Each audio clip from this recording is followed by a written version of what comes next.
Chapter 310. Most people were looking at Wang Yuetong, and a few people were still paying attention to Wang Xingxiao. No one knew how powerful the Wang family of Beihai was. This behemoth that had been passed down for hundreds of years had always stood at the peak of Zhongzhou State and the peak of the Dark World. This was a great family. Wang family of Beihai. This was something to be proud of.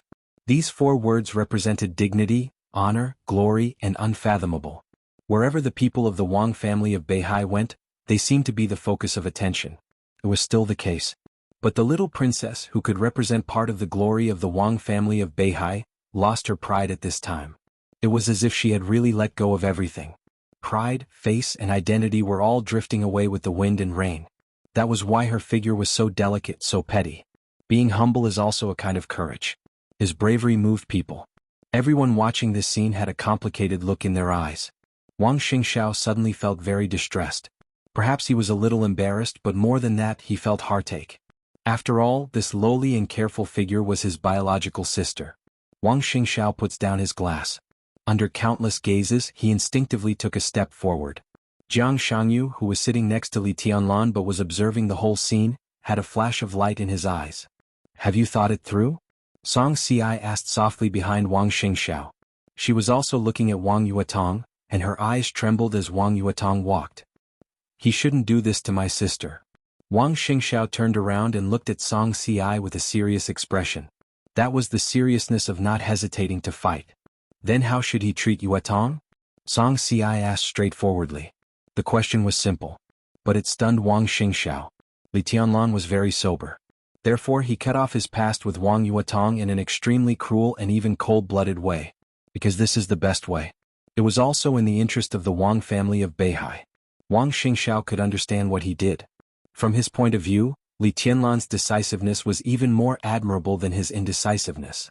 But looking at the scene in front of him, he somehow felt a little suffocated in his heart. "Bastard." Wang Xingxiao gritted his teeth and said softly. Song Ci smiled and gave Wang Yuetong a deep look. She came over and held Wang Xingxiao's hand. No matter what Li Tianlan did, he was a bastard. No one was wrong except for the fact that they shouldn't have met that spring 3 years ago. Let's go there. People from the Blizzard have asked me to meet them. They really want to be a member of your team. Let's not worry about Yuetong for now. Li Tianlan let Wang Yuetong hold his hand. His hands were cold. It was as if his heart, which had hardened, was only left with coldness.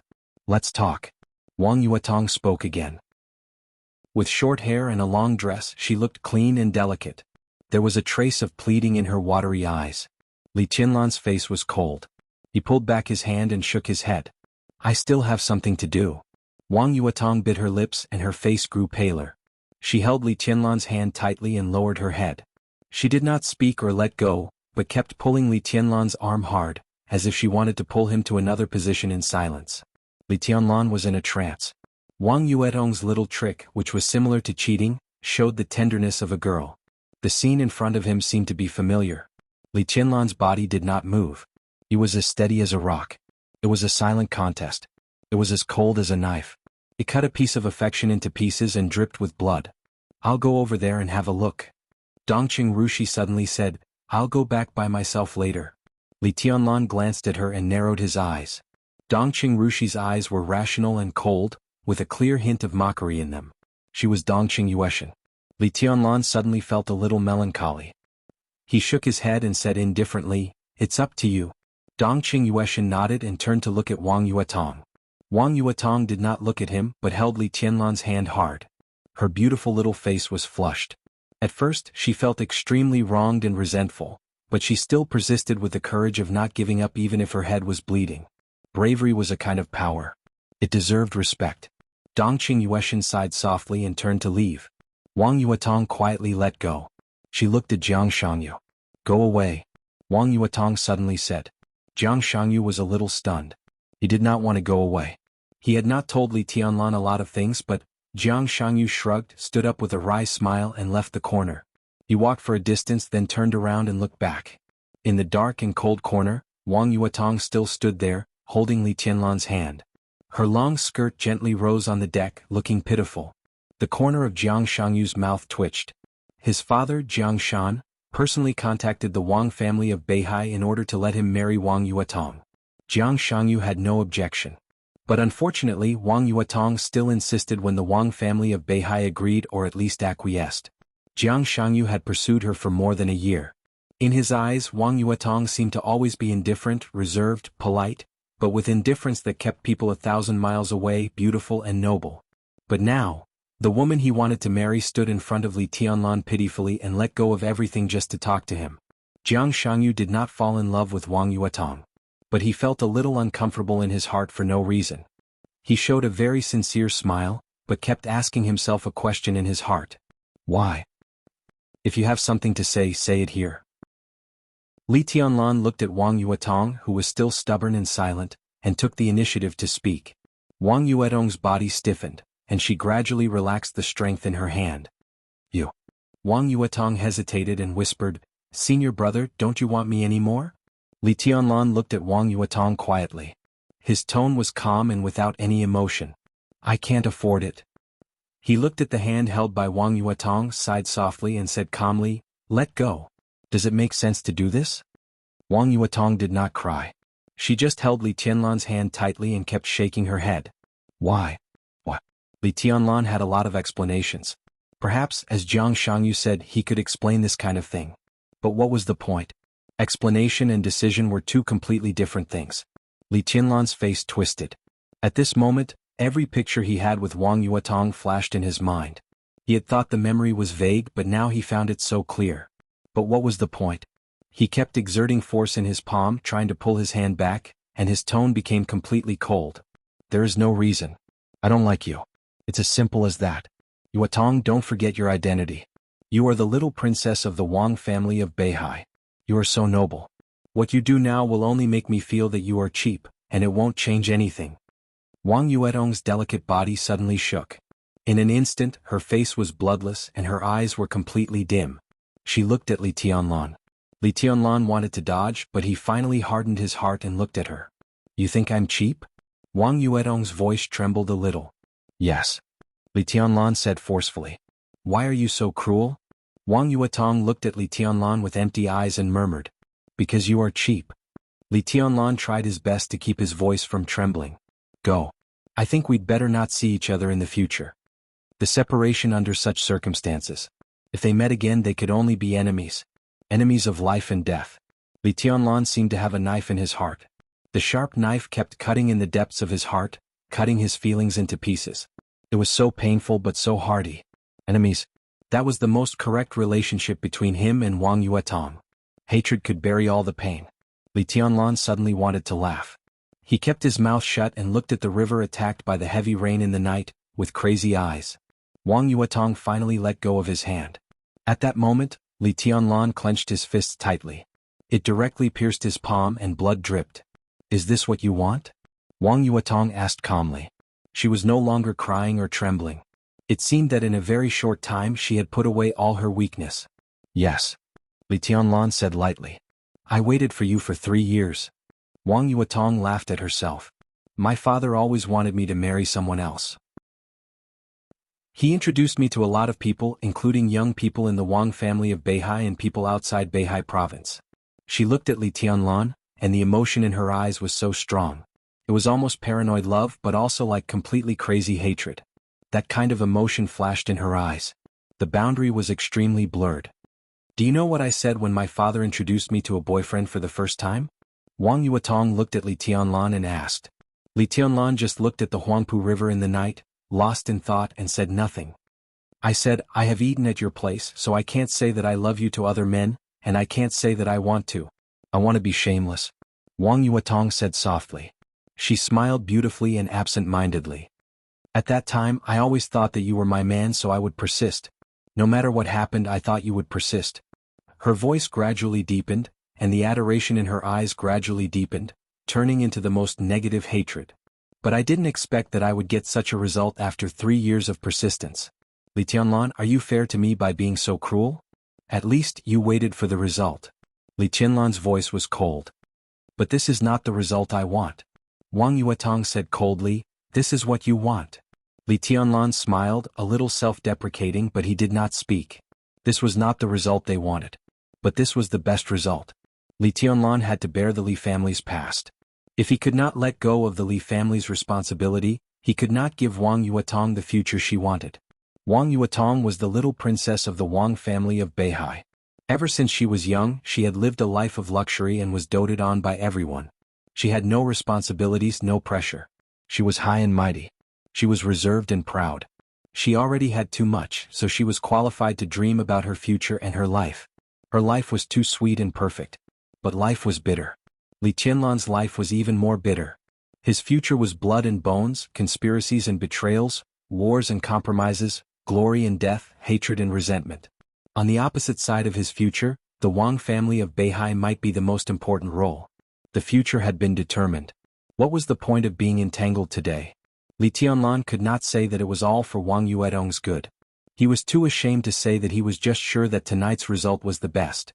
Because if one day they were really enemies in the future, at least they would not have more pain and fetters. He stood up. Wang Yuetong subconsciously reached out her hand and grabbed him again. "Walk with me," Wang Yuetong said suddenly. Her voice was completely calm. "No matter what happens in the future, at least tonight, I want to give myself an explanation." She paused. But the sound of a broken heart rang clearly in her ears. "After tonight, we are enemies." Li Tianlan was silent for a while and said in a hoarse voice, "Okay. I want to get out of here." Wang Yuetong pointed to the river. Li Tianlan said yes, held Wang Yuetong in his arms, and directly rushed into the sky. Tonight's banquet meant nothing to him. It was the same for Wang Yuetong. Everyone saw the two people rushing into the sky without saying goodbye. Jiang Shangyu's eyes flickered for a while, but he said nothing in the end. And in another corner, Dongqing Yueshan stood alone in silence, looking at the direction where Li Tianlan left with a complicated look in her eyes. She could feel everything tonight. She could also know Li Tianlan's indifference to Wang Yuetong. Because the Li family and the Wang family of Beihai were irreconcilable. Dongqing Yueshan suddenly heard a sentence. That was Li Tianlan's evaluation of the Dongqing clan. "You deserve a good ending." Dongqing Yueshan looked at the night sky in a trance, and her mind seemed to be completely lost. The heavy rain by the river receded. Li Tianlan's figure landed. The curtain of rain quietly disappeared, turning into a pure land. He let go of Wang Yuetong in his arms. Wang Yuetong took the initiative to hold his arm very tightly. Li Tianlan walked forward in silence. The two snuggled together like a couple in love. But at the end of the road there was parting. "I know you don't want me to be stuck between you and the family," Wang Yuetong whispered. "Part of the reason," Li Tianlan said slowly, "but I don't want to be stuck between you and the Wang family of Beihai. Since it's not suitable, don't force it." This was an unavoidable problem. At least for now, neither Li Tianlan nor Wang Yuetong was qualified to solve the problem. "I dare to face it," Wang Yuetong said blandly, "but you dare not." Her tone was a little mocking, but her arm around Li Tianlan was getting tighter and tighter. "I didn't expect that the man I fell in love with would be a coward." Li Tianlan was silent for a while and then said self-mockingly, "Your taste is really bad." Wang Yuetong suddenly stopped. She pulled Li Tianlan and forced him to stand in front of her. "You really don't want me?" she asked softly. Li Tianlan looked at her quietly and said blandly, "We're over." "Why is it over? Why are you doing this to me?" "Bastard. I don't want it to end." "Why do you want it to end?" "I don't agree. I don't agree." Wang Yuetong directly broke out. She beat Li Tianlan's body crazily and cried bitterly. Finally she rushed up and bit Li Tianlan's shoulder. Li Tianlan didn't move or fight back. He just held her in silence and let her vent her emotions. After tonight all the feelings would disappear. Only hatred would be left. Wang Yuetong cried for a long time before she calmed down. "From tomorrow on we're enemies." She held Li Tianlan and whispered, "If you can't kill me sooner or later, I'll kill you with my own hands." "Li Tianlan, I hate you." Li Tianlan gently patted her on the back. "Kiss me again."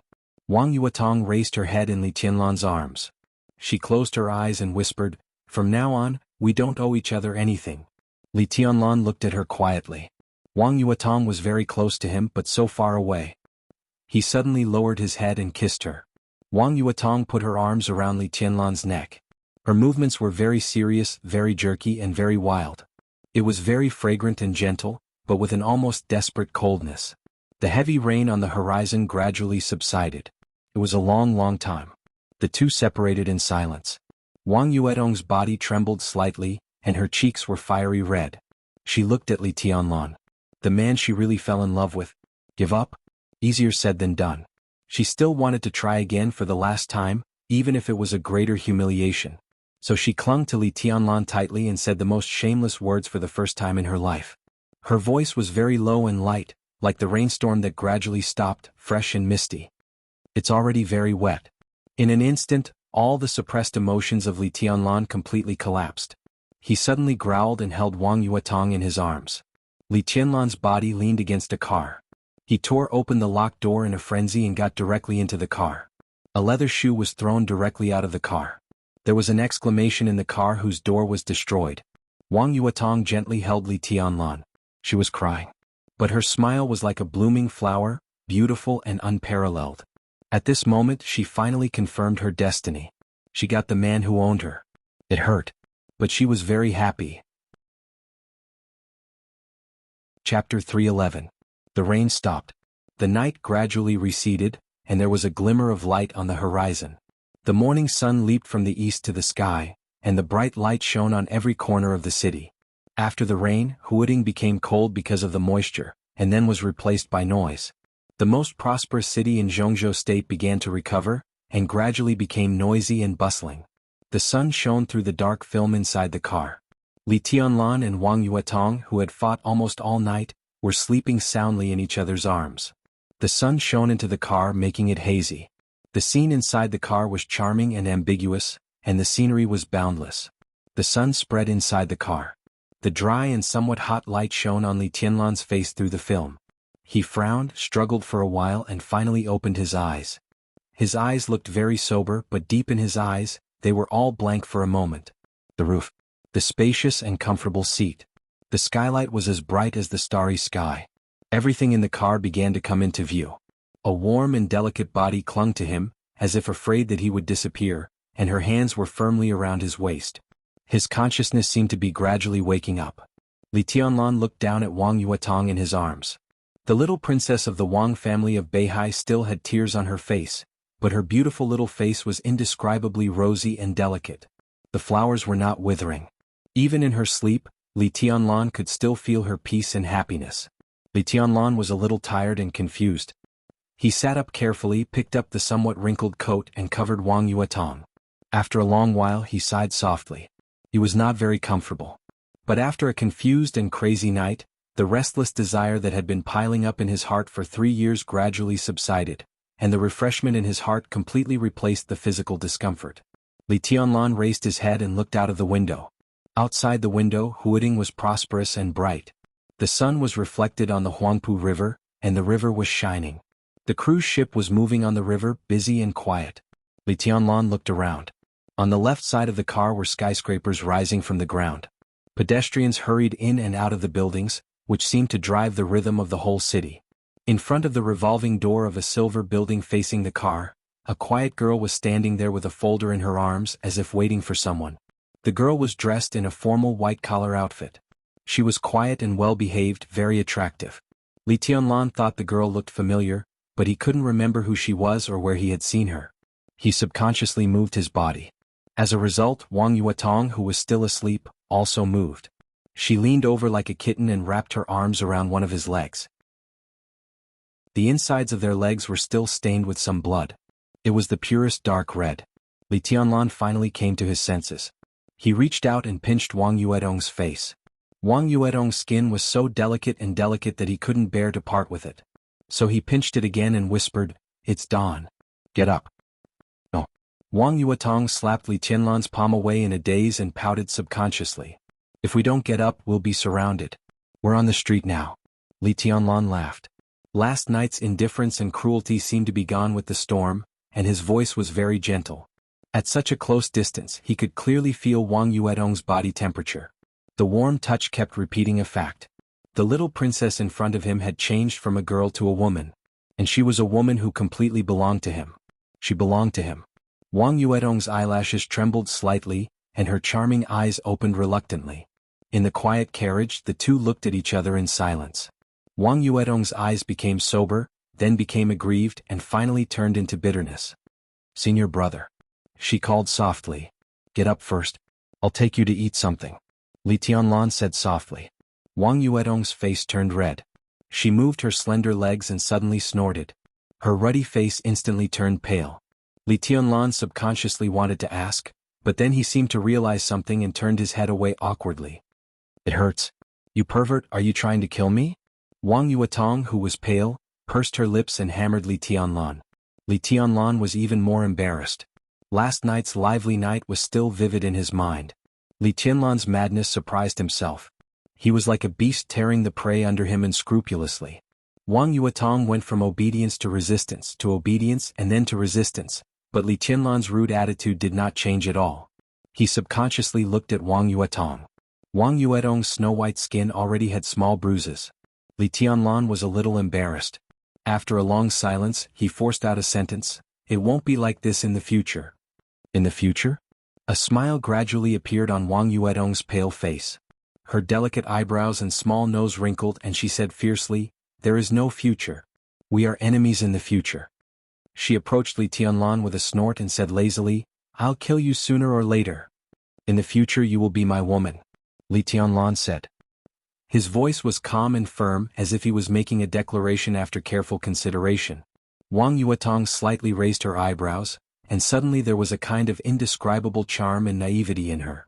This was a soul-stirring charm that only belonged to Li Tianlan. Li Tianlan gently held her in his arms. Wang Yuetong's body stiffened and then she gently leaned on Li Tianlan, muttering to herself, "Tianlan, don't you think you are too domineering? When you don't want me, it's useless for me to beg you. Now you want me, but it's also useless for me to say anything. What? It's my fault." Li Tianlan held her and gently kissed her ear.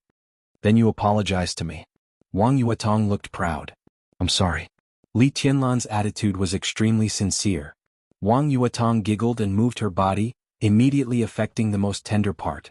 She gently took a breath and rolled her eyes at Li Tianlan. Li Tianlan smiled gently and calmly. Wang Yuetong buried her small head in Li Tianlan's neck, rubbed her forehead against his chin and whispered, "I really don't want to talk to you. I've waited for you for 3 years and you treat me like this. Last night I said those shameless words. I've decided that if you still refused me last night, I would definitely kill you and then I would die with you." Li Tianlan stroked her short hair and didn't say anything. "Don't call me cheap in the future. I don't like it," Wang Yuetong whispered. "I won't." "Well, you have to spoil me in the future and you must be good to me." "Okay. Okay." Li Tianlan quietly listened to Wang Yuetong chattering in his arms. It seemed that in one night the old Wang Yuetong had come back. The former charm appeared completely on her. Her eyebrows and eyes were curved, and her voice was getting more and more cheerful. Li Tianlan had stopped thinking about what would happen to the Wang family of Beihai. The grievances between him and the Wang family of Beihai might be irreconcilable, but at the very least Wang Yuetong should not bear them. Li Tianlan didn't know what would happen to him and the Wang family of Beihai in the future. But in the future, as long as Wang Yuetong didn't take the initiative to let go of his hand, he would continue to insist. His decision might be wrong. But wrong was wrong. Wang Yuetong, whose physical strength had been completely exhausted in last night's battle, began to struggle after a while. She kissed Li Tianlan on the face and said in a daze, "Tianlan, I'm so sleepy. Let's go get a room and let me sleep for a while." As she spoke, her hand began to fumble on the seat and she muttered to herself, "Where is the key? Is it in?" Li Tianlan said casually, but halfway through he suddenly felt that something was wrong. Wang Yuetong also realized something. The two of them looked at each other and found that this was not their car at all. They didn't drive at all.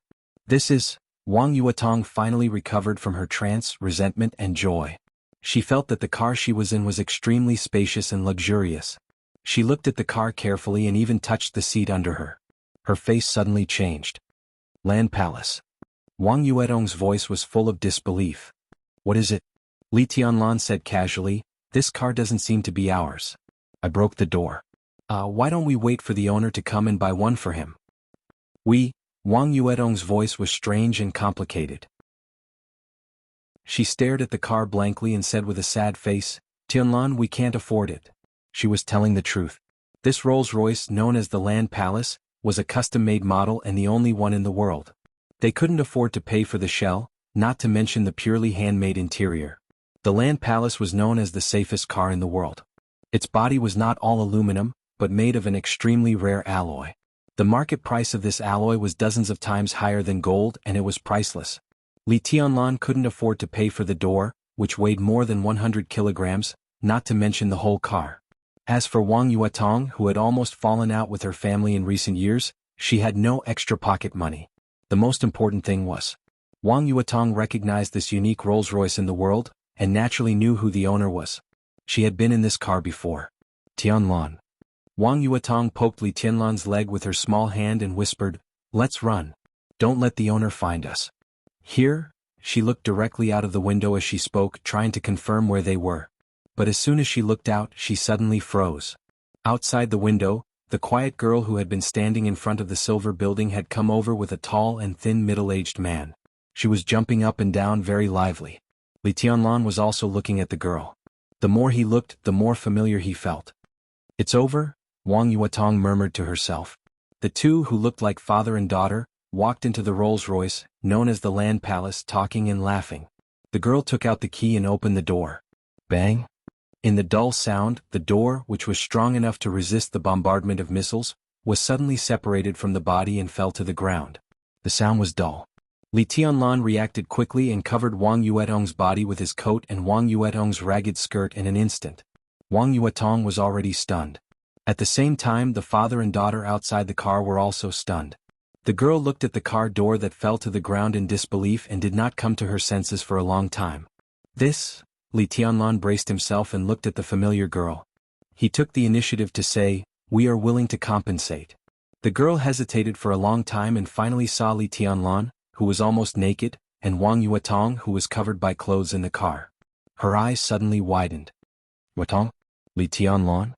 The girl's little mouth opened wide, and she looked like she had seen a ghost in the daytime. "Xinyan, please don't make noise." Wang Yuetong shrank behind the clothes and whispered with shame. "Xinyan?" Li Tianlan suddenly came to his senses. "On Xinyan." He finally remembered who the girl was. "What's going on?" The middle-aged man standing behind Han Xinyan asked.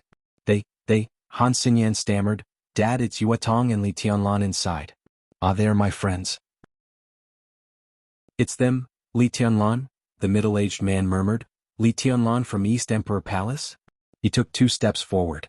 From this angle, he could not see Wang Yuetong behind Li Tianlan, but it was enough to confirm Li Tianlan's identity. A strange smile flashed in the middle-aged man's eyes. He looked at Li Tianlan and said meaningfully, "Young man, I think we can have a good talk." "Sure." Li Tianlan nodded. "But I need 2 sets of clothes." Han Xinyan shook her head subconsciously and curled her lips. "It's okay to have car sex, but you even want to smash other people's cars? You've gone too far." Chapter 312. The Flourishing Age building might not be the tallest building in Huading, but it was definitely the most imposing building in the entire Huading. The Flourishing Age building was 470 meters high. In terms of height, it was second only to the Huading Center building and the World Financial Center, even higher than the Oriental Pearl Tower. The building was designed by several famous designers at home and abroad. It was shaped like an irregular cube, but this irregular cube towered into the sky, looking magnificent and heavy, simply magnificent. This was the headquarters of the Flourishing Age Financial Group. The internationally famous or notorious Flourishing Age Fund was set up here. Li Tianlan, who had changed his clothes, sat quietly in the chairman's office on the top floor of the building. He looked at the middle-aged man in front of him who was on the phone with a solemn face. He was speaking English. Li Tianlan didn't understand a word. He had completely calmed down inside.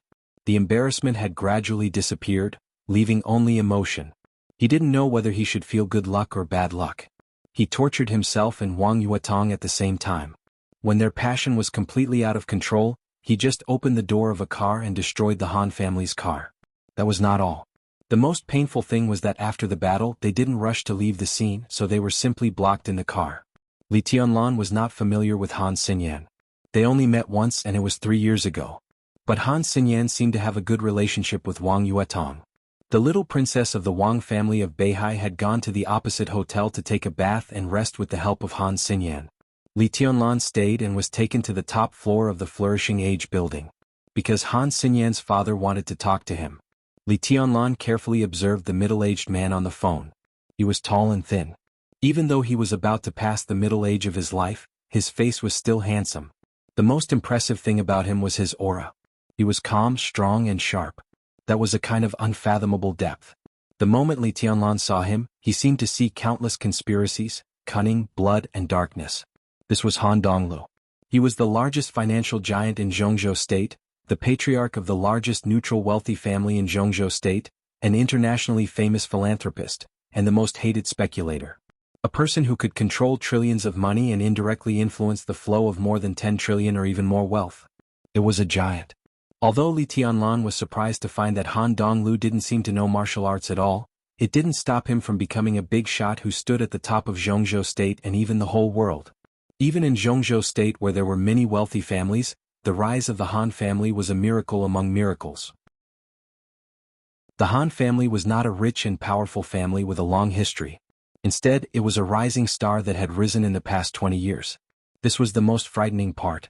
At that time, Han Donglu was just a young man with a few million startup capital and a dream. Over the past 20 years, he had participated in every turbulence in the international financial market, and he had staked everything on one throw each time. In that kind of sharp judgment similar to a prophet, the scale of the Flourishing Age Fund continued to expand. Japanese yen market, Thai baht market, Snow Country ruble, Star Country USD, British pound, euro, the financial crisis that gave all the countries a headache became a feast for the Flourishing Age Fund. Every time a financial crisis broke out, the scale of the Flourishing Age Fund would expand dozens or even hundreds of times. Today's Flourishing Age Fund no longer needed to wait for opportunities as it did in the beginning. As long as this financial monster wagged its tail, the whole of Southeast Asia and even the rest of the world would be plunged into a financial storm. This was the power that could push history and even change history. And such power was held in the hands of the middle-aged man in front of Li Tianlan at this time. Li Tianlan's heart was solemn and even a little awestruck. In front of the wide French window, Han Donglu finally hung up the phone. He put away the phone, walked to the sofa in the reception area and sat down. He smiled and said, "A friend's scientific research project has encountered difficulties. She hopes that I can use the channel of the Flourishing Age Fund to introduce some technology." Li Tianlan nodded. After a moment of silence, he said calmly, "Mr. Han, I'm sorry about what happened in the morning." If Li Tianlan was about to bite the bullet and say that he planned to compensate, but Han Donglu had already waved his hand first and said with a smile, "Young people, it's normal to be a little passionate occasionally. It's understandable." He looked at Li Tianlan, and there seemed to be wind and clouds in his deep eyes. "But I'm curious, how did you open the car door at that time?" Li Tianlan was silent for a moment and said indifferently, "I just opened it like that." A strange light flashed in Han Donglu's eyes and then he chuckled. His laughter was almost bewitching and infectious, clear and generous. "Many people know that my personal strength is not outstanding, so I attach great importance to my safety." Han Donglu said flatly, "So I have a lot of bodyguards and that car was specially made by me. The material of the car is a special alloy code-named Raman. The car door doesn't seem to change, but there are 6 locks working at the same time inside." His smile grew wider and wider. "You know what? That car door alone is worth 8 figures. I'm talking about US dollars. Of course, the price is not the point. The point is that ordinary people can't open that car door. I know you have wind and thunder veins, but I can tell you for sure that if it weren't for you last night, Wang Xingxiao from the Wang family of Beihai wouldn't have been able to open the car door either. So, young man, can you tell me how you did it?" Li Tianlan's eyes turned cold and he said calmly and blandly, "Maybe Mr. Han's car door is broken, so I happened to open it." "That's a good reason." Han Donglu nodded. "It sounds true. I'm sorry." Li Tianlan's voice was calm. "It doesn't matter." Han Donglu shook his head. "It's just a door. It's not a big deal to change a car." "Yeah. Well, Tianlan, in fact, I've noticed you for a long time. You're the successor of the Li family, the young governor of Sai City, the man of the goddess Boschqin. You have an engagement with the Dongqing clan and are about to get the full support of the Dongqing clan. You're entangled with Wang Yuetong, but you're regarded as a thorn in the flesh by the Wang family of Beihai and Kunlun City. You're a very interesting person. In my eyes, your future is full of opportunities and risks. Maybe you don't know, but when you first entered the Sky Academy, I wanted to talk to you." He took out a cigar and lit it. He sighed with some regret. "Unfortunately, I missed the best time." "What's the best time, Boss Han?" Li Tianlan asked seriously. Both his sitting posture and expression were extremely solemn. For a giant like Han Donglu, even if he was really an ordinary person in terms of force, Li Tianlan would not look down on him at all. Of course, it's the time when you came back from Heaven Capital 3 years ago. In fact, when it was rumored that your martial arts were completely abolished, I immediately sent someone to East Emperor Palace to contact you, but it turned out that you had already left Huading. Han Donglu said blandly. The smoke of the cigar rose in front of him, and his face became a little blurred behind the smoke. Why that time? Li Tianlan raised his eyebrows. Because that was the most difficult time for you and you needed help the most. Han Donglu said with a smile. Everyone knows that it's easier to get a real friendship than to add flowers to a brocade. Friendship. Oh. Friendship? Li Tianlan nodded and repeated it. He chuckled and said, You want to help me just to get the friendship of a nobody like me? First, you're not a nobody. Your potential is the most terrifying among the young generation in Zhongzhou State, at least one of them. Second, my help is not without returns. To be exact, you can understand it as an investment. Han Donglu's voice was calm and clear. Investment? What? Li Tianlan's eyes gradually became sharp. Because I have money. Han Donglu said straightforwardly. This reason was so domineering that Li Tianlan couldn't respond for a while. He looked stunned and even a little dull. I'm not just investing in the East Emperor Palace. I've invested in a lot of people. Take the 6 groups in Zhongzhou State as an example. I've invested nearly 50 billion in the academics. I've invested more than 150 billion in the Southeast Group and the Wang family of Beihai. The Prince Group has invested 80 billion, and there will be more in the near future. The investment amount of the Special Warfare Group is about to exceed that of the academics. The North Group is the least, but it's also close to 30 billion. As for the Giant Group, today's 3 pillars, the Dongqing clan, the Bai family and the Zhou family have all cooperated with me. I even funded the construction of the 2 munitions factories of the Dongqing clan. He leaned forward slightly and said meaningfully, but when it comes to the young generation and even the special warfare system, I've invested 3 billion in the 3000 world. Phantom Palace has 3 billion, Jile Peak has 900 million. Tianlan, your East Emperor Palace is just one of the targets I choose to invest in. I don't care who wins or loses because the Han family has the money to invest in all of you. No matter who wins, I can get the benefits I want. Li Tianlan's pupils contracted, and he was a little frightened for a moment. The Han family was rich. The numbers that Han Donglu said were enough to prove this. The 6 groups all had investments, which also meant that Han Donglu had a say in the 6 groups. What was a neutral wealthy family? Neutral could mean helping no one. Or it could mean helping everyone. This was the real neutrality. Han Donglu could be said to be everyone's creditor. The Han family had no invincible realm experts and no foundation. But they had money. He was definitely a tycoon who could kill anyone with money. Only when one really stood in front of him could one understand what wealth was. They all accepted your investment? Li Tianlan took a deep breath and asked in a deep voice. They have no reason to refuse because my requirements are not high. Han Donglu said with a smile, and you are about to graduate. Whether you enter the special warfare system or develop your own forces, you have plenty of places to use money. I give you money to spend. Why do you refuse? So, you want to talk to me today because you want to invest in the East Emperor Palace? Li Tianlan thought for a moment and asked. The East Emperor Palace has great potential, especially after you come back. The Shengshe Group is willing to be your investor. Han Donglu said. What do you want? Li Tianlan thought for a while and then asked slowly. I want 10% of all the interests of the East Emperor Palace in the future. In addition, within the sphere of influence of the East Emperor Palace in the future, the Han family should get the same treatment as the East Emperor Palace. Han Donglu's tone was gentle. Li Tianlan listened quietly, but he didn't hear the follow-up for a long time. He raised his head in surprise. That's it? That's it. Han Donglu shrugged and smiled charmingly. I said my requirements are not high. It's really not high. Li Tianlan was a little speechless. If this was an investment, the East Emperor Palace, which had no sphere of influence and no interests, could get the Han family's investment without any cost. Han Donglu was really giving money. But if the East Emperor Palace replaced Kunlun City in the future, Han Donglu wanted too much. He invested in the 3000 world, the Phantom Palace, the East Emperor Palace and Jile Peak. As long as anyone entered the invincible realm in the future, even if everyone else failed, Han Donglu could recover all the benefits from the successful person. This method was not smart, but it was really inhumane. Because they had a lot of money. Of course, if Han Donglu wanted the force he invested in, such as the East Emperor Palace replacing Kunlun City, then he would definitely invest countless times more.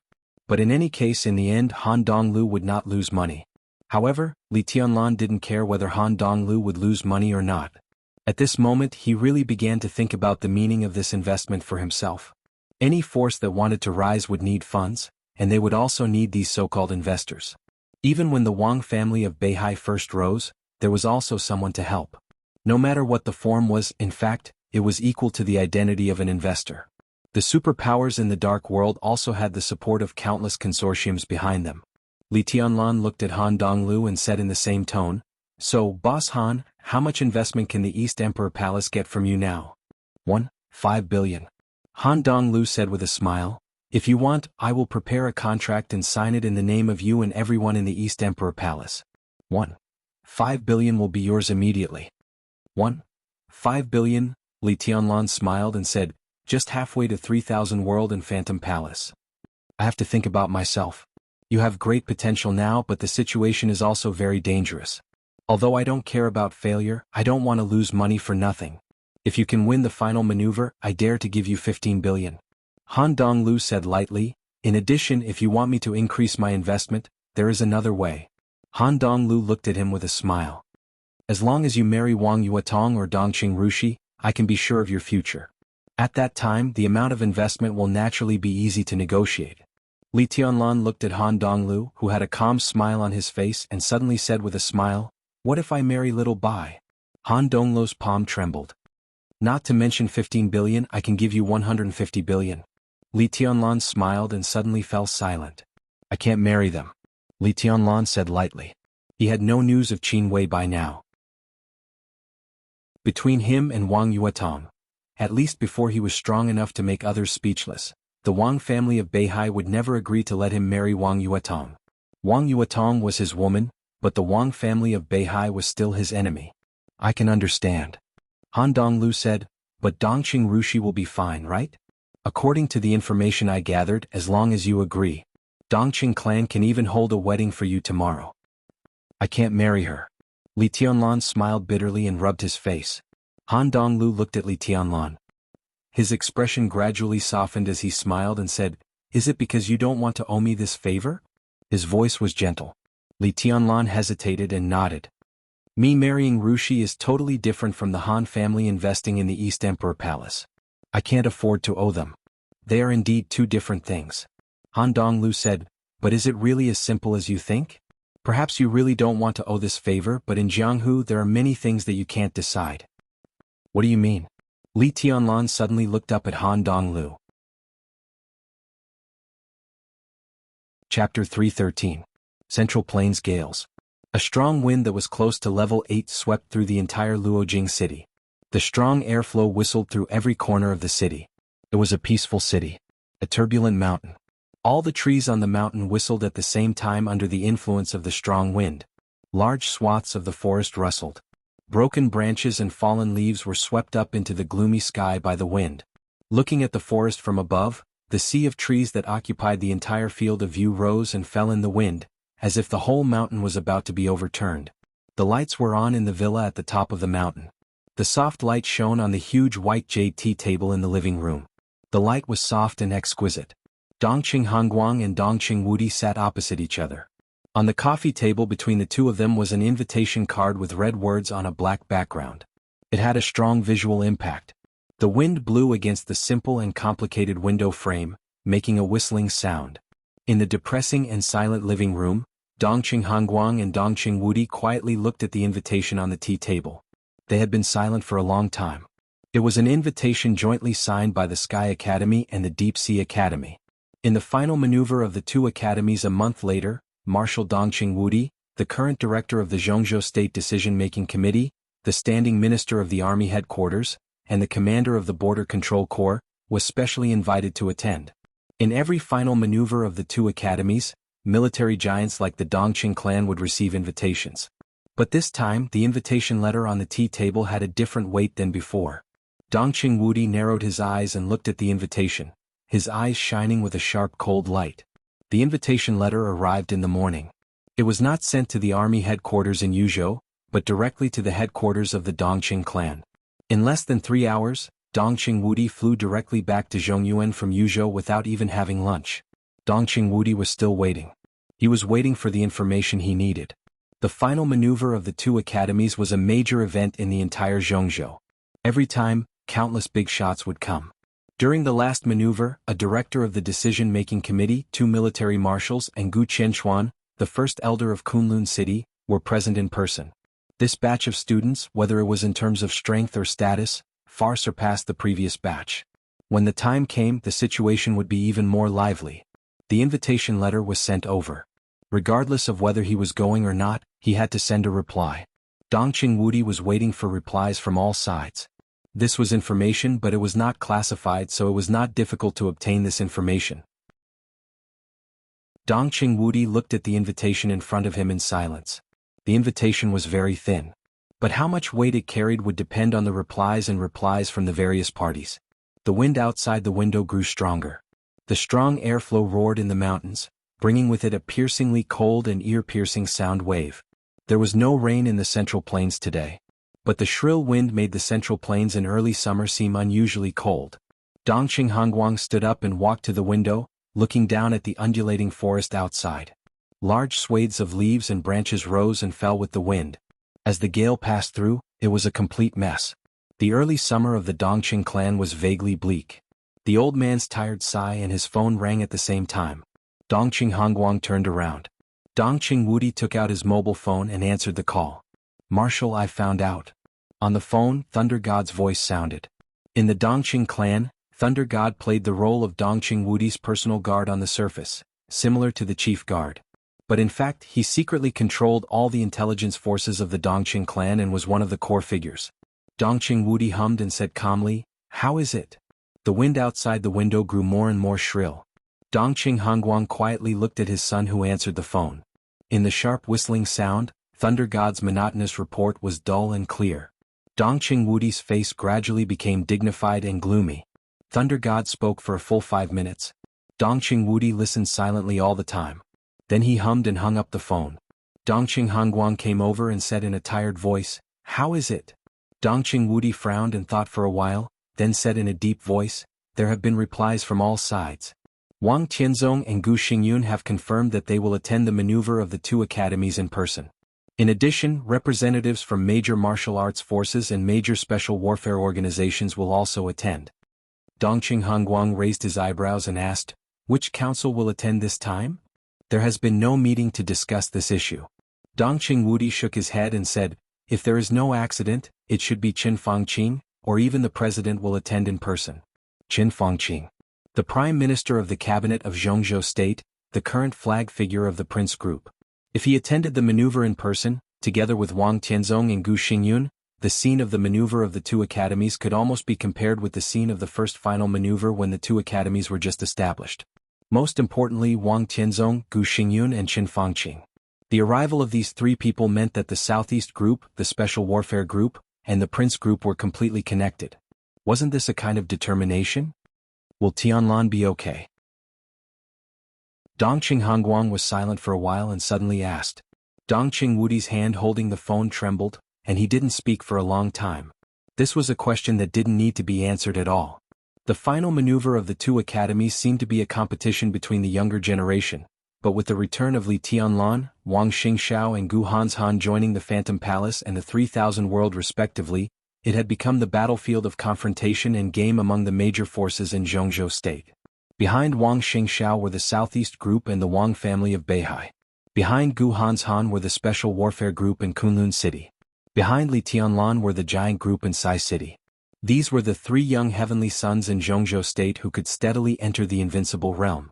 If their identities weren't sensitive, this final maneuver wouldn't have become so lively. The chaos in the dark world was escalating almost every day. Under such circumstances, Wang Tianzong and Gu Xingyun decided to go to the maneuver site in person. Behind this decision, everyone could clearly smell the deep and strong killing intent. After Li Tianlan's return, Gu Hanshan and Wang Xingxiao joined the 3000 World and the Phantom Palace respectively. They might also become opponents. But the biggest opponent was undoubtedly Li Tianlan. When the main force of the East Emperor Palace was completely injured, Li Tianlan, who was more famous than them, would definitely become the target of Wang Xingxiao and Gu Hanshan. Wang Tianzong and Gu Xingyun appeared in person because they wanted to suppress everything with their powerful strength and power. They just wanted to see Li Tianlan die on the maneuver site. Would Tianlan be okay? There was no need to answer this question. Dongqing Wudi didn't dare to answer. What are you going to do? Dongqing Hongguang was silent for a while before asking softly. The old man's voice was still calm, but countless complex emotions were suppressed behind this calmness. I'll go to the scene in person. Dongqing Wudi said in a deep voice. Dongqing Hongguang looked at him quietly. In Dongqing Wudi's eyes he saw determination. But, is it useful? Dongqing Hongguang asked. Dongqing Wudi rubbed the mobile phone in his hand and calmed himself down.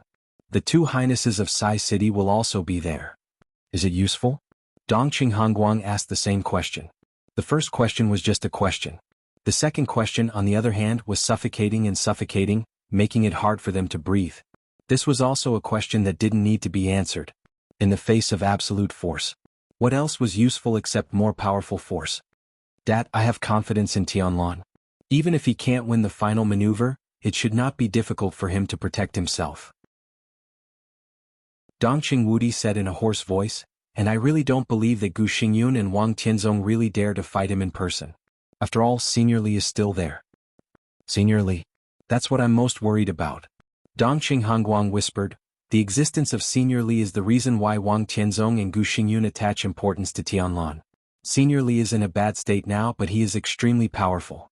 Neither the Wang family of Beihai nor Kunlun City wants to provoke him. But don't want to encounter two different things. Maybe either of them will pay a heavy price when they meet Senior Li.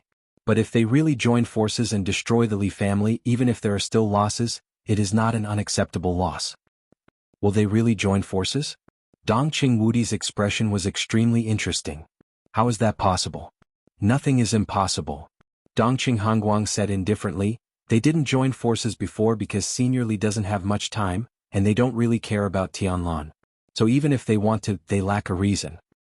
Simply put, they don't think Tianlan is a threat, so they just wait for Senior Li to die. The so-called Li family will naturally disappear with a wave of their hands. But what if Tianlan is powerful enough to make them feel threatened? Dongqing Hongguang suddenly asked. Dongqing Wudi's face changed. Li Tianlan would be powerful enough to make Wang Tianzong and Gu Xingyun feel threatened, not to mention what it might be. As long as this possibility existed, the consequences would become unpredictable. I have a hunch. At this moment, Dongqing Hongguang suddenly thought of Great Master Wu Wei's bizarre death and Li Tianlan's resurrection 3 years ago. He couldn't tell what mood he was in, but he had a vague hunch. His voice became worried because of this hunch. Maybe everyone doesn't pay enough attention to Tianlan now.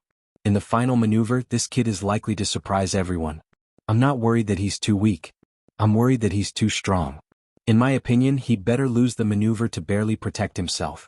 If he wins, his strength is tantamount to giving Wang Tianzong and Gu Xingyun a real reason to join forces. Once people like them really make up their minds and are willing to pay the price, Senior Li can't stop them and neither can we. Dongqing Wudi finally smiled bitterly. Tianlan can't lose, he said. He didn't even need to communicate with Li Tianlan about this problem. The consequences of winning might be very serious, but Li Tianlan couldn't bear the consequences of losing. Once he lost the final maneuver, even if the Sky Academy was willing to give Li Tianlan a chance, Wang Tianzong and Gu Xingyun would not continue to agree to let Li Tianlan stay in school. And what was the point of staying in school?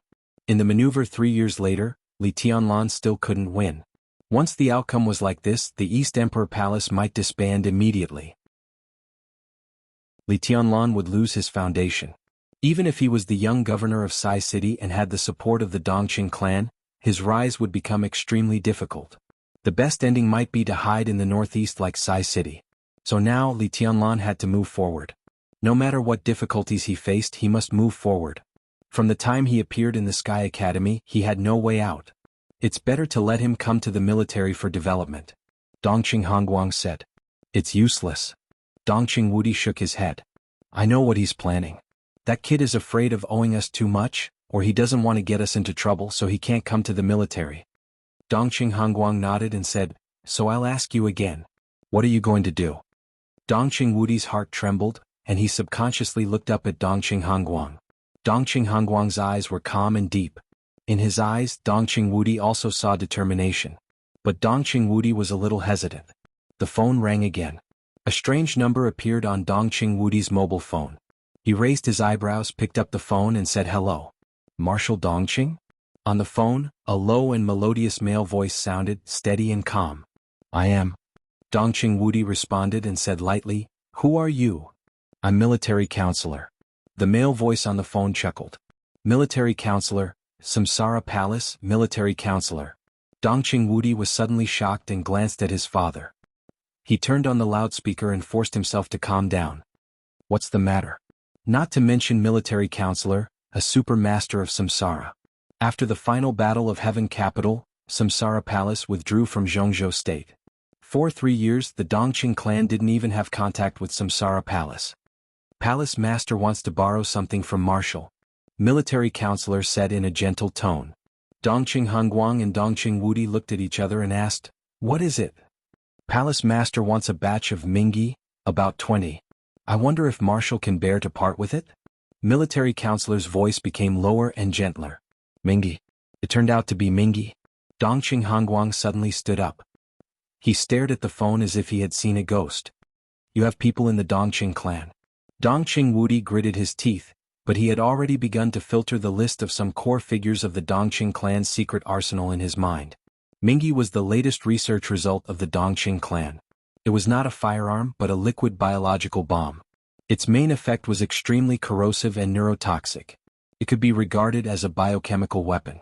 A portion of Mingi was about 500 grams, but once it was detonated, it was enough to turn the area within a radius of nearly 100 meters into a dead zone.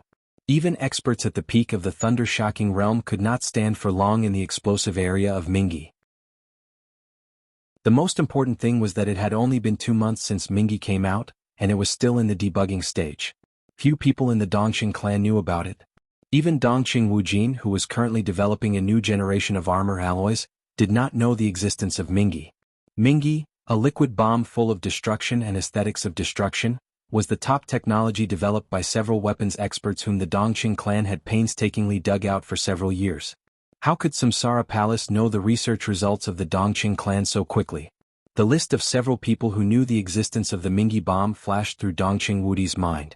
In any case, they could not betray the Dongqing clan and leak such secrets. Marshal, you misunderstood.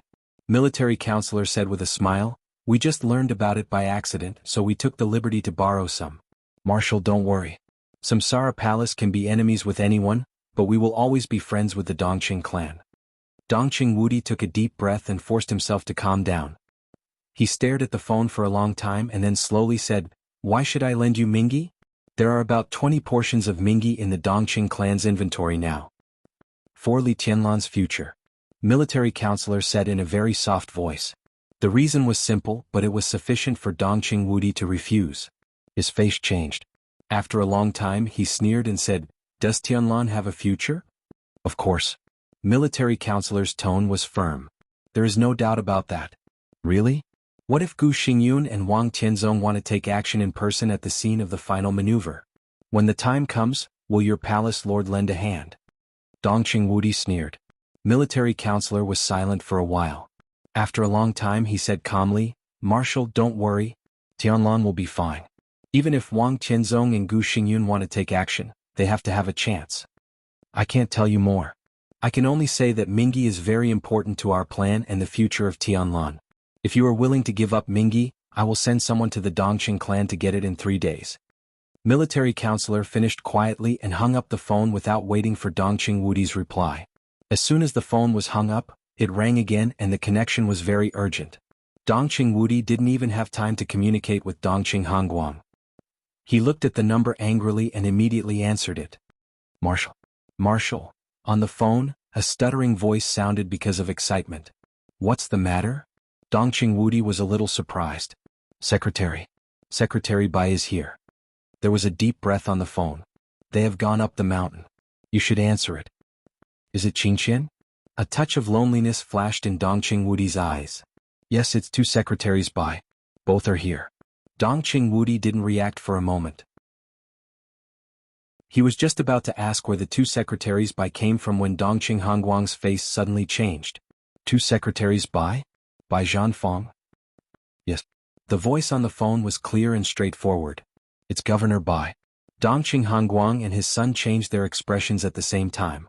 They looked at each other, put on their coats and walked straight out of the villa. The wind was howling on the top of the mountain. In the sight of the father and son, a black Audi with a Yuzhou license plate was slowly going up the mountain along the mountain road. Two secretaries by Dongqing Wudi and Dongqing Hongguang both looked bitter. They all knew who was coming this time. There were only two secretaries by in the whole Bai family. One was by Qingqian, the number one figure in Guangdong province. The other was by Qingqian's father, a member of the decision-making committee of Zhongzhou State and the top leader of Yuzhou, by Zhanfeng. He was Dongqing Hongguang's old friend and Dongqing Wudi's father-in-law. In their memory, Bai Zhanfeng seemed to have only been here once in the past 20 years, when Dongqing Rushi was just born.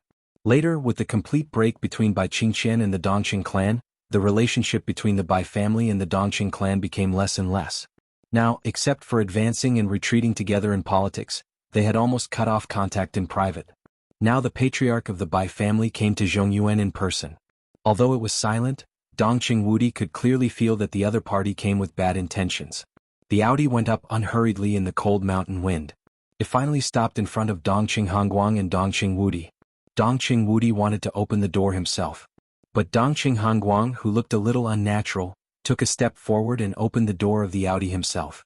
Bai Qingqian, graceful and noble, walked out of the car briskly. Her bright smile seemed to illuminate the gloomy sky and dispel the wind for a moment. "Dad, what are you doing? If others see it, they will think I'm not filial. Wudi will definitely scold me at night." Bai Qingqian stood in front of Dongqing Hongguang in a clean and tidy lady's suit. Her face was ruddy and she seemed a little embarrassed. Dongqing Hongguang suddenly froze in place. He seemed to have lost all reaction. He just quietly looked at Bai Qingqian, who was smiling gently and obediently in front of him. Such a daughter-in-law was very strange to him, but also very familiar. This was Bai Qingqian 20 years ago. This was Bai Qingqian before she broke with the Dongqing clan. At that time, she and Dongqing Wudi loved each other and treated each other with respect. She was well-behaved and gentle, and she was the most popular young mistress of the Dongqing clan. Dongqing Hongguang was in a trance. At this moment, the haze of more than 20 years seemed to be like a dream. "Old leader, long time no see." A gentle voice sounded in Dongqing Hongguang's ear. Dongqing Hongguang suddenly came to his senses. In front of him stood a little old man in ordinary clothes. The old man was a little short, with some faint age spots on his face. He wore ordinary clothes and had no aura. He looked like an ordinary old farmer who lived on 2 acres of land. But no one in the whole Zhongzhou state dared to look down on this little old man. In the past 20 years, Bai Zhanfeng had been elected as a member of the decision-making committee for 4 consecutive terms and occupied the position of the top leader of Yuzhou for 15 years. Although Bai Zhanfeng had never advanced, he had never retreated. He was getting stronger and stronger. In 15 years, his influence had penetrated all aspects of Yuzhou. In private, Bai Zhanfeng even had the nickname of Lord of Yuzhou, which was enough to show the horror of the old man.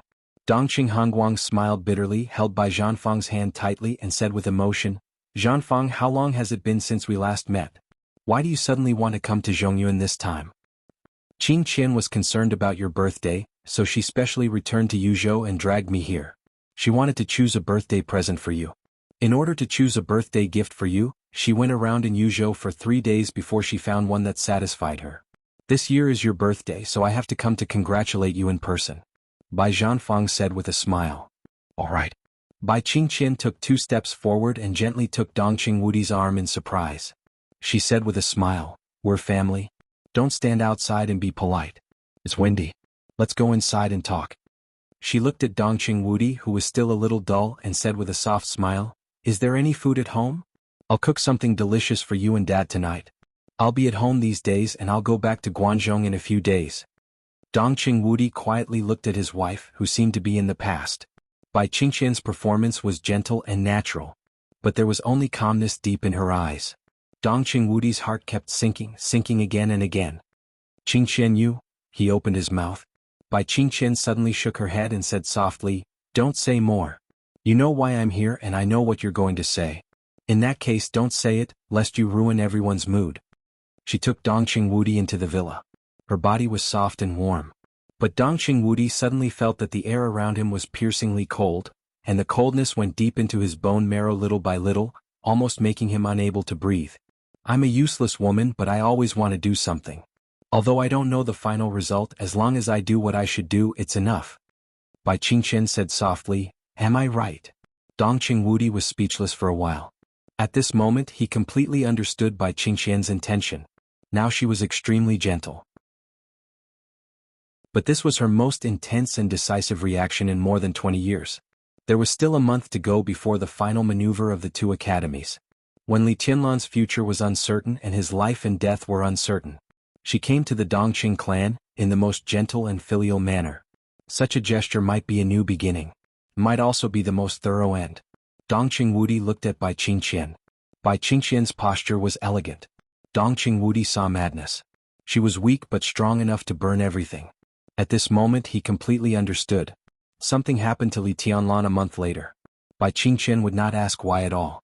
As long as there was an accident. Yanxi, the Bai family and the Dongqing clan. They would become enemies. Enemies who would fight to the death. Chapter 3:14. Summer Solstice loved flowers and plants.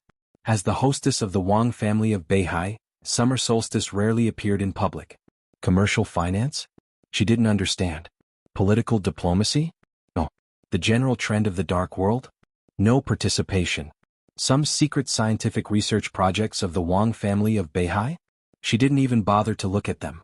In addition to her husband and children, delicate and bright flowers and plants were all of her inner world. She had a husband who could shelter her from all the storms, so her life became extremely simple. On weekdays she played with flowers and plants, cooked when she was in a good mood, went shopping when she felt bored, and talked with her husband at night. Her life seemed to be carefree and colorful. Her name was Summer Solstice. Her favorite was early summer, when the grass was long and the birds were flying and the flowers were in full bloom. It was like her world, gorgeous and fresh without clouds. Summer Solstice was taking care of her new research results. There was a thermostatic greenhouse in the palace where she and Wang Tianzong lived. It was not big, but it was enough to test the growth habits of some flowers and plants she had improved. Xia Ji carefully watered the flowers with the kettle. In front of her was a pot of white flowers with a little red. The petals were delicate. As the water drops fell, the petals opened and closed shyly. It was quiet and beautiful. Summer Solstice's lively eyes watched the petals shrink slightly, and she finally couldn't help giggling. She played with the petals in front of her with some joy. After a long while, she reluctantly left the thermostatic greenhouse and walked into the living room. In the large but simple living room, Wang Tianzong sat on the sofa and stared at the TV. The TV screen was divided into several pictures. Obviously they were videos taken at different times. Wang Tianzong's expression was serious and focused, so that Summer Solstice walked to him without him noticing. What are you watching? So serious? Summer Solstice muttered with some dissatisfaction. She casually glanced at the screen and suddenly froze. On several small screens there were thunder and heavy rain day and night, but more often there was a young man's figure. Li Tianlan? Summer Solstice looked at Wang Tianzong in surprise and said helplessly, have you been watching this these days? It's very interesting. Wang Tianzong chuckled, picked up the remote control and adjusted the windows on the screen. The many small windows became two, occupying the whole screen. The image on the left was of a clear sky, but the image was extremely blurry. In the image, the white-clothed barefooted figure stood quietly in the same place, and the sword curtain around him had been completely disrupted. Song Si held the curtain of night in her hand and descended from the sky. Li Tianlan made a seal with both hands and severely injured Song Si in an instant. Then Wang Xingxiao arrived in time. On the right it was night time. Li Tianlan, Dongqing Rushi and Jiang Shangyu were standing together. They seemed to be chatting. Xia Ji stared blankly with a puzzled expression. It's like they're two different people. Wang Tianzong said softly. He had said similar words several times in the past few days, but this time, there was finally a trace of certainty in his tone. What? Summer Solstice was so confused that she even forgot why she came here. If Li Tianlan is stronger than Xingxiao, do you think he would dare to kill Xingxiao? Wang Tianzong suddenly asked. When it came to Wang Xingxiao, Summer Solstice's attention was completely focused in an instant. I don't dare. Summer Solstice said, if he kills Xingxiao he won't be able to live. He must understand this. Wang Tianzong looked at the screen in front of him quietly and didn't say anything for a while. Will he be stronger than Xingxiao? Summer Solstice sat beside Wang Tianzong and asked seriously. Didn't I lose to Li Kuangtu back then? Wang Tianzong smiled and said calmly, Before entering the invincible realm, the 24 moves of Sword of the Li family do have some advantages. This is undeniable. It's not the same. Summer Solstice hesitated and wanted to say something. Wang Tianzong did compete with Li Kuangtu when he was in the fire-flaming realm, and even Lin Fengting, but he didn't lose. He just didn't win. Later, when they entered the thunder-shocking realm, they competed again, and Wang Tianzong could beat Li Kuangtu by half a move. This was different from Li Tianlan and Wang Xingxiao. If Wang Xingxiao lost in the thunder-shocking realm, he might not win back. Summer Solstice looked at Wang Tianzong. She knew her husband very well, so she didn't think Li Tianlan had a chance to enter the invincible realm. Will Xingxiao lose? Summer Solstice confirmed again. I don't know. Wang Tianzong shook his head. Summer Solstice fell silent. She knew very well what the answer meant. Wang Tianzong knew it, but he was hesitating. He hesitated whether to kill Li Tianlan directly before the final maneuver. If he did it in person, even 10 Li Tianlan could not be killed by his sword. Maybe I should go to Lin. Wang Tianzong whispered to himself. Summer Solstice's face changed slightly, and a trace of bitterness and depression flashed in her eyes. She was born to be lively and cheerful, but now she was sad, with a heart-shaking tenderness. Is it necessary? Summer Solstice asked softly. It is necessary. Wang Tianzong said with certainty. Then, Summer Solstice tilted her head and said cautiously, maybe we can let Kunlun City do it? Gu Xingyun may not be a match for Senior Li now, so only I can do it. Of course, if I go to Lin, and Gu Xingyun must also go so that nothing can go wrong. After all, I can beat Senior Li, but if he wants to leave, I may not be able to stop him. Summer Solstice was silent. She knew very well what Wang Tianzong meant. If Wang Tianzong wanted to kill Li Tianlan, he had to pass through Li Honghe. Otherwise, once Li Tianlan died and Li Honghe went crazy, even if he could not defeat Wang Tianzong, he had enough ability to cause absolute heavy losses to the Wang family of Beihai. Kill Li Honghe first. Then kill Li Tianlan. That was the most correct order. If something happens to Li Tianlan, then that, hell of heaven capital? Will they take action? Summer Solstice really did not pay attention to the dark world, and even called the purgatory of heaven capital wrong. It's very likely that he won't. Not for the time being. Wang Tianzong thought for a moment and said lightly, even if they take action, we have the upper hand in terms of strength. They won't take action? Summer Solstice stared into Wang Tianzong's eyes. Very likely. Wang Tianzong said, because of Senior Li. The Li family is paranoid. So the purgatory of heaven capital won't take action. Summer Solstice looked at Wang Tianzong and saw the faint killing intent deep in his eyes. Have you ever thought about what will happen to Yuetong if you kill Li Tianlan? Wang Tianzong's body stiffened. After a long time he said calmly, time will erase everything. I'm her father, but I'm also the patriarch of the Wang family of Beihai. Whether I like it or not, I have to be responsible for the Wang family of Beihai. Li Tianlan can't affect the Wang family of Beihai now. Summer Solstice said. But he will later. Wang Tianzong sighed. No matter what reasons we had in those days, it's a fact that we stood by and watched. It's okay if the Li family was silent, but Li Tianlan appeared. You know what it means. How much power did the Li family have in the Southeast group? My father was excellent in martial arts, but his character was slightly mediocre. Senior Li was in the Southeast group at that time, and his power even vaguely surpassed my father's. In the Southeast group he had too many direct descendants. The Wang family of Beihai hasn't done anything big for more than 20 years, and a considerable part of it has been used to eliminate the Li family's influence in the Southeast group. But even so, we haven't done enough.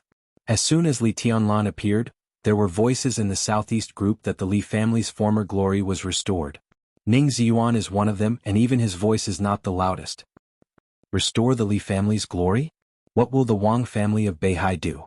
Summer Solstice, you should know that the Wang family of Beihai and the Li family can't be together anymore. In this way, once Li Tianlan grows up, the Southeast group will even have the risk of splitting. What will happen to the strength of the split Southeast group? At that time, we don't have enough power to speak, and we can't even protect the Wang family of Beihai. I don't want to target Senior Li, but I have no choice. Wang Tianzong stood up. He looked at the screen hanging on the wall and continued, and even without this reason, the reappearance of the Li family is not a good thing for the Wang family of Beihai. Everyone has gone their separate ways and the Li family has risen again. Even if it can't take away the Southeast group, its appearance is also our opponent. I don't think there is anything wrong with destroying the opponent in advance. On the screen, Li Tianlan stood on the high platform. In a flash, the sword energy all over the sky was boiling. Wang Tianzong narrowed his eyes and whispered, I can feel that Li Tianlan is not far from the invincible realm. At least he is on the right path now, and he even sees the end. What a pity, so what? Summer Solstice said in a clear voice, even if he really enters the invincible realm, isn't it a matter of one sword stroke for you to kill him?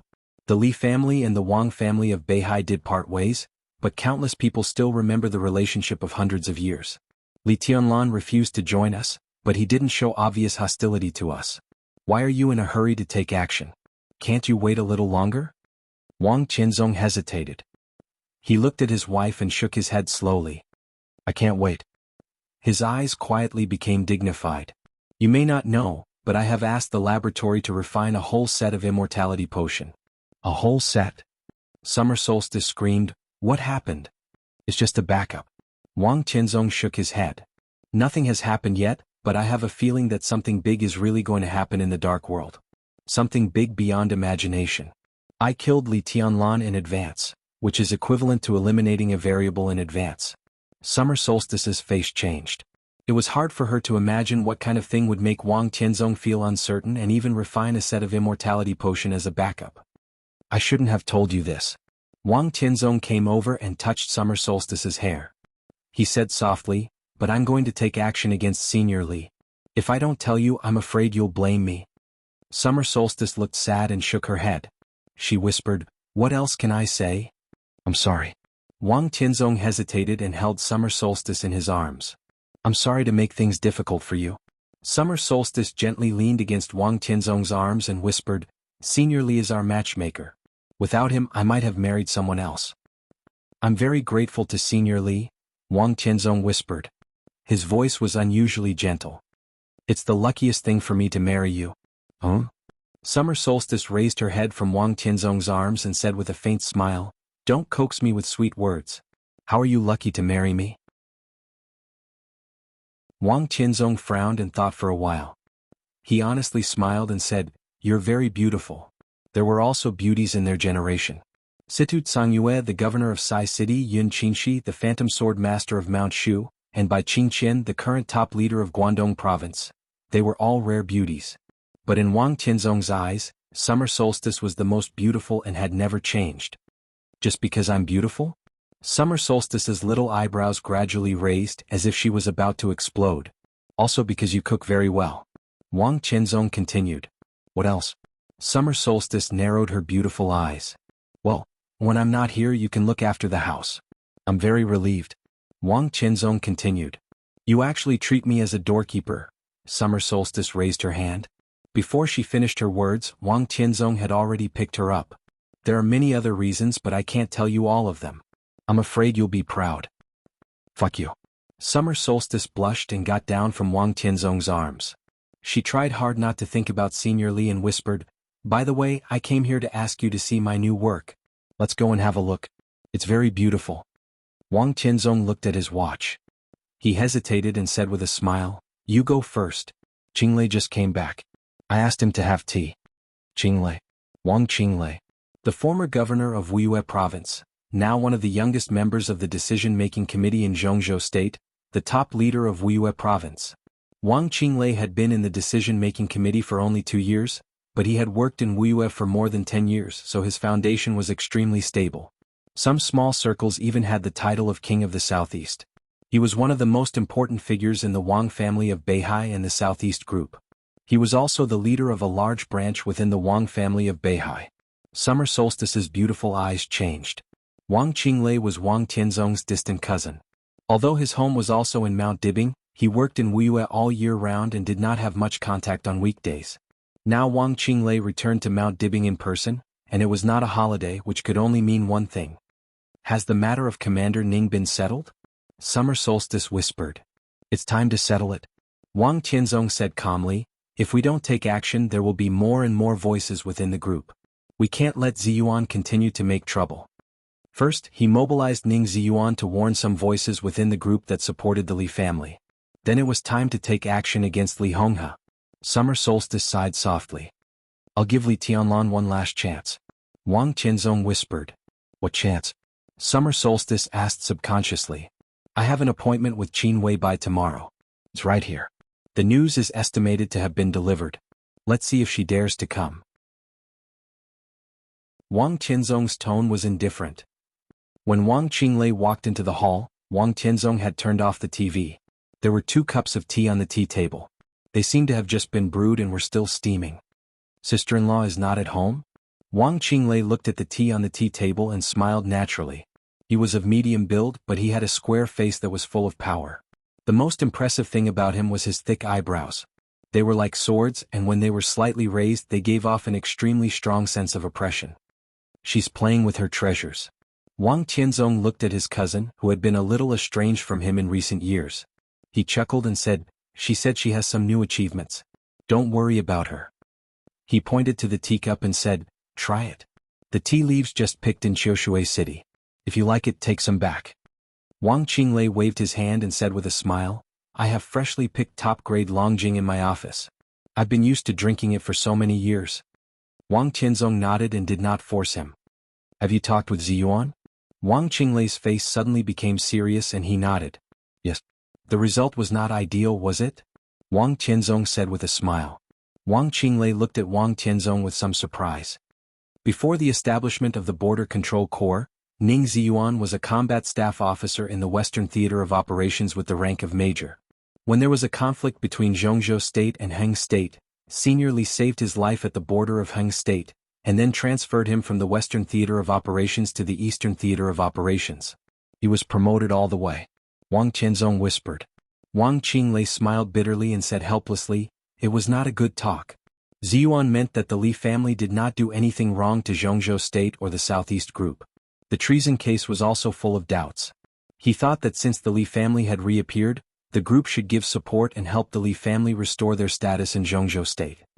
As he spoke, he shook his head first. Wang Tianzong took a sip of tea and whispered, it's expected. Since we can't reach an agreement, let's give him a position. Wang Qinglei, who had been mentally prepared, nodded. He asked, who will go to the Eastern Theater of Operations? Dongqing Wudi will choose this position. Our people will take over a corps under the Border Control Corps. Wang Tianzong thought for a moment and said calmly, do you want to trade the Border Control Corps? Wang Qinglei was thoughtful. Wang Tianzong said in a calm but unquestionable tone, Emperor Jiang. There was no room for negotiation in his tone. Wang Qinglei narrowed his eyes and glanced at Wang Tianzong. The Border Control Corps was known as a small military department. The commander must be the Marshal of Zhongzhou State, who had great power. Wang Qinglei was also very enthusiastic about this position. However, it was not appropriate for him to compete with Wang Tianzong. He clenched his fists calmly and nodded. I think it's okay. What about Ziyuan? Give him an idle position?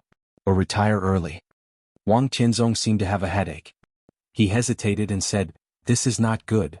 Taking down Ning Ziyuan was indeed a warning to some of the forces supporting the Li family within the group. But if it was too straightforward, it might cause a backlash. After all, Ning Ziyuan had not reached the age of retirement, and he even had the potential to go further. I have a suggestion. Wang Qinglei said. Oh? Wang Tianzong glanced at him. If it doesn't work, put him in Tianan. Emperor Jiang controls the Border Control Corps and can keep an eye on him. Wang Qinglei said. Tianan. There was no such province in Zhongzhou State. But in the border war more than 3 years ago, the Border Control Corps directly penetrated 800 miles into Annan State. Now that land had been regarded as a possession by Zhongzhou State, it was secretly called Tianan Province. In the constant protests of Annan State, Zhongzhou State nominally withdrew from that land, but the army did not withdraw.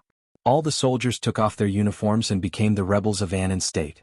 Now they confronted the forces of Annan State and the Purgatory of Heaven capital. Emperor Jiang was the leader of this rebel army. If Emperor Jiang controlled the Border Control Corps, then it was undoubtedly very appropriate to let Ning Ziyuan control this rebel army. And it was of great importance, which could shut some people's mouths. But, Wang Tianzong took a deep look at Wang Qinglei. Don't you think the Purgatory of Heaven capital is strange? The Purgatory of Heaven capital may have something to do with the Li family back then. But unless Ning Ziyuan really wants to commit treason, he will only be more loyal if he is put in Tianan. At that time, if there is really something wrong, he can be taken down at any time, and then others will have nothing to say. Wang Qinglei said with a smile. In addition, if you want to target the Li family, there is another move. Four spirits have been very peaceful in recent years. Since the purgatory of heaven capital may have something to do with the Li family, it is better to put Spirit Tortoise in Tianan and let them fight each other. If Spirit Tortoise is disobedient, it can also be taken down. Some rumors can do it. If you don't object, I can do it. Wang Qinglei said with a smile. We all understand. With Li Honghe, the Li family can't really commit treason. Wang Qinzong hesitated a little and finally nodded. Okay. He approved of this transfer. It also meant that there was a prelude to the conquest against the Li family. Chapter 315. Night fell quietly. The tide began to rise at the seaside. In the deep night, the majestic sea continued to blend in the darkness. The night sky continued to darken, and the undulating surface of the sea seemed to be rising. The small island was like a piece of wood floating in the deep sea, and it could be completely torn apart by the raging tides of the darkness at any time. The cold current of the Arctic Ocean poured into the Pacific Ocean with the wind. It was early summer on the island, but it was still cold. The coldness made people rational. Qin Weibai particularly liked this kind of cold atmosphere. The night grew darker. The tide rose and fell on the seaside, gradually calming down. The wind was stronger and the island was full of deep chill. Qin Weibai sat silently on a rock by the sea, looking into the distance. Her hair fluttered in the wind, and she looked a little lonely in the darkness. Flaming fire stood quietly behind Qin Weibai, less than 5 meters away. One was sitting and the other was standing, both like statues. In terms of latitude and longitude, this was an isolated island at the junction of the Arctic Ocean and the Pacific Ocean.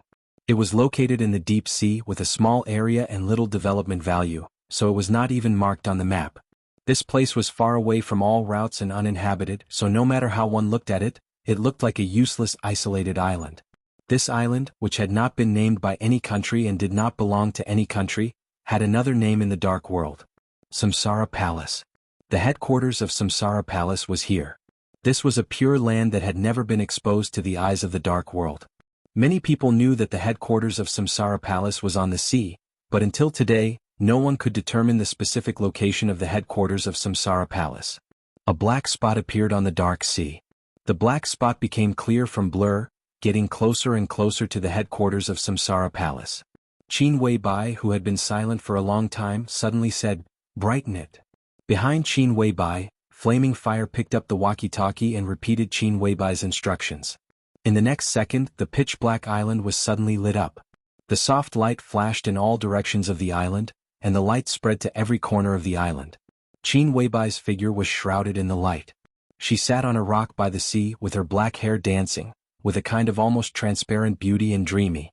The black spot on the sea had come ashore. This was a thin figure, his entire body covered in a black cloak. He was quiet and silent.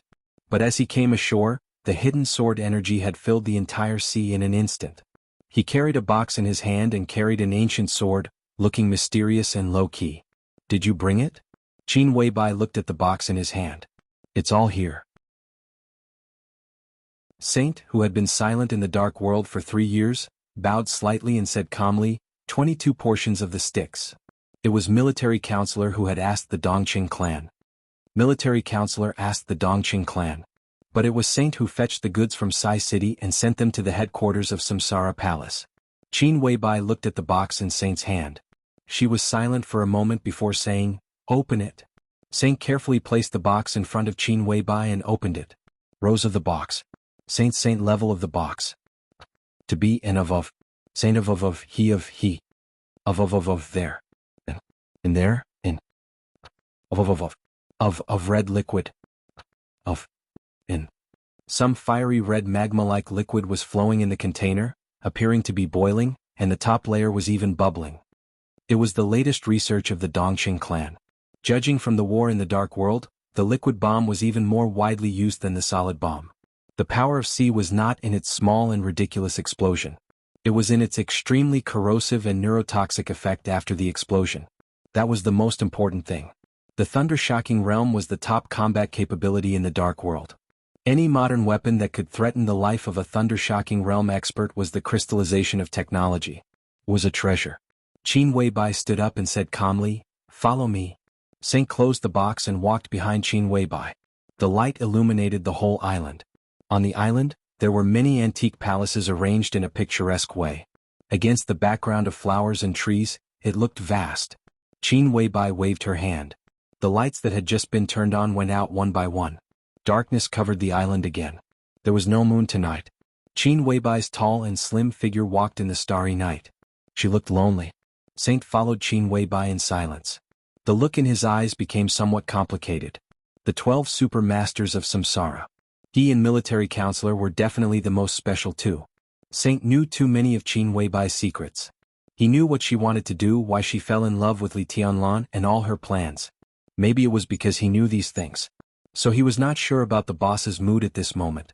At this moment he was not sure whether she had forgotten the whole world or been forgotten by the whole world. Either way it was good. Qin Weibai walked into the hall closest to the seaside. It was dark in the hall. In the quiet and windless environment, the silence was despairingly quiet.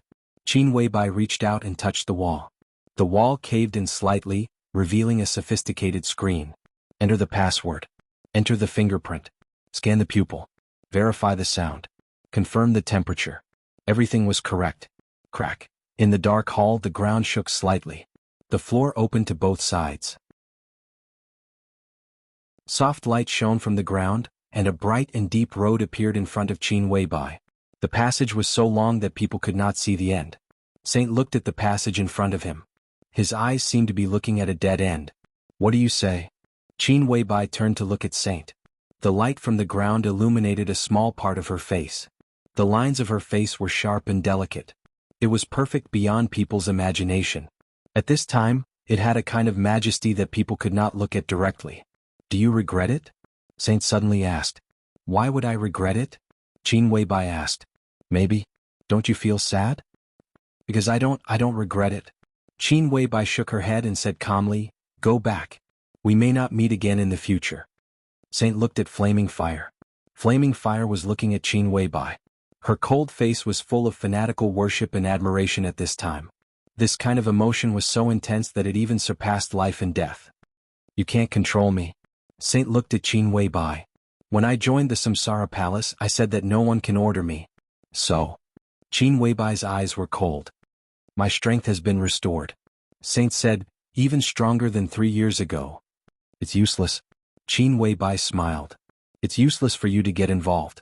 Military counselor is smarter than you. That's because he's too stupid or too loyal. Saint shook his head. Military counselor also knew what Qin Weibai wanted to do. So he did not come. As Qin Weibai had just said, she and military counselor might not meet again in the future. Because he had more important things to do. Qin Weibai's eyes became a little cold. Go back. She reached out to Saint and asked for the box containing sticks. Saint was motionless. He looked at the deep and bright underground passage. Qin Weibai could not control him. But he could not stop Qin Weibai. This passage was very long. If this was the last step on her way to the dead end, then, I'll send you on your last journey, Saint said. His tone was complicated. He whispered, don't worry, I know what I'm doing. Qin Weibai took a deep look at Saint. After a while, she nodded and walked down the passage into the underground. Flaming Fire followed. Saint carried the box and walked at the back. The sound of high-heeled shoes hitting the ground echoed softly. The open floor in the hall gradually closed. The light disappeared. Pure darkness shrouded everything again. Recall all the super masters of samsara except military counselor and ghost. In the deep passage Qin Weibai walked forward. When she was about to reach the end she suddenly said that. Okay. Flaming Fire agreed without hesitation. In the past 3 years except for Saint, military counselor and ghost, the rest of the 12 super masters of samsara had been fighting with the superpowers. Now the chaos had become more and more intense. Samsara Palace was not the most powerful among them, but it was definitely one of the protagonists of this chaos. Now all the super masters were found. Obviously, Qin Weibai thought it was time to put an end to it. Flaming Fire took out her mobile phone and suddenly said, Boss, there's news from military counselor. Say it. Qin Weibai's tone was concise. The Wang family of Beihai sent an invitation to the Aman family. 3 days later Wang Tianzong asked you to meet at Mount Dibing. Flaming Fire said. The Aman family was one of the German wealthy families.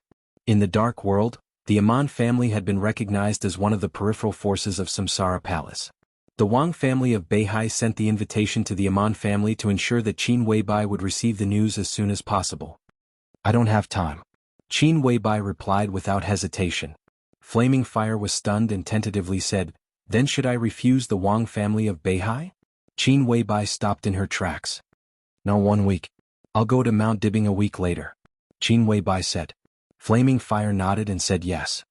Boss, can you tell me why all of this is happening?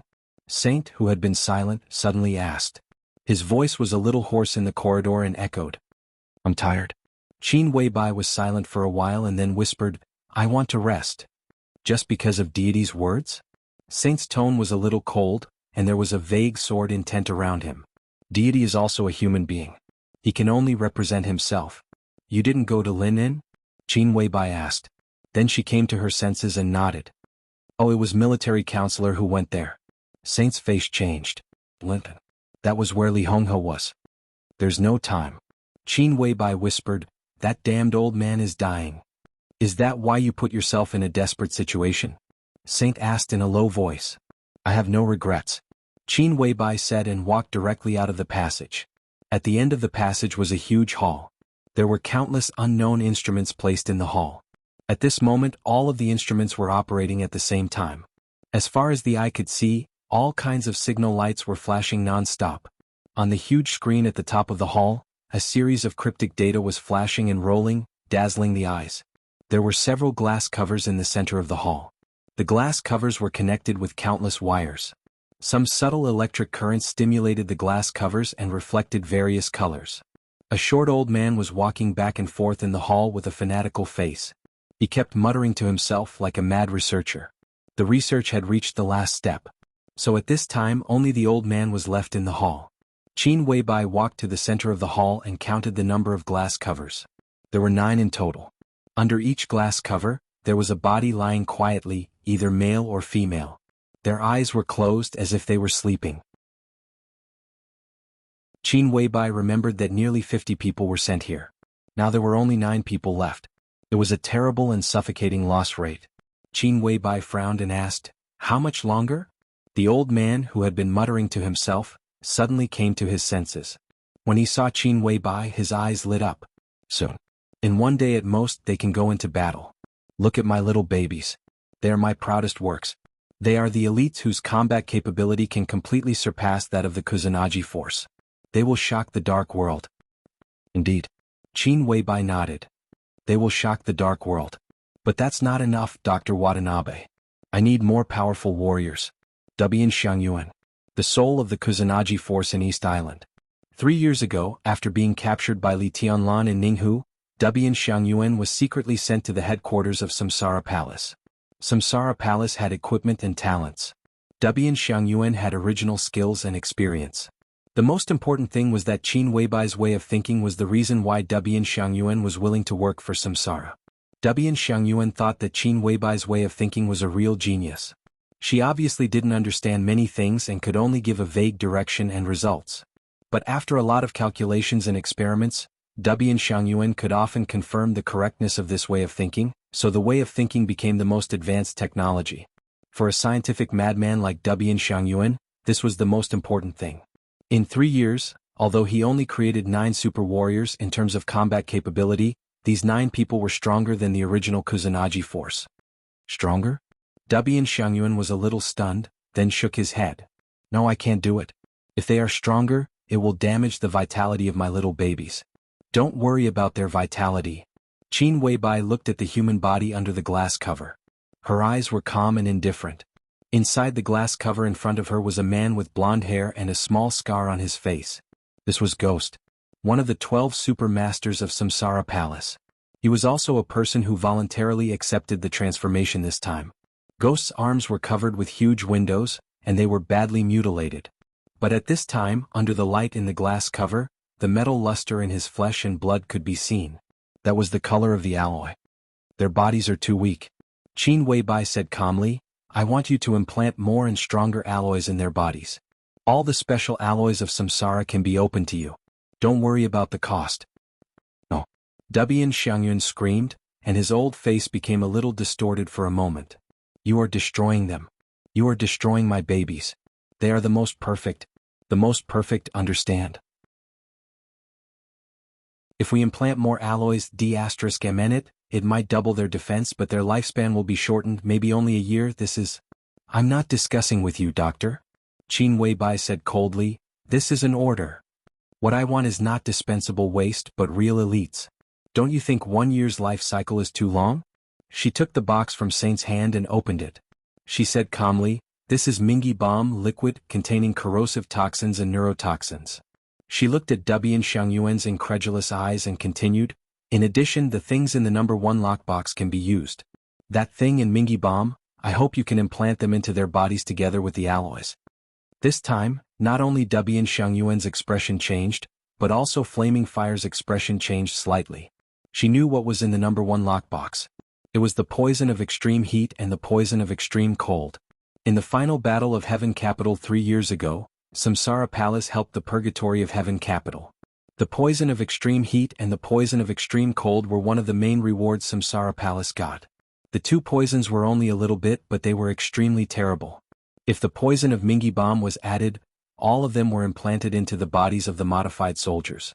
In terms of toxicity, it was not even a toxin that could only threaten the thundershocking realm. If it broke out at that time, even the invincible realm would be a fatal threat. Dubian Xiangyuan's face was a little dull. You're crazy? He looked at Qin Weibai in horror. In this case their use cycle will be shortened again. My little babies can only live for half a year at most, or even less. Half a year is enough. Qin Weibai's expression was calm. But, no buts. Qin Weibai shook her head. She looked at Dubian Xiangyuan and suddenly asked, Doctor, do you know which is the most powerful force in the dark world? Dubian Xiangyuan froze for a moment. Subconsciously he said a super force that no one could refute. The Wang family of Beihai. Yes, it's the Wang family of Beihai. Qin Weibai said calmly, they have always been the strongest martial arts force in the dark world. In every generation there are at least 2 experts at the peak of the invincible realm. Today every generation is like this. They have Beihai province, which even Zhongzhou state can hardly influence. They have a large army, advanced technology and powerful force. After hundreds of years of ups and downs, they have always stood at the peak of the dark world. Such a family has an unimaginably deep foundation. Compared with the Li family and the Lin clan, the Wang family of Beihai is the only great family, almost unshakable. But unfortunately they are not my friends. Qin Weibai looked at Dubian Xiangyuan's eyes. The Samsara Palace doesn't have the foundation of the Wang family of Beihai, and I can't shake the Wang family of Beihai. All I can do is imitate the power of the Wang family of Beihai. As for the use cycle of your little babies, that's not something I think about and I don't care about it. She gently patted the glass cover in front of her. Within 20 days I want to see these remade soldiers. From today on they are called.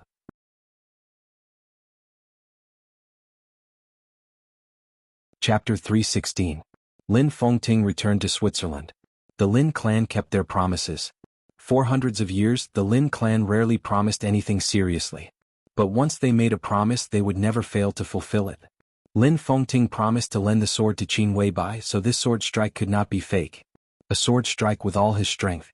The strongest sword strike. This sword strike could do a lot of things. If he unsheathed the sword without any scruples, he could kill an invincible realm expert, block the sword Emperor Wang Tianzong, and contend with the most mysterious god in the purgatory of Heaven Capital. This sword was unsheathed at the most critical moment, and it was even enough to change the general trend. If he wanted to change the general trend, he must understand the general trend. So after returning to Switzerland, Lin Fengting had been studying the information of the dark world. At the same time he was slowly adjusting his state. The headquarters of the Lin clan really stood aloof from the world.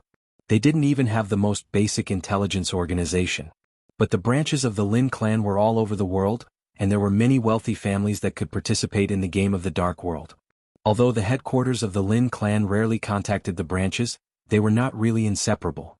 At least when Lin Fengting needed intelligence, the major branches would report the information to Lin Fengting as soon as possible. It was late at night in Switzerland. The light was still on in Lin Fengting's study. The luxurious and spacious desk was full of documents.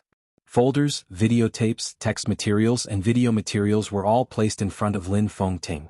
Lin Yuxian, the heir of the Lin clan, sat opposite Lin Fengting and accompanied his father to look through the mountain of materials. The chaos in the dark world today was no secret. It was completely clear at a glance. All the superpowers were caught in a bitter fight. People died every day. Almost all the superpowers fell into a strange circle where they wanted to win but couldn't win. They wanted to retreat but didn't dare to retreat. Now, it would seem that all of the superpowers were bracing themselves to hold on. But the more Lin Fengting looked, the more confused he became. Because in his eyes, the situation today was really chaotic. There was no logic or pattern in the chaos. That was the reality. But it was completely different from what he had expected. Qin Weibai told him when she was in Australia that the Samsara Palace had been psychologically prepared for everything today. If this sentence was interpreted from another perspective, it was the Samsara Palace who had planned everything today. Even if they didn't have the ability to control the entire situation, they were definitely one of the main forces behind the scenes. At the very least, they were able to anticipate all of this, and they would definitely have made sufficient preparations for everything that happened today. But Lin Fengting did not see any preparation from Samsara Palace. Like other forces, the Samsara Palace was also losing, holding on, and consuming. Moreover, because of their short appearance and lack of foundation, the Samsara Palace could even be said to have suffered the heaviest losses. In 3 years, 3 medium-sized consortiums attached to the Samsara Palace in Europe had been destroyed, and more than half of an elite force codenamed Samsara had been lost. As for the rewards, Lin Fengting stared at it for a long time. But he really didn't see what Samsara Palace had gained in the past 3 years. Not being able to tell was what puzzled him the most. He didn't know what the Samsara Palace wanted to do, nor did he know what benefits the Samsara Palace would get if it continued to develop like this. Was it because the Samsara Palace had been prepared, but the current situation made their preparation completely ineffective? Or was it because of something else? Lin Fengting put down the document and took a sip of tea. The tea was already cold. It was a little bitter when it entered his mouth, but it was refreshing. What do you think? Lin Fengting looked at Lin Yuxian sitting opposite him and suddenly asked. Obviously, the situation is completely out of control. Lin Yuxian held the document in his hand. The Purgatory of Heaven capital has pinned down a considerable part of the Wang family of Beihai in Annan State. Although Beihai province is calm, their overseas forces have suffered heavy losses in the past 3 years. Nearly 30 intelligence agencies of the Wang family of Beihai in Europe and America have been destroyed, and a wealthy family attached to them has betrayed them. Kunlun City is even worse. The forces they have established overseas over the years have almost been wiped out. The entanglement between the Dark Knights and Knights Templars is actually the Vatican's suppression of the Dark Knights. But the escalating battle between them has aroused the dissatisfaction of the Shadow Throne. The Shadow Throne in Europe is an official agency. Although it is to deal with the Black Ghost in Africa, it does not rule out the possibility of intervening in the battle between the Vatican and the Dark Knights. In America, the fantasy world has joined forces with the Men in Black of Star State to resist Kunlun City, but the appearance of the Shadow Throne makes them hesitate. While they preserve their strength, they also give Kunlun City time to entangle with them in Star State. So the Men in Black in the fantasy world have begun to have opinions about the Jiang family of South America that invited the Black Ghost. And all kinds of signs show that the attitude of the Heroes Club is very ambiguous. There seems to be a deal between them and the Jiang family of South America. Lin Yuxian recalled the information that could not be more chaotic dully and said with a wry smile, "At present there are battlefields almost everywhere. The Polar Ground Alliance in Snow Country has recently had serious internal strife. It is said that the activities of the Samsara Palace have been found in Snow Country. In Europe, it is the battle between Knights Templars and the Dark Knights. The Vatican is involved, the Shadow Throne is covetous, and the Samsara Palace stands with the Dark Knights to fight against the Vatican. But there are also shadows of Kunlun City, the fantasy world, and the Jiang family of South America. The Men in Black is the official organization of Star State. At present, they seem to have their eyes on Kunlun City, but they also have ideas about the Shadow Throne, so they have frequent contact with the Samsara Palace. Recently, some masters have appeared in the camp of the Samsara Palace. They seem to come from the Purgatory of Heaven capital, but the masters of the Samsara Palace have also appeared in Annan State. The Heroes Club and the Jiang family of South America seem to have ideas about both sides. They have more small movements, and it is impossible to analyze their specific goals at present. Lin Yuxian rubbed his temples and said helplessly, "There are too many possibilities now, and the relationship between the enemy and us is completely chaotic. The Wang family of Beihai, the Purgatory of Heaven Capital, the Samsara Palace, Kunlun City, the Dark Knights, the Fantasy World, the Heroes Club, the Jiang family of South America, the Polar Ground Alliance, the Vatican, the Men in Black, the Shadow Throne. Dad, now all the forces in the Dark World, whether they are superpowers or official forces, are involved. There are too many possibilities. Any two forces may cooperate with each other, and naturally they will betray each other. This situation is not good at all.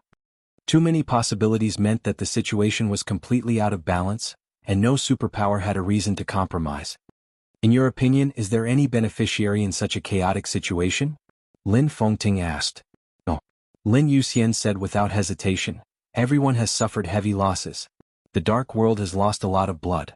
In the past 3 years, including the final battle of Heaven Capital, the Dark World has lost at least hundreds of experts of the Thunder-Shocking Realm and more experts of the Fire-Flaming Realm. In this situation there may be huge benefits in the end, but at least now, everyone is a loser. I think if they had known that there would be today's situation, they would not have chosen to go to war. It doesn't matter now how the war started. Any force is now fighting for the sake of war. They don't want to fight, but they have no choice and can't get out. Lin Fengting nodded. He agreed with his son. What's the key point? Lin Fengting asked again. The key point? Lin Yuxian tried hard to think about the information he had read. After a while, he suddenly raised his eyebrows and said, the Samsara Palace. Lin Fengting narrowed his eyes and did not speak for a while. The Samsara Palace was indeed the key point. This chaos began when the Wang family of Beihai and Kunlun City joined hands to suppress the Samsara Palace. The situation was also completely out of control at that time. The war continued until now, and there were battlefields everywhere. Snow Country, Europe, America, and in state, they were all fighting. And it was incredible that the Samsara Palace could be seen on all the battlefields. And they were all quite active. When all the superpowers didn't want to fight but had to fight, every time the Samsara Palace took the initiative, the situation would be more chaotic. Then it developed into today's irremediable situation. The Samsara Palace was indeed the key. In recent years, every battle that could escalate conflicts and contradictions seemed to be provoked by the Samsara Palace. So today the Samsara Palace was also the party that suffered the most. But what did the Samsara Palace want? According to the current situation, the Samsara Palace absolutely could not win. Qin Weibai did not borrow Lin Fengting's sword. Even if Lin Fengting sold himself to the Samsara Palace would not get any benefits. Why did she do that? Lin Fengting whispered to himself. According to the analysis of the intelligence, the Samsara Palace wants to get its own foundation. Lin Yuxian shook his head. This speculation is reasonable, but now it seems unreliable. Just for its own foundation, why does it have to make a scene that can't end? Even if it can't end, it will end. Lin Fengting said faintly, if it is forced to end, what do you think will be the result? Lin Yuxian subconsciously glanced at his father. Lin Fengting's face was calm. Lin Yuxian pondered for a while and said faintly, if it is forced to end, at least one superpower will be completely destroyed. Maybe? There was a hint of caution and temptation in his tone. Maybe there will be new superpowers coming into the secular world, just like the Purgatory of Heaven Capital appeared in Heaven Capital 3 years ago. Lin Fengting said non-committally, which is the most likely force to be destroyed? The Samsara Palace. This time Lin Yuxian did not hesitate. The destruction of the Samsara Palace is not possible. Now it seems that it is basically a foregone conclusion. Lin Fengting fell silent. He knew that what his son said was true. But how could people believe the fact that the Samsara Palace suddenly destroyed itself? Father, Lin Yuxian hesitated. In a short time his face turned red and cold sweat oozed from his forehead. Are we going to enter the secular world? Until now he still did not know that Qin Weibai had asked Lin Fengting to borrow the sword. Lin Fengting suddenly found so much recent information about the Dark World. Lin Yuxian subconsciously felt that the Lin clan was going to enter the secular world. Why should we enter the secular world? Lin Fengting shook his head and whispered, we are different from the Wang family of Beihai. The Lin clan is a clan, the Wang family of Beihai is also a clan, and the Jiang family of South America is also a clan. The biggest difference between the latter two and us is that they are used to gathering all branches together so that they will be more powerful, but there will be more internal hidden dangers. So they will clean up internal discord and contradictions from time to time. If these contradictions can be completely eliminated, They will continue to be brilliant until the contradictions accumulate again to the extent that they have to be cleaned up. The cycle will start again. If they succeed, they will still be at the peak. But if they fail, the consequences will be equally unimaginable. But we are different. We spread out all the branches. Everyone can leave and get enough support. If they want something, they can get it themselves. The headquarters of the Lin clan can shelter them when necessary, but there is nothing worth coveting here. If we don't enter the secular world, the Lin clan will always be the Lin clan. Maybe some branches will disappear and the connection will be broken, but we will have more branches go out. We don't pursue power, but freedom can create everything. Lin Fengting looked at his son with a smile and whispered, "I think it's good." Lin Yuxian breathed a sigh of relief and laughed. "I think it's good too. But Qin Weibai of the Samsara Palace found me." Lin Fengting said, "She wanted to borrow a sword stroke from me. I agreed, so I came to look through these materials." "You agreed?" Lin Yuxian was shocked. "I just lent her the sword stroke that I owed the Li family." Lin Fengting shook his head. Lin Yuxian's eyes flickered, and he said thoughtfully, "When does she want to use this sword stroke?" "A month later in Snow Country." Lin Fengting said. "Snow Country." Lin Yuxian's pupils contracted, and he said with a smile, "She intends to completely involve the Polar Ground Alliance." "Dad, can I go to Snow Country with you?" Lin Fengting glanced at him. "I wanted to go to Zhongzhou State." Lin Yuxian said, "I'm about to enter the peak of the thunder-shocking realm. Maybe I'll get some inspiration. There's still time." Lin Fengting thought for a while and said, "Go to Zhongzhou State first and then go to Snow Country. There's no hurry." Lin Yuxian hesitated and nodded. "I heard that Li Tianlan is back. I'm looking forward to the battle between him and Wang Xingxiao. I'm afraid that the greater the expectation, the greater the disappointment." Lin Fengting said with a smile. "What do you mean?" Lin Yuxian looked confused. Lin Fengting shook his head and didn't say much. He just said casually, "Go if you want to. Be careful. Something big is going to happen in the dark world recently." Lin Yuxian nodded, stood up and walked to the door. When he was about to walk out of the study, he suddenly paused and whispered, "Father, have you ever wondered why Qin Weibai asked you to borrow this sword stroke?" He hesitated and continued, "After all, Senior Li is still here." Lin Fengting's face was calm. He stood up, walked to the window and opened it. It was late at night outside the window. Only the sound of insects could be heard in the quiet night. In Australia, after the curtain call of the opera, he found Qin Weibai, who had not left Sydney, and asked her this question. Since she wanted to borrow the sword, why didn't she go to Senior Li?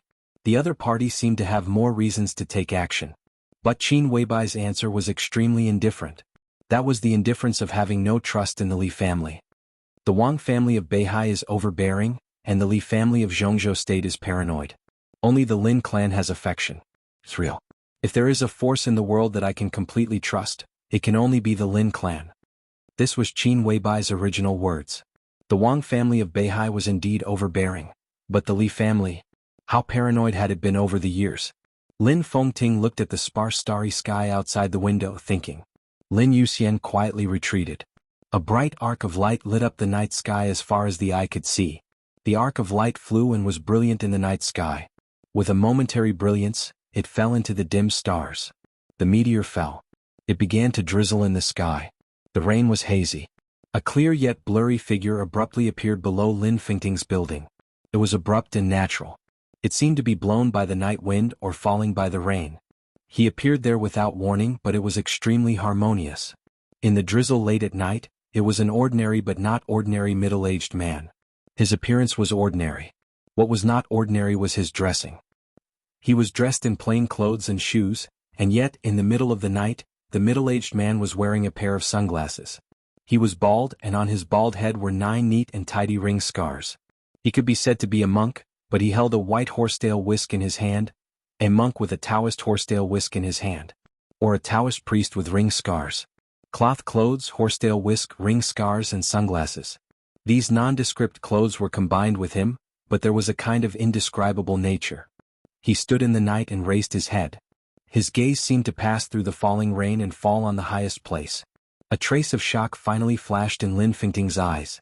His figure flickered, and in the next second, he was standing directly beside the middle-aged man. "What's there?" Lin Fengting asked. His voice was loud and he emphasized his words, which seemed very clear. He did not ask what the other party was looking at, because he was blind. His voice was very heavy because the other party was close to deaf and mute. He was Lin Su, Lin Fengting's younger brother. There was no such thing as a metaphysics grandmaster in the Lin clan, but Lin Su had been playing this role for many years. There was Wuwei Xian Xuanzi in Zhongzhou State. The people in the Lin clan did not know who was more profound, Lin Su or the other two. However, compared with the other two, Lin Su did not do a very good job of protecting himself. It was true that Lin Su was punished by the heavens for revealing the secrets of heaven. At the age of 20, Lin Su lost one eye, then the second eye, and all kinds of illnesses followed. His martial arts strength, which was not bad, began to plummet. So Lin Su began to shave. Then, when his hearing gradually became less sensitive, he picked up the horsetail whisk again. In recent years, Lin Su's hearing had been declining, and it had become a little difficult for him to even speak. In recent years, he had basically stopped speaking and even rarely appeared in front of the Lin clan. But every time he spoke, it basically meant that there would be one more powerful branch of the Lin clan. Lin Fengting had heard from his father that Lin Su's blessing in this life was extremely deep. In terms of luck, it was far more than Lin Fengting's by several times or even dozens of times. He was originally the most suitable person to be the patriarch of the Lin clan. If he had focused on martial arts, he was even expected to become a real chosen one, stronger than Wang Tianzong. But Lin Su came into contact with metaphysics. He destroyed himself and used his own blessing to condense the majestic luck for the entire Lin clan. The Lin clan stood in this world. If there was freedom and ease, there must be sacrifices. Lin Su was the sacrifice of the Lin clan. Lin Fengting was also the sacrifice of the Lin clan. Just like he named his son Lin Yuxian. The Lin clan was leisurely. How could Lin Yuxian really be leisurely in this life? Lin Su seemed to notice Lin Fengting. He raised his hand holding the horsetail whisk and pointed to the sky. His arm trembled violently. The snow-white horsetail whisk scattered in the night rain and was blown up by the wind, like a head of bitter white hair that had long lost any vitality. Don't say it if it's not important, Lin Fengting said. I have to say it. Lin Su's voice was hoarse and dry, and it seemed a little stiff and slow. The demon star fell. The demon star? Lin Fengting raised his eyebrows. Lin Su stood where he was and seemed to be thinking. Are you going to enter the secular world? He was silent for a long time before he asked, that woman? Her name is Qin Weibai. Lin Fengting said, not for her. She borrowed the sword. I also borrowed the sword that I owed the Li family that year. She is the demon star, Lin Su said slowly. His voice did not become smoother as he spoke, but became more and more dry and stiff.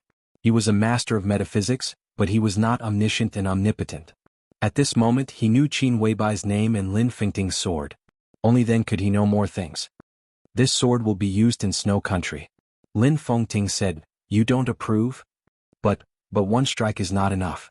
Lin Su said with difficulty, Fiend Star, she's asking for death. It's this man. Qin Weibai? Lin Fengting was shocked. He recalled the information he had read. He couldn't see any hope for the future of the Samsara Palace, nor could he see what the Samsara Palace wanted to do. Was Qin Weibai asking for death? Was that the answer? However, why does she want to die? Lin Fengting asked. The corner of Lin Su's mouth was already bleeding. The blood dripped onto the ground, mixing with the sound of the rain. The sound was faint and distant. I'm dealing with a calamity on behalf of others, he replied. Who? I don't know, it can't be calculated. What happens after she dies? A new era. So what if I don't die? It is also a new era. Then why did she seek death? I'm dealing with a calamity on behalf of others. All the questions suddenly returned to the original point. Lin Fengting was thoughtful. It turned out that this was a dead knot that couldn't be avoided. There was no choice and no way out. Will she die? Lin Fengting asked. Lin Su was silent for a while, then said hoarsely, she will definitely die. Lin Fengting frowned. He didn't think there was anything wrong with it, but he felt it was a pity. It would be such a pity if such a beautiful and peerless woman were to perish. Lin Fengting whispered, what will happen in the Battle of Snow Country? The Fiend Star will cause chaos. The disaster of troubled times. After the troubled times there would be a new era. Lin Fengting took a deep breath and whispered, I will still use this sword. One sword is not enough. Lin Su's body was a little shaky, and he seemed to be unable to stand steadily. His voice became weaker and hoarser. If you want the Lin clan to continue to prosper, you should protect her from death. Why? Lin Fengting's face finally changed. Cause and effect. Lin Su's voice was strangely hoarse. When he heard the word cause and effect, he inexplicably shivered all over. The world seemed to become extremely gloomy and cold in an instant. A mouthful of blood sprayed directly from Lin Su's mouth. Lin Su's body fell down softly. Lin Fengting was shocked and suddenly held him. Lin Su fell into Lin Fengting's arms. His face was pale, but he kept saying, "Zhongzhou State, go to Zhongzhou State."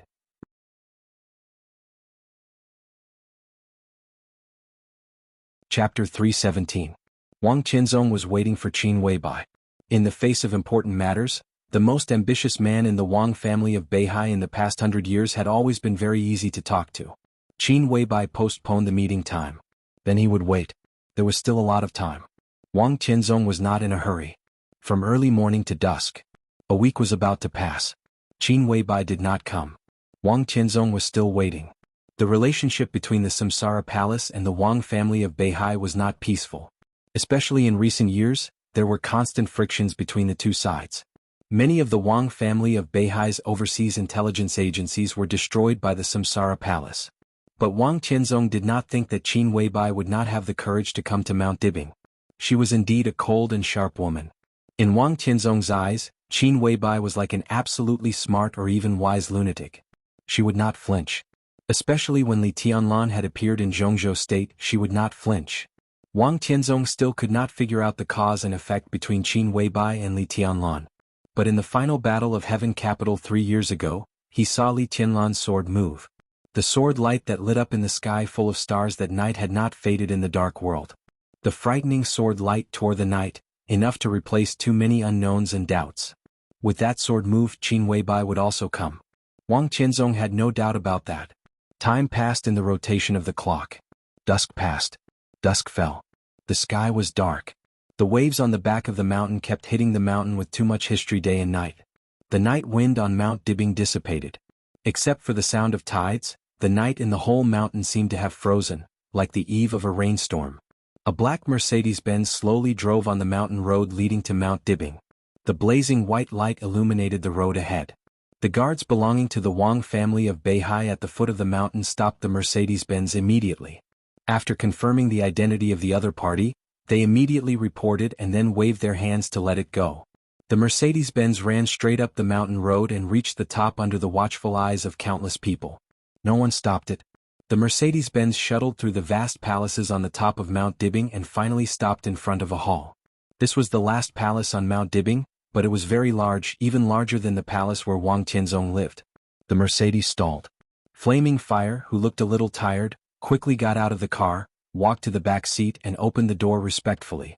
Qin Weibai, who had been invited, got out of the car and looked up at the extremely tall hall in her sight. The gloomy and oppressive night quietly became bright and lively. Qin Weibai stood in front of the hall. Although she did not move, she seemed to have gathered all the light around her, so that her whole body was shining. She was so reserved, so proud, so dignified and so cold. She was wearing a pale golden dress, and half of her fair and delicate arms were exposed to the air. The only decoration on her was a delicate lady's watch. Her long white hair was tied up, and a green hairpin was inserted in her soft hair. She stood there quietly, motionless, but her whole body carried a kind of noble and graceful bearing that almost made people dare not look at her directly. This was a true peerless beauty of the world.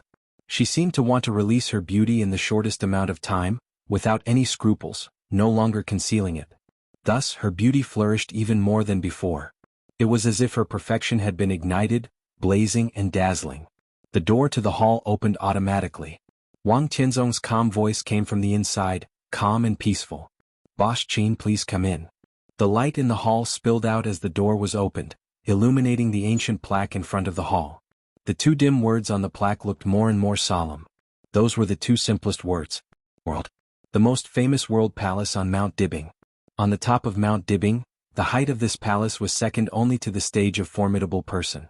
It was the largest palace in the entire Wang family of Beihai, and also the highest level meeting place of the Wang family of Beihai. For hundreds of years. Every time the Wang family of Beihai made a major move, there would be a result first, and then the implementation would begin. There was too much glory and splendor here. It was no exaggeration to say that everything you saw from the World Palace was the world of the Wang family of Beihai. Wang Qianzong asked Qin Weibai to meet here, which represented the solemnity and sincerity of the Wang family of Beihai. Qin Weibai's face was calm and she stepped into the hall. It was like walking into the light from the darkness. The World Palace occupied a large area. There was a main hall and 2 side halls inside. It was only used for meetings, not for living, so there was only 1 floor. In this way, under the ceiling that was nearly 30 meters high, the whole layout of the World Palace looked extremely magnificent. Qin Weibai looked extremely small in it. This was the first time that Qin Weibai walked into the World Palace. The decoration in the hall was not luxurious. It could even be said that there was no decoration. But every brick, tile, and column showed the vicissitudes of life, which was heavy and solemn enough to make people tremble. Standing here, it was easy to think of the suffocating power represented by the Wang family of Beihai. Qin Weibai remained calm and collected. She walked on the extremely long carpet spread out in the hall and looked up ahead. There were many steps in the deepest part of the hall. Each step was nearly half a meter high and there were 9 steps in total. At the end of the steps was a high platform, on which there was a huge chair made of suet white jade. This was the throne of the Wang family of Beihai. Wang Qianzong sat on it, which was really superior. Even if Qin Weibai looked up, she could only see Wang Qianzong's feet. She could not even see his face and expression. Qin Weibai's eyes were shining, bright and deep, like the distant night sky. She glanced at Wang Qianzong and said, "Come down." Her voice was very soft, but it was particularly clear in the hall. Wang Qianzong stood up from the throne and walked down the steps step by step. The steps were very high, so every step must be down to earth. Wang Qianzong came to Qin Weibai. He smiled and said, "Welcome." His eyes were calm, but there were some fluctuations deep in his eyes. Qin Weibai was really amazing tonight. His unchanging appearance carried a temperament that seemed to have been sublimated. Wang Qianzong had seen so many so-called beauties, but none of them could compare with her. "Sit down." Wang Qianzong pointed to the soft leather sofas arranged vertically on both sides of the carpet. Qin Weibai sat down. It was cool and light. Between the sofas, there was a tea table made of fine sandalwood. The tea table was empty, without tea, water, or flowers. Wang Qianzong also sat down. There was a faint smile on his face, but his eyes were a little cold. "I'm surprised," he said. "I've been waiting for you to see me. But now you appear in front of me. I still haven't received the news that you have entered Beihai province." He asked slowly, "Is the intelligence system of the Wang family of Beihai so bad?" "Not bad." Qin Weibai's tone was brief. "Then how did you do it?" The smile on Wang Qianzong's face remained unchanged. "It's not difficult." Qin Weibai shook her head. "Did you know that I would wait for you in the World Palace?" Wang Qianzong asked again. "It's not difficult." Qin Weibai's answer did not change. "Amazing." Wang Qianzong really laughed this time. A strong smile appeared on his face, which made his eyes become warmer. "This is what I mean. The intelligence agency of the Samsara Palace is really amazing. In the past 3 years, you have destroyed nearly half of the intelligence network of the Wang family of Beihai overseas, but I can't find the operation mode of the intelligence agency of the Samsara Palace. Your intelligence agency seems to not exist. Occasionally there are some flaws, but later it is proved that these are all traps. Such a meticulous intelligence agency is incredible. Your Majesty, you flatter me." Qin Weibai said calmly, "The intelligence agency is not everything. The intelligence agency of the Samsara Palace does have some clever places, but at most, it can only take the lead in some things." Wang Qianzong raised his eyebrows. He took a deep look at Qin Weibai and said with a smile, "Indeed, the intelligence agency is not everything." His fingers tapped on the tea table beside his hand calmly, and he suddenly asked, "How long can the Samsara Palace hold on?" Qin Weibai looked at Wang Qianzong with cold eyes. Wang Qianzong looked at Qin Weibai gently. "Your Majesty, thank you for your concern. The Samsara Palace can hold on." Qin Weibai said. "Now it seems that it is true." Wang Qianzong nodded. "But it is temporary. Your intelligence agency is very strong, but it can only delay the time of your destruction. At least in my eyes, I can't see the hope of the Samsara Palace to continue to develop. The intelligence agency of the Wang family of Beihai may be bloated, but it is not incompetent. As an authority, I can roughly see what you have done in the past 3 years. Oh, the Samsara Palace is really bold. You provoked a war in the Dark World, which is equivalent to a war with the whole Dark World. He shook his head and said blandly, you brought about your own destruction. This is the way of the Samsara Palace, Qin Weibai said softly. Her voice was not anxious or regretful, but calm. Even if it is destroyed in the end, it is the fate of the Samsara Palace. You need help. Wang Tianzong said with a smile, you need a real ally, not a mutual defensive state with the purgatory of heaven capital, but a completely trustworthy ally. For example? Qin Weibai said calmly. For example, the Wang family of Beihai. Wang Tianzong tapped on the table with his fingers. I have a suggestion. The Wang family of Beihai and the Samsara Palace cooperate fully. What do you think? Qin Weibai turned her head and glanced at Wang Tianzong. There was no emotion in her eyes. Nothing much. She said without hesitation. You will all die. Wang Tianzong narrowed his eyes and said with a chuckle. If you cooperate with the Wang family of Beihai, at least there is a chance of survival.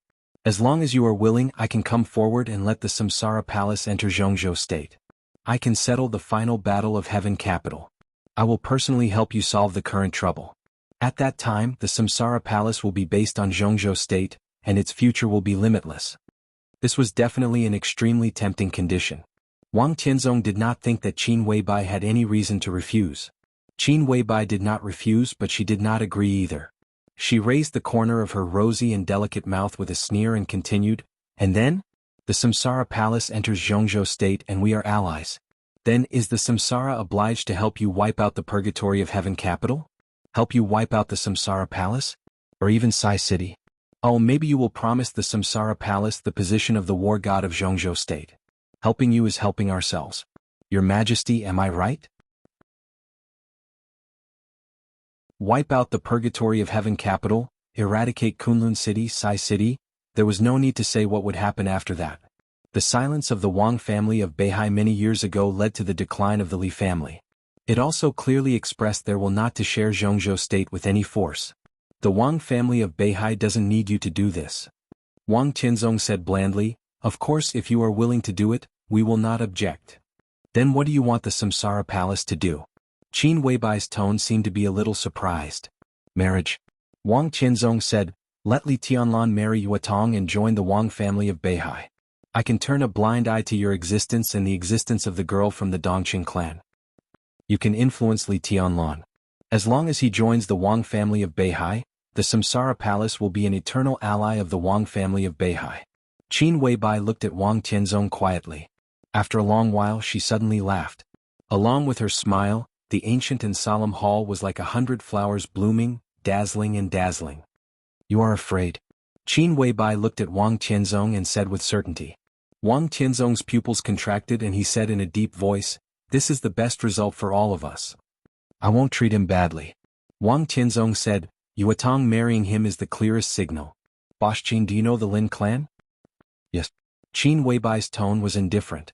She had already guessed what Wang Tianzong wanted to say, and the light in her eyes was colder. The ancestors of the Lin clan had a deep relationship with the ancestors of the Wang family of Beihai. It is no exaggeration to say that the Lin clan came from the Wang family of Beihai. Wang Tianzong's eyes were burning. As long as Li Tianlan is willing to join the Wang family of Beihai, I can give him the same status as the ancestors of the Lin clan in the Wang family of Beihai. Here, Li Tianlan can have the same power as Xiaoyao. In the future, his status will be equal to that of the patriarch and equal to that of Xingxiao. I can even support him to deal with Kunlun City. I can give him everything he wants. He stood up, waved his hand and said lightly, I know what you want to say. If Li Tianlan joins the Wang family of Beihai, the Samsara Palace and Sai City will definitely change their positions. The Wang family of Beihai will not covet the Samsara Palace and Sai City. When the time is right, Li Tianlan can leave like the ancestors of the Lin clan and establish a family at will. At that time, the family he establishes will also become the eternal ally of the Wang family of Beihai. Qin Weibai listened without saying a word. Until Wang Tianzong finished, she smiled and said, Do you believe what you said? Do you doubt me? Wang Tianzong's tone was cold. It's impossible for the Li family of Beihai to. That's the Li family. I'm talking about Li Tianlan. Wang Tianzong interrupted Qin Weibai with a sneer. Will Li Tianlan really have a good end in the Li family? Boss Qin, we can sympathize with the Li family's collapse, But do you really think that the Li family is good? You know what's going on. Li Tianlan is in the Li family. Even if I don't touch him, even if Kunlun City doesn't touch him, he will not have a good end in the end. The Li family is stubborn. Li Tianlan is a genius, but he carries the burden of the Li family. How ridiculous is that? Joining the Wang family of Beihai is his best choice. Qin Weibai looked at Wang Tianzong. Her eyes narrowed slightly. The subtle movement was not sharp, but it made her look a little lazy. What do you know? She asked. It's just speculation. Wang Tianzong was expressionless and said something insincere. There were some things that Qin Weibai didn't want Wang Tianzong to know. Similarly, there were some things that Wang Tianzong didn't want Qin Weibai to know that he already knew. For example, Huawu, who died mysteriously in Heaven Capital. You hate the Li family. Wang Tianzong said, so it's the best way for Li Tianlan to join the Wang family of Beihai. It does sound good. Qin Weibai nodded and changed the topic. But your majesty seems to forget something. The Wang family of Beihai is not the Wang family of Beihai hundreds of years ago, and you are not the chosen one ancestor of the Wang family of Beihai. Tianlan is different from the ancestor of the Lin clan. If Tianlan joins the Wang family of Beihai, he may be very popular in the short term. But when he has no value, his end may not be better than his end in the Li family. Your Majesty, you are ambitious. You don't care about anyone and you can sacrifice everything, including your children, your wife, and even yourself. As long as you think it's good for the Wang family of Beihai, you can sacrifice anything. Hundreds of years ago, your ancestors could sacrifice everything just to protect their families. That's why the Wang family of Beihai exists today. Now you sacrifice everything, including your family, just to protect the Wang family of Beihai. I understand your approach, but I will never work with you. Wang Tianzong paced back and forth in front of Qin Weibai and didn't speak for a long time. Why do you say that about me? After a long time, Wang Tianzong asked. No, why? Qin Weibai shook her head. I don't need evidence. I think so I can refuse you. That's all. You refused me? Wang Tianzong asked thoughtfully. Do you know what will happen to those who refuse me in Mount Dibing? Your Majesty, do you know that when I can bypass your intelligence system in Beihai province and come here, will I bring 2 more people with me? Qin Weibai said with a faint smile. For example, the palace master, and deity. Wang Tianzong stared at Qin Weibai and didn't speak. He seemed to be judging whether it was true or not. Time ticked by. Qin Weibai smiled and said calmly, it seems that I'm safe now, right? What about Li Tianlan? Wang Tianzong said expressionlessly, I can't persuade Li Tianlan and I can't persuade you. You refused my suggestion, so Li Tianlan is my enemy. You can't kill him. Qin Weibai stood up and stared into Wang Tianzong's eyes. She said coldly. Li Honghe can't protect him all the time. He will die. Wang Tianzong said meaningfully. That's because he deserves to die. Qin Weibai's tone unconsciously became a little sharp, and a trace of resentment flashed in her clear eyes. Wang Tianzong was slightly stunned. He looked at Qin Weibai and said in a deeper tone, do you hate him? Or do you hate the Li family?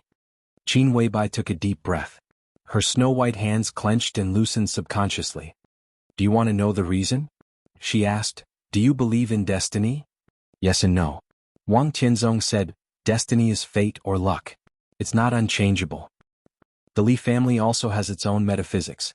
Although Li Honghe is not a metaphysics grandmaster, he at least knows a little. Qin Weibai said calmly, Tianlan was born with great luck, but his personal luck was almost drained by Li Honghe and transferred to the Li family as a whole. Wang Tianzong frowned slightly. He didn't understand metaphysics, but after spending a long time with Shen Xuanzi, he at least knew something. Li Tianlan's luck seemed to be extremely strong 3 years ago. What do you know? Qin Weibai said coldly, that's the luck condensed by Li Honghe with thousands of dead people of the Li family. It looks extremely strong, but in fact it's all death qi.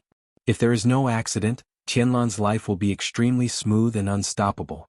But it's difficult for him to live to middle age with the luck condensed by death qi. At that time he will definitely die. But at that time Tianlan will have brought the Li family to the peak again. Obviously, Li Honghe won't care about his life or death. At least at the beginning that's what he planned to do. Wang Tianzong's mouth twitched and he couldn't say anything for a while. That was indeed what Li Honghe could do. But Wang Tianzong didn't think there was anything wrong with it. If the two exchanged places and the Wang family of Beihai needed to rise again, he would also choose to sacrifice his most outstanding junior in exchange for the glory of the entire Wang family of Beihai.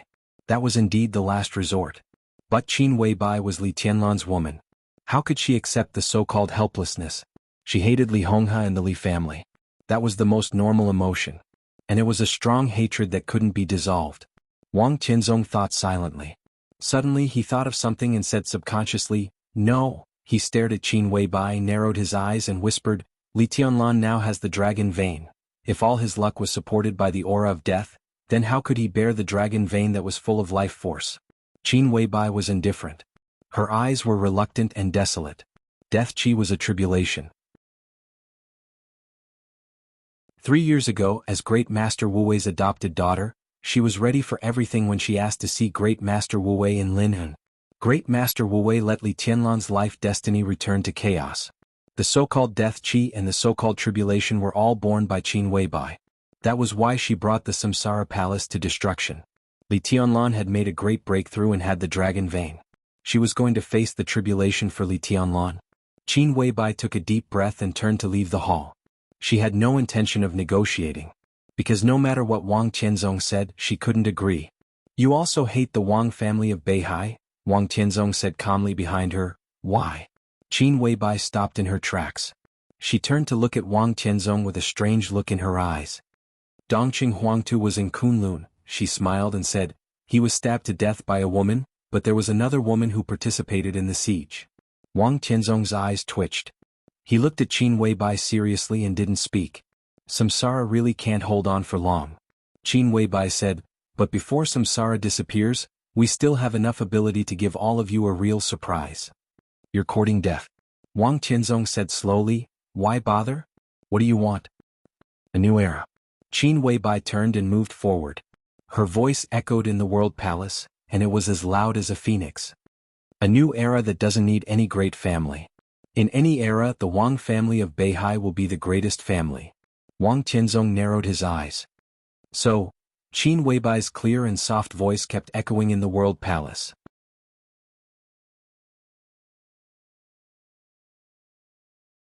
Chapter 318. This secret meeting could be said to have parted on bad terms. Wang Tianzong didn't get what he wanted. Instead, he confirmed the hostile relationship between the Samsara Palace and the Wang family of Beihai. Qin Weibai had already left. However, her voice still seemed to reverberate in the ancient and solemn space of the World Palace. "All of you should go to hell forever." She said this very calmly, very lightly. He wasn't gnashing his teeth, nor was he hysterical. It was as if he was talking about the most ordinary thing. It was calm and peaceful. Extreme calmness was a kind of madness in itself. Wang Tianzong could feel the determination behind the calmness. That was hatred. A hatred that would not rest until one of them was dead. The calmer it was, the more intense it was. Wang Tianzong was a little annoyed and even had some killing intent. But he still did not stop her from leaving. He stood in front of the World Palace, watching the graceful Qin Weibai get in the car and flaming fire start the car. The black Mercedes-Benz retreated in the silent night. It went down the mountain and gradually became a little red dot, becoming more and more blurry. Wang Tianzong was motionless. He was thinking over every detail of tonight's meeting. Although both sides talked a lot during this meeting, it didn't last long. But Wang Tianzong thought for a long time, even longer than the time of this conversation. It was windy on Mount Dibing late at night. The wind with the fishy and salty smell of the deep sea blew over. The stifling feeling faded a little, and the flowers and trees in front of the World Palace swayed with the wind lazily. Wang Tianzong recalled the conversation just now and gradually calmed down. He would not let anything interfere with his judgment, nor would he make any decisions when he was upset. Most of the conversation began to fade from his mind. Wang Tianzong's eyes became deep again. There was a plum tree in front of the World Palace. The plum tree was not very tall, but its loose branches were extremely verdant. The species of the plum tree was black amber cultivated by the Star Nation. It usually matured in late July and had an extremely fragrant and sweet taste. This was the only tree in front of the World Palace. Planted among the flowers and grass, it stood out from the crowd. Wang Tianzong walked out of the hall and looked at Li Shu in front of him with no expression. He was silent. The wind grew stronger. The wind died down again. The lights on Mount Dibing gradually turned off. Thunder rumbled in the starry sky. The World Palace was silent. Standing in front of the plum tree, Wang Tianzong was as silent as a statue. "It's going to rain." A gentle voice rang out behind her. Summer solstice appeared beside Wang Tianzong. She looked at her husband, and her lively eyes were filled with worry. Let's go back first? Wang Tianzong shook his head and was still thinking. It didn't go well? Summer solstice asked. Wang Tianzong agreed and said with a smile, it's worse than before. I shouldn't have invited her. It doesn't make sense. He never minded telling his wife about the general trend of the dark world and his own plans. Summer solstice was lively and simple, even a little silly. She didn't care about anything in the dark world at all. Wang Tianzong didn't expect his wife to analyze anything for him. He did. She listened. She had forgotten. That alone was enough. Samsara Palace. Summer solstice frowned. She was simple, but she was not really heartless. During this time, Wang Tianzong became more and more silent. She saw it and vaguely knew the reason. This was also what she didn't understand. Why does the Samsara Palace give you so much pressure? Summer solstice asked. Because of the master of Samsara Palace. Wang Tianzong's eyes were deep and gloomy. Summer solstice knew the master of Samsara Palace. Not because the master of Samsara Palace defeated Gu Xingyun, but because that woman once took the 12 super masters of Samsara directly to Mount Dibbing and escaped unscathed. Is she very strong? Summer solstice's eyes were a little confused. Wang Tianzong was silent for a while, as if he was also thinking about the question he should have known the answer to. How was the combat capability of the master of Samsara Palace? Not strong. Wang Tianzong thought for a while and shook his head. But also very strong. Summer solstice looked at Wang Tianzong quietly. From the point of view of the first on the divine list, the master of Samsara Palace was indeed not strong, although she now ranked very high on the divine list. In terms of pure combat capability, the master of Samsara Palace should not be a match for Gu Xingyun. Wang Tianzong said, Gu Xingyun failed 3 years ago because of his carelessness. He didn't expect that the master of Samsara Palace would use the 10th unique domain of Kunlun City. If the two meet now, Gu Xingyun will win. Although he will pay a great price, he is indeed a little stronger than the master of Samsara Palace. Then, Summer Solstice opened her mouth. Gu Xingyun was slightly stronger than the master of Samsara Palace. So even if he defeated the master of Samsara Palace, he would also pay a great price. Wang Tianzong was stronger than Gu Xingyun. Summer Solstice didn't think that her husband needed to pay any price to defeat Gu Xingyun. The gap between the first and the fifth on the divine list seemed not big, but the subtle distance was also huge. Kunlun City and the Wang family of Beihai coexisted in Zhongzhou State, not because their martial arts strength could compete with the Wang family of Beihai, but because of the general trend, politics, power schemes, balance and many other things. Among the superpowers, the strength of the leader was very important, but it was not so important that it could decide life and death. Otherwise, the Wang family of Beihai would have unified the world long ago. But the Samsara Palace was different. The Samsara Palace developed extremely fast, but they had no foundation so far. The master of Samsara Palace was everything. Once she died, the Samsara Palace would be completely destroyed. If the master of Samsara Palace was slightly inferior to Gu Xingyun, why did Wang Tianzong pay so much attention to her? It's true if it's just about winning or losing, Wang Tianzong said. Wang Tianzong said. He remembered the hidden sword that the master of Samsara Palace used when she climbed Mount Dibbing. Her strength lies not in her comprehensive combat capability, but in that sword stroke. Wang Tianzong narrowed his eyes, which were a little cold. Any expert had the means to fight back in a desperate situation. But the sword stroke of the master of Samsara Palace gave Wang Tianzong a completely different feeling. The opponent's comprehensive combat capability was not so top-notch, but the feeling that the sword stroke brought him at that time made him feel a near-fatal threat. It was a fierce sword stroke that ignored life and death. The master of Samsara Palace would definitely die when the sword stroke came out, but Wang Tianzong didn't think that he could take it unscathed. He would be seriously injured. And it would be an absolute serious injury. This sword stroke was the key to the master of Samsara Palace's ranking at the top of the divine list. She was not strong, but she was also very strong. Just because of this? Summer Solstice's eyes were a little confused. That's one reason. Wang Tianzong whispered, the main reason is that she is a lunatic. A woman with an extreme and crazy personality controlled that sword stroke. Everyone would be afraid and pay attention to it. Qin Weibai said that the Samsara Palace would give everyone a surprise even when it couldn't hold on. Wang Tianzong didn't doubt that. That sword stroke alone was enough to be a surprise for anyone. Wang Tianzong took a deep breath, took out a cigarette and lit it. the phone suddenly rang. It sounded a little harsh in the silent night. Wang Qianzong took out his phone and looked at it. It was a call from Firmament. Firmament, an expert of the half-step invincible realm from the Wang family of Beihai. Even in the chaos of the dark world, he rarely took action. Only a few core figures of the Wang family of Beihai knew that Firmament had secretly entered Snow Country with some elites more than a year ago. Wang Qianzong answered the phone. "Your Majesty." Firmament didn't talk nonsense and went straight to the point. His voice was a little tired and complicated. He whispered, "I just got the news that the Vladimir family has been exterminated." Even with Wang Qianzong's wisdom, he couldn't help but tremble when he heard the news. Vladimir.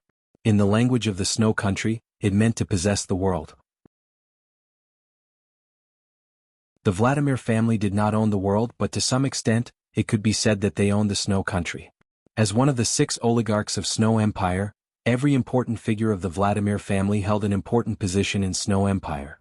Perhaps they could call the wind and summon the rain in different domains. However, the news from the Heavenly Dome realm was that their race had been exterminated. It wasn't just the clan leader who was killed. Instead, the entire clan was annihilated. For such a deep-rooted oligarch family to disappear in the Snow Empire, even before daybreak, the entire Snow Empire would completely fall into chaos. Who did it? Wang Qianzong said seriously. At present, all the clues point to the Polar Ground Alliance. It looks like an internal strife of the Polar Ground Alliance, but this is too exaggerated. Firmament said with a bitter smile. Wang Qianzong remained silent. The internal strife of the Polar Ground Alliance had reached the point where the Vladimir family had been wiped out, which was indeed exaggerated. Even in the Polar Ground Alliance, the Vladimir family was one of the core components and played an important role in the alliance. If it was just internal strife, it would at most be a matter of changing the patriarch, and the whole family would be destroyed. This was enough to shake the foundation of the Polar Ground Alliance. None of the parties involved in the internal strife would do this. The current dominator of the Polar Ground Alliance was codenamed Tyrant. He ranked 7th on the new divine list. He was Tyrant, but he was not a fool. The Samsara Palace took action. Wang Qianzong said in a low tone. He did not have the most direct evidence to prove that the Samsara Palace took action. However, some of the movements of the Samsara Palace in Snow Empire in the past 3 years were enough to support Wang Qianzong's speculation. 3 years ago, he had invited Tyrant to the Wang family of Beihai as a guest. Tyrant came as promised. Wang Qianzong had reminded him to pay attention to the Samsara Palace, but Tyrant was soon distracted by the civil strife that broke out in the Polar Ground Alliance. In the past 3 years, the Polar Ground Alliance had been in turmoil, but it was still under control. The extermination of the Vladimir family was definitely the first fangs that the Samsara Palace showed. In the Dark World, this would also be the clearest signal, because it meant that the civil strife of the Polar Ground Alliance had been completely out of control. It meant that the Polar Ground Alliance was in danger. If the Polar Ground Alliance completely collapsed, who would be the new king in the entire Snow Empire and even the Dark World of Eastern Europe? At the very least, now that the situation was unclear, any superpower would have a chance. Wang Qianzong was short of breath. He didn't even have to think about the next scene. No one was willing to give up such a big benefit. The Dark World was in chaos. Now the Polar Ground Alliance was in danger. It would not stop the chaos in the Dark World. Instead, it would give everyone a reason to fight to the death. And the entire Snow Empire would become the battlefield for all the forces in the Dark World. Wang Qianzong could not stop all this. It was impossible for him not to participate in this matter. Snow Empire was too close to Beihai Province. The major forces were fighting in Snow Empire, which was definitely a threat to the Wang family of Beihai that could not be ignored. More importantly, in the eyes of the major forces, the Wang family of Beihai, which was very close to Snow Empire, was also a threat that could not be ignored. Wang Qianzong suddenly found that the situation of the Wang family of Beihai was so urgent. He still had a lot of things to do.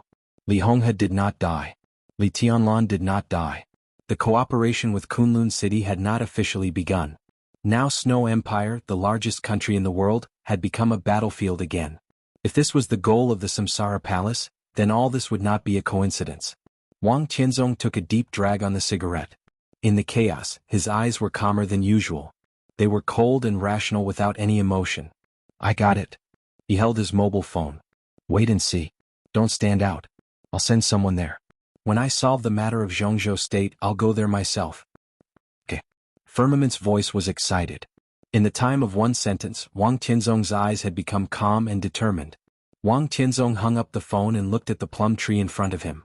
At the beginning of July, the tree was already full of fruits. Although they were not completely ripe, the color had turned into a rich purple. Wang Tianzong reached out and picked a fruit.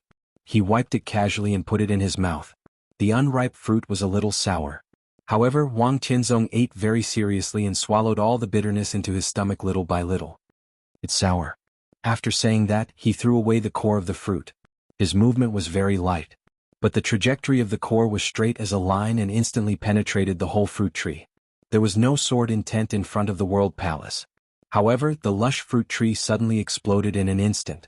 Branches, tree trunks, tree roots, everything was sent flying into the sky. A slight wind blew over. The messy flying fruit tree disappeared quietly. A deep pit on the ground became the only trace of the existence of the fruit tree. Summer Solstice stared blankly at the plum tree turning into ashes in the air. She still remembered the scene when this fruit tree was planted in front of the world palace. At that time she was still a child. Wang Tianzong was also a child. Li Guangtu was also a child. At that time, Li Honghe was still the god of war of Zhongzhou state and Uncle Li for these children. It was a spring. Uncle Li, Uncle Wang, and several top figures of the Wang family of Beihai were in the world palace. Wang Tianzong, who was still a child, and Summer Solstice were playing in front of the world palace. Wang Tianzong took a bite of a fruit in his hand. He said, "It's sour." So he threw the fruit out and threw it to the front door of the world palace. Uncle Li came out from the door and caught the fruit thrown by Wang Tianzong. So there was a plum tree in front of the world palace. The plum tree planted by Uncle Li. Over the years, except for the name engraved on the stone of Formidable Person on the stage of Formidable Person, this plum tree was the last trace left by Li Honghe in Mount Dibing. Now this trace, or friendship, had been completely crushed by the sword intent and turned into nothingness. The plum tree was gone. It seemed that there was no need for Uncle Li to exist. Summer Solstice's eyes were a little sad. Wang Tianzong turned around with a calm face and reached out to rub her hair. "Go to sleep first. I'll go to the lab and then go down the mountain." "Go down the mountain?" Summer Solstice's delicate body trembled. "Go to Kunlun first and then Lin and..." Wang Tianzong's tone was calm. There was not much time. He had made up his mind and did not want to delay. Summer Solstice was silent. She wanted to say something but stopped on second thought. Samsara Palace, Lin, and Li Tianlan, Snow Country, great changes had taken place in the dark world. Even Wang Tianzong did not seem to be sure this time. Otherwise, he did not need to go to the lab to refine the immortality potion. At the critical moment, it was equivalent to Wang Tianzong's life. "Be careful. I'll wait for you at home," Summer Solstice whispered. Her eyes were a little worried. "Don't worry." Wang Tianzong smiled and said, "When I come back, nothing will happen." He walked past Summer Solstice. He passed by the pit where the plum tree used to be. Wang Tianzong stepped over it. The sword energy all over the sky suddenly fell from above. It pierced into the ground. The hard ground began to tremble and the pit spread rapidly. The ground was collapsing, turning into a round pit with a radius of tens of meters. Water light emerged from the bottom of the pit. It looked like a small pond. All traces of the plum tree completely disappeared. "Plant some lotus flowers." Wang Tianzong said, "I can eat the lotus seed soup you made next year." Wang Tianzong stayed in the lab until late at night. When he left the lab, there was a crystal pendant around his neck. The pendant was crystal clear and had a strange shape. It looked like a small whistle. A few drops of dark purple liquid flowed slowly in the whistle, dazzling. He returned to the world palace. Summer Solstice had left.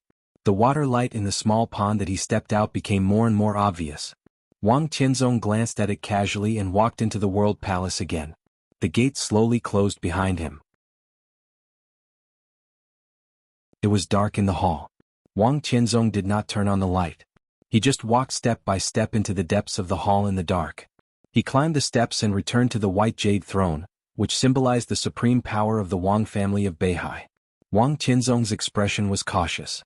He touched an imperceptible mechanism behind the back of the chair. The white jade throne began to move forward.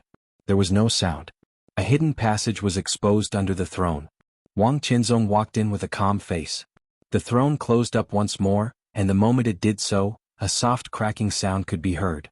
So the light in the hidden passage was on. The light was dim. Wang Tianzong walked in the dark passage for a long time. A bronze door appeared in front of him. The bronze door glowed with a gloomy luster under the light. 2 doors, 2 badges. The door panel on the left was carved with the family emblem of the Wang family of Beihai's firmament and the sea. On the door panel on the right there were some messy carvings of lines. The seemingly irregular lines were indescribably cold and weird. The chaotic lines gathered in the middle and formed a vague outline. There were 2 irregular diamonds above the outline like a pair of eyes. Devil's eye. 2 eyes. The left eye represented passage, and the right eye represented destruction. Wang Qianzong reached out and touched the left eye. The center of the door panel was sunken and a screen appeared. Wang Qianzong entered the password. Light shot out of the screen and swept through Wang Qianzong's body. Then with a click, the bronze door opened to both sides. A piercing cold came to his face. The world behind the door was still a narrow and dark passage, but it was extremely cold and dry. Wang Qianzong walked along the passage for a long time before he came to another door. The same procedure. The second door opened. The world behind the door was an ultra-low temperature hall. The temperature was even close to minus 50 degrees Celsius. Wang Qianzong's breath was filled with white cold air. He silently scanned the hall in front of him. The hall was huge. Ice coffins were the only things in the hall. The ice coffins were lined up in rows, and there were hundreds of ice coffins. However, most of the ice coffins were empty. Only a small number of ice coffins contained figures that seemed to be in a deep sleep. In terms of location, this hall should be dozens of meters below the stage of formidable person of the Wang family of Beihai. The figures in a small number of ice coffins were the most hidden power of the Wang family of Beihai. The Devil Troop. Wang Qianzong stood in front of the door. There was a row of buttons in front of the door like switches. Wang Qianzong reached out and gently touched the button in front of him. In the extremely low temperature, his mind became calmer and calmer. To refine the immortality potion. To wake up the Devil Troop that almost never appeared. It was all to cope with the coming chaos. If he had convinced Qin Weibai, all this might not have been needed. But Qin Weibai refused him. She hated the Wang family of Beihai. Wang Qianzong frowned. Because of Dongqing Huangtu. Because of that year. He looked at the button in front of him and said to himself with no expression, "Who is Dongqing Huangtu?" His finger pressed down. The button vibrated gently. There was a buzzing ultrasonic sound that normal people could not hear in the hall. The sound wave swept through the hall. The specific wave band surrounded the ice coffins closest to Wang Qianzong in a state invisible to the naked eye. It was silent. In the ice coffins, the figures that seemed to be sleeping opened their eyes one after another. They raised their stiff palms and opened the ice coffins in their hands. The figures in the ice coffins sat up with ice chips all over their bodies. Everyone looked at Wang Qianzong in silence. The scene was weird and horrifying. Wang Qianzong passed by the ice coffins in front of him. The activation password corresponding to each person sounded in the hall, steady and clear. Silence. Shadow. Frenzy. Autumn water. Ember. Wrath sea. Calm lake. Doomsday. Slaughter. Divine sword. Divine punishment. Wang Qianzong's clear voice kept echoing in the hall. The Devil Troop was one of the most mysterious foundations of the Beihai force.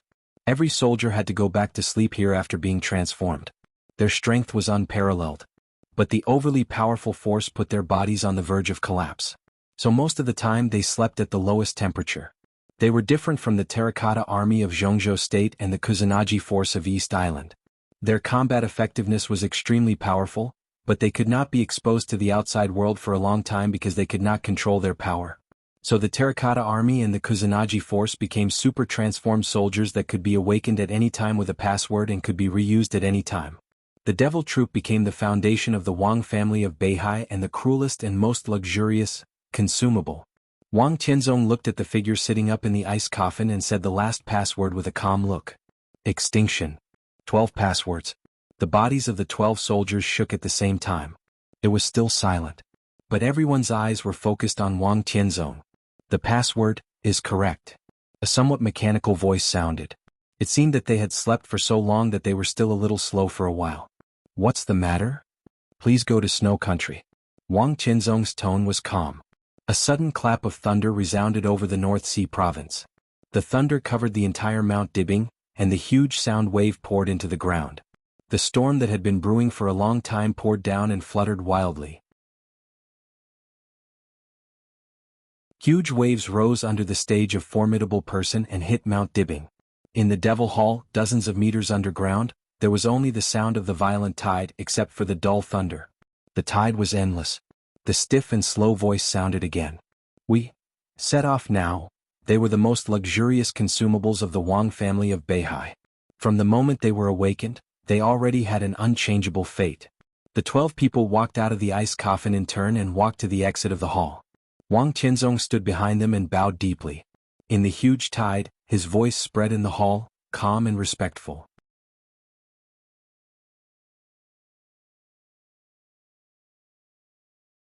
Chapter 319. Second update. It was drizzling in Huading. The dense rain was like a transparent silk thread filling the sky and the earth, falling down in disorder and order, soaking the whole city and the Huangpu River in the city. The river was smooth. The rain fell on the river, bringing tiny ripples all over the river. The light rain was leisurely and gentle. In the almost carefree rain curtain, the whole city was with a misty and hazy leisure. A boat was floating on the river. It was the smallest sightseeing boat on the Huangpu River. The boat was going from west to east. Someone was sitting in the bow, quietly drinking tea. Looking down from a high place, the city in the rain, the river in the city, the boat on the river, and the people on the boat were quiet and beautiful, like a very simple and elegant picture in the bustling city. Through the clean and bright floor-to-ceiling window, Li Tianlan watched quietly. A woman was sitting on the sofa behind him. The woman was in her 30s. She looked ordinary but elegant. She was wearing a black professional suit. Her smile was elegant and polite, and she looked sincere and dignified. Li Tianlan stood with his back to her, looking at the rain outside the window. He seemed to be in a trance. This was the reception room on the top floor of the Flourishing Age Financial Group. Li Tianlan came here today to sign a cooperation agreement with Han Donglu on behalf of the East Emperor Palace. The woman sitting behind Li Tianlan was Han Donglu's secretary. Han Donglu was in a meeting. It was not that Han Donglu deliberately neglected Li Tianlan. It was said that the meeting started in the middle of the night and had not ended until now. Even Han Donglu's secretary came out of the conference room to receive Li Tianlan after Li Tianlan arrived. This was already a high degree of attention. "Mr. Li, the tea is getting cold," the secretary said with a chuckle. Li Tianlan waved his hand, turned back to look at the secretary and asked, "How long does Boss Han need?" "Should be very soon." The secretary looked at her watch and said with an impeccable smile, "Boss Han has ordered the legal department to draw up the contract. You can get the investment of the Flourishing Age Fund by noon today at the latest." Li Tianlan nodded and said yes. He had communicated with everyone in the East Emperor Palace. Everyone thought that they had no reason to refuse this investment. If any force wanted to develop, money might not be the most important, but it was absolutely the most basic. The East Emperor Palace, which was known as one of the four forces of the young generation, was now too monotonous.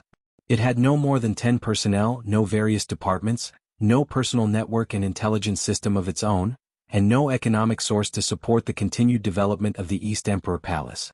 It was not so much a force as a small group that might go their separate ways at any time. This wasn't a problem in the past. But graduation was coming. After the final maneuver, if the East Emperor Palace could win, it would become the new free force with the first place in both academies. At that time, various departments and institutions were indispensable. 1.5 billion sounded like a lot, but for any new force it was not a huge sum of money. It could only be considered as a startup fund. The reason why Li Tianlan decided to accept Han Donglu's investment was because of the golden signboard of the Flourishing Age Fund. The Flourishing Age gene and the Han family were the neutral families with the strongest capital in Zhongzhou State. As long as he got the initial investment, it meant that there would be more possibilities for him to cooperate with the Han family in the future. As long as Li Tianlan and the East Emperor Palace showed enough potential, the Han family's investment in the future would continue to increase. For the East Emperor Palace, sufficient funds represented a guarantee for rapid development. Moreover, as long as he led the East Emperor Palace through this maneuver, with the golden signboard of the Flourishing Age Fund, he would get more investment in the future, even more than just money. The premise was that Li Tianlan was strong enough. Perhaps there were still many people who doubted Li Tianlan, who was ranked 9th on the divine list. But Li Tianlan was full of confidence. His strength was indeed not as strong as it was during the decisive battle in Qindu, but his greater potential allowed him to have a broader future. After getting Han Donglu's investment, he didn't think that he would lose money, nor did he think that Han Donglu would lose money. He even felt that this was one of Han Donglu's most successful investments. Li Tianlan looked down at his watch. 9:50 a.m. He frowned. Just as he was about to speak, the secretary's cell phone rang. The secretary answered the phone, listened for a while, and then said yes. Mr. Li, Boss Han has finished the meeting. He will come to meet you soon. The secretary stood up and her smile grew softer. Okay. Li Tianlan responded. As his eyes turned, through the glass of the reception room, he had seen a group of people coming out of the conference room. This was a team of about 20 people. Men and women, from young to middle-aged, everyone's eyes flashed with excitement and solemnity. The whole team walked out of the conference room in a hurry. The calm and determined Han Donglu walked at the end. Han Xinyan, who looked quiet but was very tough, followed Han Donglu one step behind. Another very young woman was walking side by side with Han Donglu. The two of them were talking about something calmly. Li Tianlan narrowed his eyes slightly and looked at them without saying a word. That was a young woman of at most 24 or 25 years old. The moment he saw her, Li Tianlan even felt that he saw Qin Weibai in a trance. She was slightly shorter than Qin Weibai. Her charm and appearance were a little inferior. But even if she was a little inferior, she was still extremely beautiful. The same sharpness, the same delicacy, the same confidence. The same but not the same. The woman standing next to Han Donglu was extremely arrogant. It was a kind of clear arrogance that seemed to look down on everyone. She was not cold, but because of the existence of this arrogance, she looked extremely indifferent. Indifference and arrogance were also confidence. She looked calm and walked side by side with Han Donglu. In terms of aura, she was even stronger than Han Donglu. In their sight, the woman walked out of the conference room, shook hands with Han Donglu and then turned around.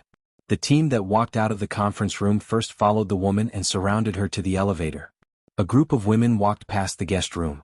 Her figure suddenly stopped, and she turned to look at Li Tianlan in the reception room. The two looked at each other through the glass. Li Tianlan was indifferent and fearless. The woman turned around expressionlessly and continued to walk to the elevator. Her figure swayed, and her silver high-heeled shoes hit the ground. The clear sound seemed to fall on everyone's heart with sharpness. Han Xinyan walked beside the woman and sent her downstairs. Han Donglu walked into the reception room. Who is that? Li Tianlan asked. Why, do you have an idea? Han Donglu sat on the sofa with a smile and waved his hand to signal the secretary to leave. She's hostile to me, Li Tianlan said. Although they looked at each other for a moment, he could clearly perceive the sharpness in the other's eyes. It's normal. Han Donglu smiled and cut open a cigar. You brought so much pressure to my fiancée, and you even dragged my sister-in-law into my car. Why should I be calm with you? Fiancé? Li Tianlan's eyes flashed and he sat opposite Han Donglu. Han Donglu handed the cigar to Li Tianlan. Li Tianlan shook his head and took out a cigarette. She is Wang Xingxiao's fiancée and my partner this time. Han Donglu took a puff of the cigar. In the smoke his voice was a little deep. The first Miss Tang of the Wang family of Beihai, the future hostess of the Wang family of Beihai. Then, Li Tianlan was a little surprised. Thinking of the arrogant woman just now in Song Ci, he asked, what about Song Ci? Even you can have more than one woman. Why can't Wang Xingxiao? Tang Shi and Song Ci are the two most outstanding women of the young generation of the Wang family of Beihai. In some ways they are even more outstanding than Wang Yuetong. Han Donglu said with a smile, especially Tang Shi. Compared with Song Ci, who only appeared 2 or 3 years ago, Tang Shi was trained as the economic helmsman of the Wang family of Beihai when she was very young. The Wang family of Beihai has been passed down for nearly 10 generations and hundreds of years. You can't imagine how big their industry is. Now Tang Shi is in charge of all the industries. Amazing. Li Tianlan took a puff of the cigarette and said softly, there were geniuses in the field of martial arts. There were also geniuses in the field of finance and business. Really amazing. Han Donglu nodded. In Snow Country the Polar Ground Alliance is in civil strife. Last night an oligarch family was completely destroyed. Snow Country is in turmoil. Tang Shi came here today to join the Flourishing Age Fund to target Snow Country's currency. What about investment? Li Tianlan raised his eyebrows. If the Wang family of Beihai and the Flourishing Age Fund joined hands to attack the currency, they would have to mobilize a lot of cash. That's a different matter. Han Donglu shook his head. I can give you 5 billion at any time. It doesn't matter. The secretary left and came back. She was followed by a shrewd middle-aged man in a suit and leather shoes. The man put the folder in his hand beside Han Donglu, bent down and said, "Boss Han, the contract has been drafted. It will take effect after you sign it." Han Donglu nodded casually, pushed the contract to Li Tianlan and said, "This is the contract between us. Everyone in the East Emperor Palace has to sign it. 5 billion will be in place before this afternoon. Take a look. If there is no doubt, I am the first investor of the East Emperor Palace." Li Tianlan opened the folder. The contract was thick. Because there were many contracts, a single one was actually 2 pages. It emphasized that the Flourishing Age Financial Group occupied 10% of the interests of the East Emperor Palace. At the same time, it emphasized the power that the Flourishing Age Financial Group had in the sphere of influence of the East Emperor Palace in the future. In addition, all of them were supplementary investments of the Flourishing Age Financial Group to the East Emperor Palace. For example, if Li Tianlan could survive the final maneuver, the Flourishing Age Financial Group would invest another 500 million. If the East Emperor Palace could win the final maneuver, the investment scale would be increased to 3 billion. What made Li Tianlan the most painful was that the F*King contract even stated that if Li Tianlan could marry Dongqing Rushi or Wang Yuetong, the Flourishing Age Financial Group would increase the amount. Li Tianlan's mouth twitched as he read the contract. He could totally imagine the expressions of Li Beidian and the others after reading the contract. He put the contract away and said with a poker face, "No problem. The funds will be in place before this afternoon." Han Donglu said, "From now on, you are one of the investment targets of the Flourishing Age Financial Group. Within a certain range, the Flourishing Age Foundation will give you a certain degree of support, but it does not include the 6 groups in Zhongzhou State." Li Tianlan nodded. He could understand the support correctly, but, "Aren't you afraid that the 6 groups will retaliate against you?" Li Tianlan asked. "After all, my identity is relatively sensitive. If the Wang family of Beihai and Kunlun City know that you invest in the East Emperor Palace. If they know, they know." Han Donglu said blandly, "So what? What I invest in now are all forces that have the hope of becoming an invincible realm expert in the future. It's a normal business behavior. The money is mine and I'm willing to give it to you. It's not someone else's turn to talk nonsense." "They're not just talking nonsense," Li Tianlan said blandly. "You don't understand." Han Donglu said calmly, "Although the Han family has no invincible realm expert now, the power we have is not something that anyone can ignore. The Han family can rise, but the most difficult part was in the first few years. At that time I had funds and means but not enough power. I was like a child walking downtown with gold in his arms. At that time, there were indeed people who wanted to attack the Han family." "What did you do?" Li Tianlan asked. "Me." A fierce look flashed in Han Donglu's eyes.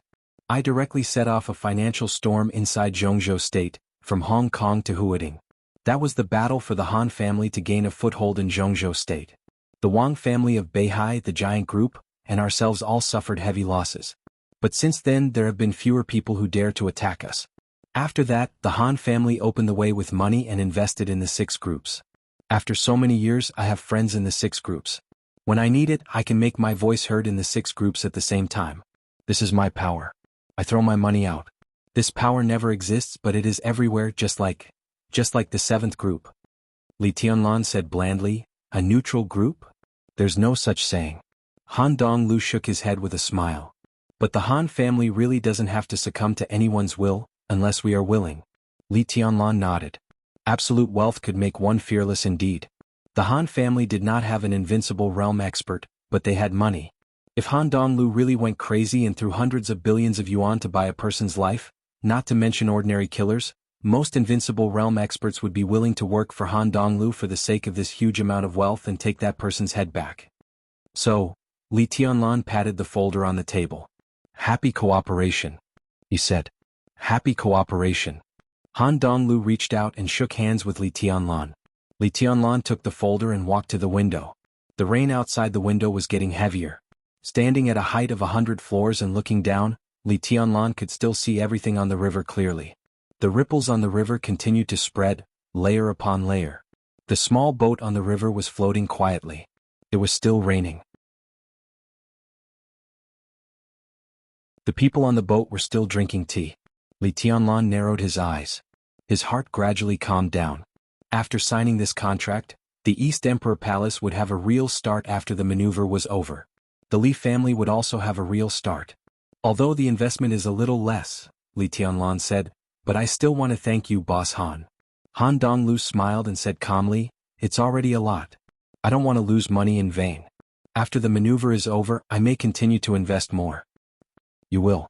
Li Tianlan looked at the rain outside the window and said softly. Han Donglu smiled and said nothing. Li Tianlan would not know what the 1.5 billion Boss Han, who kept saying that he did not want to lose money in vain, gave him. The Flourishing Age Fund did invest in the East Emperor Palace, Phantom Palace, 3000 World and Jilei Mountain. But what Li Tianlan did not know was that the 3 billion Han Donglu invested in 3000 World had given out less than 1 billion so far. Li Tianlan had an investment of 1.5 billion. What he got was 1.5 billion. 3000 World had an investment of 3 billion, but it had received less than 1 billion so far. 3 billion was a lot. But there was an essential difference between installment investment and one-time investment. It's good that you have confidence. Han Donglu smiled and patted Li Tianlan on the shoulder. It's good to be confident, but I'll give you a piece of advice. Don't look down on Wang Xingxiao and Gu Hanshan. And don't look down on Jiang Shangyu. The boat in the river had drifted to the opposite side of the Flourishing Age building. Li Tianlan shook his head and said, I won't look down on anyone. Han Donglu nodded and looked at Li Tianlan. He suddenly said, Are you under a lot of pressure? I'm fine. Although he felt that Han Donglu's attitude was a little strange, Li Tianlan remained calm. Han Donglu looked at Li Tianlan quietly. He looked at Li Tianlan, who was calm and didn't even show any emotion. He didn't know Li Tianlan very well. But after several meetings he could vaguely feel the depression in his heart.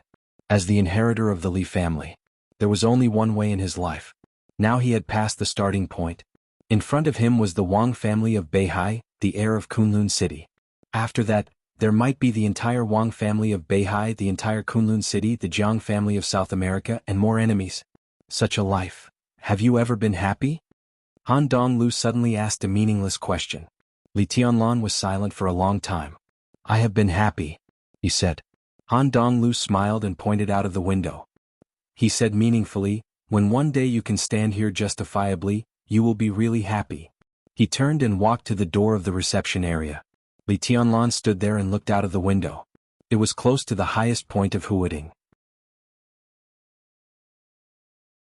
Standing here and looking at the outside world, he was looking down and overlooking it. In the misty rain, the whole world seemed to be under his feet. Boss Han. Li Tianlan suddenly let out a cry. Han Donglu turned around in confusion. How about lending you another piece of glass?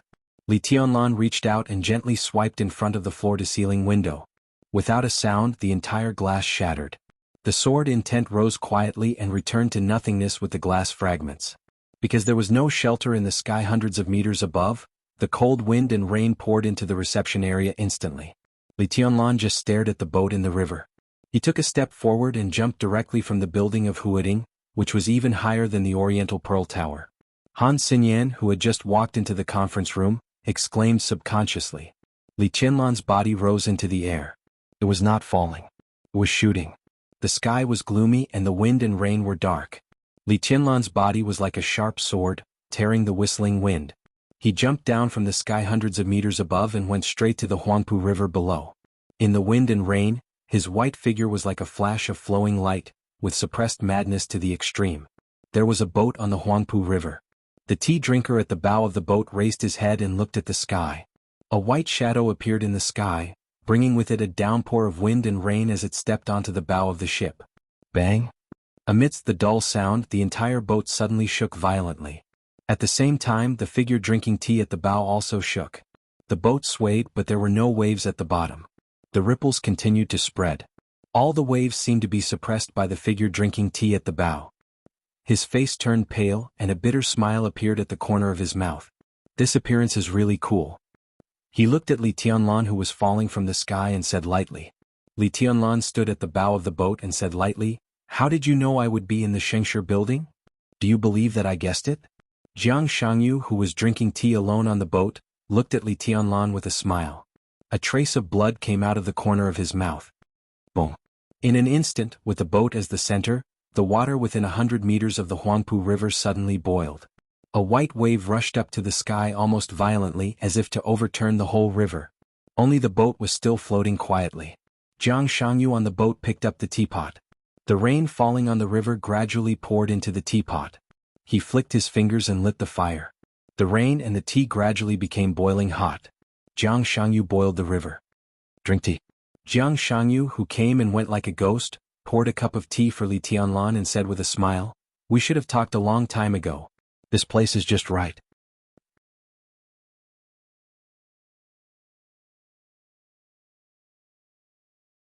Chapter 320. Blood dripped down from the corner of Jiang Shangyu's mouth and fell on his arm. Jiang Shangyu's smile was calm and peaceful. At that moment, Li Tianlan jumped down from the sky and landed on the deck. In fact, it was the second fight between Li Tianlan and Jiang Shangyu after 3 years. In other words, it was the first time and an inevitable fight. Jiang Shangyu wanted to cooperate with Li Tianlan. Since it was cooperation, he had to know Li Tianlan's strength. Li Tianlan also showed him his strength. Li Tianlan jumped in the air above 100 meters. With the help of the fierce impact, Li Tianlan seriously injured Jiang Shangyu the moment he landed. Jiang Shangyu originally wanted to suppress this violent force, but at the moment he attacked, he did not feel the sword intent. All he could feel was power. Abundant, surging, and violent power that could completely crush everything. The absolute power directly broke through his suppression, went deep into the water and finally exploded on the surface of the water. The calm water within a radius of 100 meters suddenly rose into the sky. The white waves rushed to the sky dozens of meters high. Before one wave subsided, another wave rose, covering the sky and the sun, like fireworks rising on the river. The injury went deep into the heart. Jiang Shangyu looked calm and there was even some joy in his eyes. Li Tianlan was indeed a worthy target for cooperation. Li Tianlan walked to Jiang Shangyu, sat down and put aside the clean folder in his hand. Jiang Shangyu handed him a cup of tea. Li Tianlan drank it up. The tea was slightly bitter. "Say it." Li Tianlan didn't want to stay any longer. Jiang Shangyu didn't want him to stay any longer. He rubbed his chest and said with a bitter smile, "You hit me hard enough. You asked for it." Li Tianlan said indifferently. Jiang Shangyu smiled and said calmly, "I can know that you are in the Flourishing Age building. Wang Xingxiao and Gu Hanshan must have received the news." "I can't hide it," Li Tianlan said. He didn't want to hide it. The investment from the Flourishing Age Fund was supposed to be used in the shortest time to enhance his strength. At least in Li Tianlan's view, the news of the Flourishing Age Fund investing in East Emperor Palace was far less confidential than his meeting with Jiang Shangyu today. That was why he jumped down from the sky in such a high-profile manner and seriously injured Jiang Shangyu in an instant. So, even if the news was leaked, Jiang Shangyu had a serious injury as a reason. "How confident are you in the final maneuver?" Jiang Shangyu filled Li Tianlan's cup with tea again and asked softly. "I will win." Li Tianlan turned the teacup in his hand and said in a flat tone. He didn't say how confident he was, but these 3 simple words completely showed his absolute confidence. Jiang Shangyu narrowed his eyes. "My intuition tells me that I should trust you." Jiang Shangyu looked at Li Tianlan for a while and then smiled. "But it's not a bad thing to know more about the enemy." He reached into his arms, took out a flash drive and put it in front of Li Tianlan. Li Tianlan glanced at him. "Some videos of Wang Xingxiao, Gu Hanshan and Song Ci in the past 3 years." Jiang Shangyu pointed at the flash drive. "This is very valuable information. I hope you can see something." "Wang Xingxiao," Li Tianlan said, seeming a little surprised. Li Tianlan was not surprised that Jiang Shangyu had information about Gu Hanshan. After all, the Jiang family was a wealthy family. In recent years, when they tried to unite with the Wang family of Beihai by marriage, they did not completely refuse Kunlun City's olive branch. Now Gu Hanshan entered the 3000 world, which represented further contact between the Jiang family and Kunlun City. It was not difficult for the Jiang family to get information about Gu Hanshan. But Wang Xingxiao was different. In the past 3 years, Wang Xingxiao had rarely been active in Zhongzhou State. Most of the time he was wandering around the world or staying in Beihai Province. Few people could see his moves, let alone battle videos. Li Tianlan had every reason to believe that Wang Xingxiao's battle videos could be sold at a sky-high price to any force. This is not the information the Jiang family got. Jiang Shangyu took a deep look at Li Tianlan. "It was given to me by military counselor." "Military counselor?" Li Tianlan suddenly raised his eyebrows. "Which military counselor? How many military counselors can there be in the dark world? Jiang Shangyu said softly, naturally, it's the second supermaster of Samsara Palace. Samsara Palace, Jiang family? No, it should be Jiang Shangyu of Samsara Palace. Li Tianlan took a sip of tea silently. Until this moment he suddenly realized that since he returned to the present, he had not had any form of contact with Samsara Palace. He returned to East Emperor Palace. But Bamboo Forest and Volcano of East Emperor Palace had left, and only Yu Donglai guarded the headquarters of East Emperor Palace. Military Counselor Saint did not appear. Qin Weibai seemed to have completely cut off contact with him. Li Tianlan knew this, but he instinctively did not want to think more about it. But when he saw Jiang Shangyu take out the USB, he realized that he was not the only one avoiding Samsara Palace. All the forces of Samsara Palace now seemed to be carefully avoiding him. So the other party would rather give him this invaluable battle information through Jiang Shangyu. What did Military Counselor say? Li Tianlan asked slowly. He didn't say anything. He just hoped that I could give you the USB. Jiang Shangyu shook his head. Li Tianlan was silent. Samsara Palace undoubtedly attached great importance to the Jiang family. Otherwise they would not have found out the secret that Jiang Shangyu had the Heavenly King heart. Jiang Shangyu had the Heavenly King heart, which was equivalent to having a ticket to the gate of the invincible realm. If this secret had been exposed in the beginning, it might have been okay. But the Jiang family had always kept this secret. They tried to get close to the Wang family of Beihai. They tried to get close to Kunlun City. But this secret had never been exposed. Obviously the father and son of the Jiang family had a big plan. In particular, Jiang Shangyu had been with Gu Hanshan. Once the news of his hidden strength was exposed, it was enough to cause extreme vigilance in Kunlun City. Gu Hanshan also had the Heavenly King heart. But Jiang Shangyu also had the exquisite bone when he had the Heavenly King heart. His aptitude was even slightly better than Gu Hanshan's. Why was he willing to submit to Gu Hanshan? Such a person followed Gu Hanshan firmly. Once he grew up, the threat to Kunlun City would be even greater than that of Li Tianlan and Wang Xingxiao. Gu Xingyun would never let go of this threat. Even if Jiang Shangyu was really loyal, Kunlun City might not really believe it. So Jiang Shangyu had a reason to cooperate with Li Tianlan from the beginning. Li Tianlan did not doubt this. But he also did not think that Jiang Shangyu had no other choice. He picked up the USB flash drive.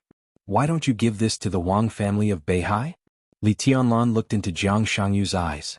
Kunlun City was developing extremely fast, but its foundation was slightly poor. At present, its foundation was not completely stable. So Gu Xingyun would be suspicious and would not let go of any threat. But the Wang family of Beihai was different. With the foundation of the Wang family of Beihai, it could completely accommodate Jiang Shangyu's Heavenly King heart. If Jiang Shangyu secretly approached Wang Xingxiao, the Wang family of Beihai would not completely refuse, even if it was not very welcome. Jiang Shangyu looked into Li Tianlan's eyes. There was a sneer at the corner of his mouth. Does it make sense? He asked, what can I get if I give it to the Wang family of Beihai? Even if I bring down Kunlun City, only the Wang family of Beihai will benefit. Maybe I will also get benefits, but it is just a bone that the Wang family of Beihai throws to me. The bone may be big and fragrant, but a bone is a bone. He leaned forward and stared at Li Tianlan. His pale face was flushed with excitement and paranoia. I'm not a dog. Why can't I eat meat? Yes, why? Li Tianlan asked faintly. Jiang Shangyu relaxed his body and leaned back. So I will choose you. Although it is not a good choice, it is the only choice. I chose the Wang family of Beihai, and it will only make me desperate in the end. But you are different. You have great potential, but your foundation is weak. If we cooperate and take down Kunlun City, at least I will have a chance to compete with you. Do you think the Samsara Palace can't see this? That's why Military Counselor came to me.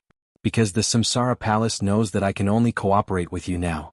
And he didn't give this USB to you through others, such as the Dongqing clan or Sai City, which also means that the Samsara Palace doesn't want our cooperation to be known by anyone else. The rain on the river poured into the teapot. The rain was boiling in the flame, and the fragrance of tea was overflowing. Jiang Shangyu smiled. He said softly, it's good for me to hide in the dark.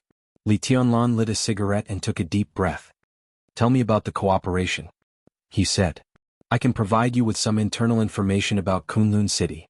I can help you solve something inconvenient for you to show up while ensuring my own safety. What you need to do is very simple. Help me kill Gu Han. Jiang Shangyu said with a smile. Fair enough. Li Tianlan was expressionless. Fair enough. When Jiang Shangyu spoke, his eyes were very persistent and firm. That was a look that Li Tianlan was very familiar with. When he met Jiang Shangyu for the first time in East Island 3 years ago, he saw the persistence in his eyes. That was unwillingness. He didn't want to succumb to anyone. Or in other words, it was ambition. He would not succumb to Gu Han. Similarly, Li Tianlan also knew that he would not succumb to him. Just like how Li Tianlan felt when he met Jiang Shangyu for the first time. They would not be friends.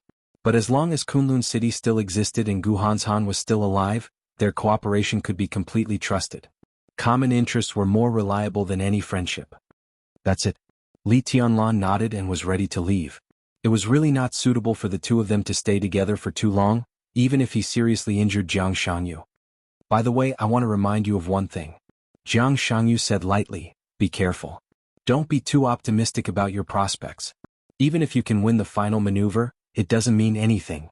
Wang Qianzong and Gu Han will be there in person during the maneuver. If you win, do you think those two will directly kill you? Li Tianlan's movements paused. Senior Li's current state is very dangerous, but it's not unsolvable. Jiang Shangyu continued. Li Tianlan raised his head with a silent expression and glanced at Jiang Shangyu. What do you want to say? Do you know the devil troop? Jiang Shangyu hesitated and decided to tell Li Tianlan the news. The devil troop. Li Tianlan's pupils contracted imperceptibly. He had heard Bai Yuming mention this name once. It was said that Song Ci was related to the devil troop. But what was the devil troop? Whether it really existed or not, let alone Bai Yuming, perhaps even some core figures of the Wang family of Beihai were not very clear. I've heard of it. Li Tianlan nodded slowly. I've heard a legend. Jiang Shangyu said softly, the devil troop does exist. Under normal circumstances, do you believe that 6 experts of the fire-flaming realm and the thunder-shocking realm can kill an invincible realm expert? His voice was a little cold.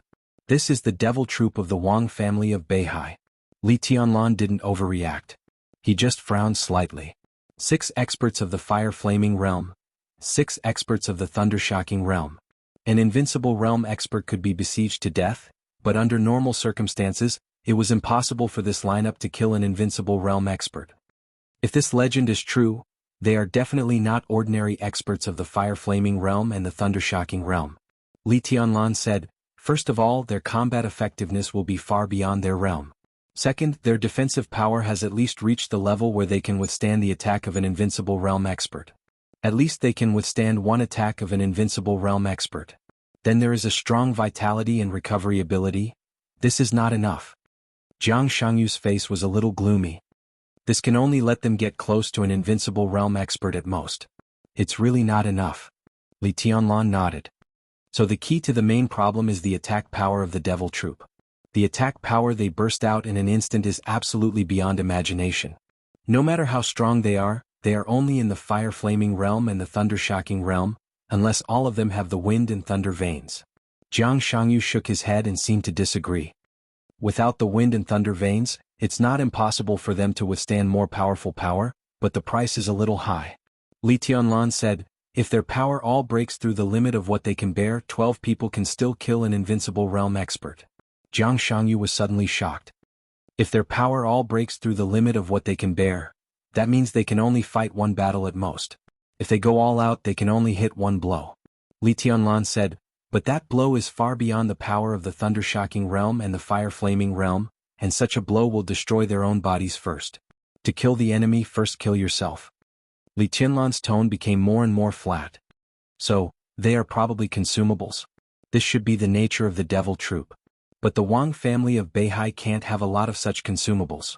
They can't have so many resources. Even if they don't have a lot, it should be enough to deal with Senior Li, Jiang Shangyu said flatly. Is Wang Qianzong willing? Li Tianlan narrowed his eyes. For such a wealthy family, how can they not be willing? The key is whether Wang Qianzong feels threatened or not. Jiang Shangyu said, in fact they are still too hesitant. If I were Gu Xingyun or Wang Tianzong, or Gu Xingyun and Wang Tianzong were my father, I would not hesitate to gather my strength and completely destroy the Li family. Even if I have to pay a high price, it is worth it. Your father is not Wang Tianzong or Gu Xingyun. Li Tianlan said calmly. Yes. Jiang Shangyu laughed. So you are really lucky. Li Tianlan stood up. What's your plan? Jiang Shangyu asked. I'm going to Lin An. Li Tianlan said, I'm going now. Be careful. Jiang Shangyu said, at least now you are dead, which is not good for me. If you can survive the final maneuver. He poured a cup of tea in front of himself and Li Tianlan and said with a smile, then from now on Zhongzhou State will be the world of you, me and Wang Xingxiao. He stood up with the teacup and handed a cup of tea to Li Tianlan. Tea instead of wine. A toast to our country in the future. Situ Tsangyue was enjoying the snow. The snow in Mount Taibai remained unchanged all the year round. Whether it was howling with the wind or standing still with the wind, the continuous mountains were always pure white. A pure mountain. A pure city. It was so pure that there was no sorrow or joy. Without sorrow or joy it was ruthlessness. Therefore Sai City was the city of assassins. Situ Tsangyue liked it here. She liked to see the snow spread from her feet to thousands of miles away. It was white as if the end of the world was covered in snow, boundless and without any filth. Therefore she rarely went down the mountain. With her, Sai City was the real Sai City. The wind and snow swirled above Mount Taibai, whistling and gathering like a tornado. Situ Tsangyue sat in front of the Taibai temple of Sai City, watching the snow gathered and blown away by the wind. Her eyes were tranquil and gentle. Tribulation, who had returned to Mount Taibai, came over from the other side. He was holding a mobile phone that looked a little old in the outside world. In the cold wind, he sat down beside Situ Tsangyue, handed the mobile phone to her and whispered, a text message from Drifting Cloud. 3 years ago, after tribulation broke through to the invincible realm, the high-level officials of Zhongzhou State already had the voice to give Sai City greater responsibility. Greater responsibility meant greater power. Sai City now had 2 invincible realm experts and a murderous weapon. No one would think that they could not afford these. But such a voice was just a voice now, and it had not become a reality for the time being. Gu Xingyun reformed the special warfare system. Now it had been 3 years. But the Southeast Special Warfare Headquarters was still a pilot and had not been promoted throughout Zhongzhou State. This was also the best reason for Kunlun City to restrict Sai City. The reform was still groping, so it was not suitable to give Sai City a clear position. In the past 3 years since tribulation came back from Sai City, only 2 people went out. They were Cool Breeze and Drifting Cloud, known as the double walls of Sai City. Cool Breeze was now the director of the political department of the Sky Academy. Drifting Cloud entered Yuzhou and served as the first deputy director of the Yuzhou Special Operations Bureau. These 2 now represented all the forces of Sai City outside the northeast of Zhongzhou State. Situ Tsangyue took the mobile phone from tribulation. The screen of the mobile phone was open, and there was only one sentence on it. Wang Tianzong has arrived in Kunlun City. Situ Tsangyue looked at the mobile phone with deep eyes. In the past 2 months, this is the second time Wang Tianzong has gone to Kunlun City. Tribulation said in a flat tone. Situ Tsangyue nodded and sighed. The first time was to test Kunlun City's determination and to release its attitude. The second time, there is no doubt that the cooperation has been confirmed. Tribulation's tone was cold. Situ Tsangyue returned the mobile phone to Tribulation. There was a moment of silence. Do you think they've forgotten about me? In the silent wind and snow, Situ Tsangyue suddenly asked. Tribulation didn't speak, thinking that it was not that the world had forgotten Sai City, but that Sai City had never been remembered. Since the hidden god of Zhongzhou State in Sai City was hidden from the world, why should he be remembered? The hidden god had never been remembered. The relationship between the hidden god and the Li family naturally didn't need to be cared about. Even if Li Tianlan was now the young governor of Sai City. They are afraid. Situ Tsangyue continued, the current Tianlan makes them afraid. Tianlan is now the young governor of Sai City. Tribulation said blandly, we should do something. I'll go. Situ Tsangyue said. Tribulation was suddenly shocked. He turned his head and looked at his sister seriously. Are you going to Huading? No, it's Lin An. Situ Tsangyue's tone was as calm as water. As long as Senior Li is still there, Tianlan will be fine. Wang Tianzong doesn't have to enter Kunlun City twice just to deal with Tianlan. They want to kill Senior Li. Perhaps Li Tianlan was so powerful that Wang Tianzong and Gu Xingyun felt threatened. But a threat was just a threat. As long as Li Honghe was killed, the threat of Li Tianlan could be wiped out at will. So she wanted to protect Li Tianlan. She had to protect Li Honghe first. That was the order that must not be messed up. Situ Tsangyue reached out her hand. Her hand was slender and white. A dark purple ring was put on her hand. The ring flickered gently and emitted a strange light in the snow. Situ Tsangyue took off the ring and placed it in her palm. The light of the ring grew stronger. The sword intent rose around Situ Tsangyue. There was sword energy in the endless wind and snow, so it was no longer pure. Heartless people had more weapons in their hands, so they had emotions. The purple ring turned into a dark purple gun. The gun was not big. In terms of length, it looked like an enlarged version of a pistol. But the caliber of the pistol was incredibly large, so the whole gun looked a little irregular. The huge caliber was like a handgun. It was one of the 12 murderous weapons in the dark world. Sunset. When a murderous weapon could become a gun, it meant that it could completely pour out all its energy. In the field of murderous weapons, it was called energy storage. Sunset ranked in the middle of the 12 murderous weapons, and its power was not very outstanding. But Sunset was the murderous weapon that accumulated energy the fastest among the 12 murderous weapons. Sunset roared in North America 3 years ago. 3 years were enough for Sunset to pour out its artillery fire again. Situ Tsangyue looked at Sunset in her palm. A trace of determination suddenly flashed in her beautiful eyes. I don't show up, but they can't forget me. Situ Tsangyue said, I don't fight, but it doesn't mean that I won't fight. She stood up. The handgun in her hand turned into a long sword shining with purple light under the sword intent. Then it turned into a ring. Situ Tsangyue walked down the steps of Changbai Palace, turned around and looked at the 2 words Changbai hanging high on the plaque in front of the palace. They knew each other until their hair turned white. In this ruthless city, the 2 words Changbai were the only deep affection. Ruthlessness was actually good. But Situ Tsangyue didn't like it. She could fight for nothing and give up everything. But the Wang family of Beihai moved against the Li family. Kunlun City moved against the Li family. People in the world moved against the Li family. She would never agree.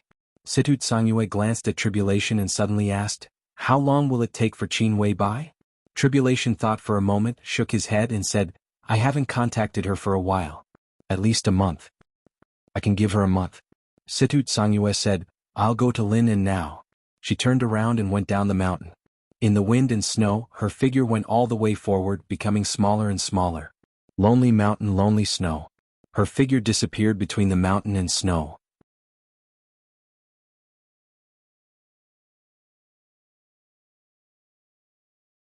Chapter 321. Bluffing had never worked in the dark world. Therefore, Qin Weibai never made empty threats. She would not go to dangerous places if she was not sure that she could escape unscathed. Mount Dibing of the Wang family of Beihai was a dangerous place. The existence of deity gave Qin Weibai the confidence to escape unscathed. She said that deity was in Beihai province. Deity was in Beihai province, less than 50 kilometers away from Mount Dibing. This was the suburb of Xingzhou City. It was a small but modern town with a wide view and excellent road conditions. It was also outside the core warning range of the Wang family of Beihai. A high-powered car was enough for deity to rush to Mount Dibing in the shortest time to deal with all accidents. Deity waited quietly in this small town. He held a signal receiver in his hand. From night to late night and then to early morning. The red light representing crisis on the signal receiver had been quiet. It was not until it was close to noon that the signal receiver's green light flashed. That was the signal that Qin Weibai had returned safely. Seeing this scene, deity looked calm. He crushed the signal receiver with a little force in his palm. Then he stood up and left the only hotel in the town. There was a black off-road vehicle parked in front of the hotel. Deity got into the car alone, left the suburb of Xingzhou City along the road and headed west. About 200 kilometers to the west of Xingzhou City was Fuxing Port, the largest port city in Beihai province, and one of the largest port cities in the north of Zhongzhou State.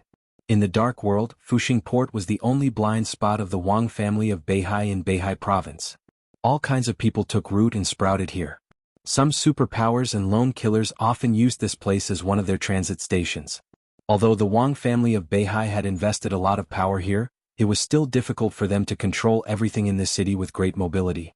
At 3 o'clock in the afternoon, Deity's car drove into Fuxing Port and finally entered a villa area with a sea view. Deity got out of the car and walked into the villa hall. It was still raining in Beihai province and the sky was gloomy. The curtains were drawn in the villa hall, and the lights were not on. A group of men in black sat quietly in the dim environment, motionless like dead things. A corner of the curtain beside the French windows in the hall was opened. A little light came in. Qin Weibai stood quietly in the narrow corner, bathed in the only light in the hall. God closed the door. Almost all the men in black in the hall stood up at the same time and bowed slightly to God. Deity was dressed in casual clothes and had an ordinary appearance, but in the almost pitch-black hall, there was an unparalleled sense of reality. It was as if no matter how dark the surroundings were, people would be able to see all of his movements immediately.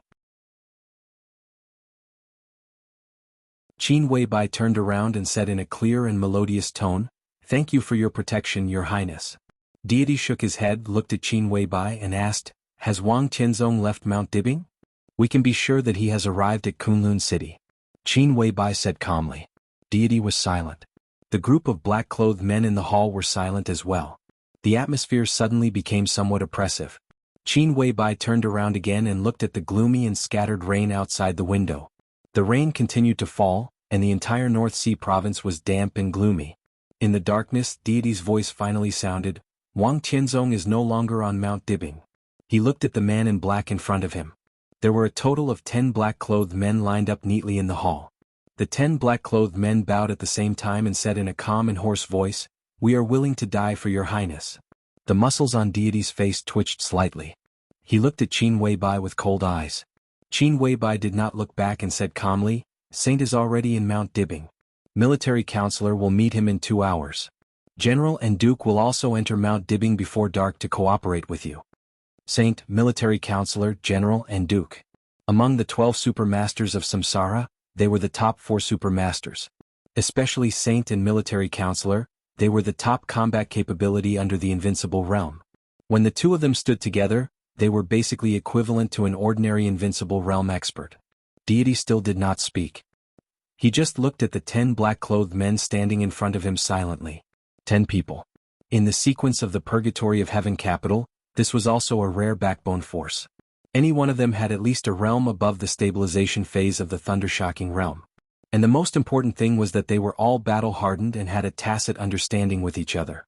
They were 10 individuals, but at the critical moment they could also become a whole. Even if he had enough psychological preparation before, when it came to the critical moment, Deity was still a little reluctant. "This is a necessary sacrifice." Qin Weibai said, "Since we are targeting Wang Tianzong, we must use enough power to target some trump cards that are enough to turn the tables for him. And now, this is also a rare opportunity. We are willing to die for Your Highness." The 10 black-clothed men bowed again and said in unison. Deity took a deep breath, glanced at them and said, "Get ready. Tonight, someone will pick you up to the core area of Mount Dibing, and then, act according to the plan." The 10 black-clothed men of the Thundershocking realm responded at the same time. Deity walked in the darkness. With just one step, his figure had already arrived in front of Qin Weibai. In the faint light, Qin Weibai's profile was exquisite and perfect, like a dream or a fantasy. Deity looked at her attentively and suddenly said, "Boss Qin, until now, do you still want to tell me that Samsara Palace's move is to replace the Polar Ground Alliance and make Snow Country your own foundation? Otherwise?" Qin Weibai's voice was calm and indifferent. "That's what I want to ask you." Deity narrowed his eyes. In the past 3 years, Samsara Palace has provoked a chaotic war in the whole Dark World. So far you have suffered heavy losses. Plotting against Snow Country? 3 years ago I believed what you said. But now, I don't think Samsara Palace has the possibility of winning. You are against the whole world, which has gone beyond the scope of our original cooperation. Qin Weibai looked out of the window without saying a word. What I don't understand most is that your main energy seems to be not on Snow Country at all, but on the Wang family of Beihai. What? Deity continued.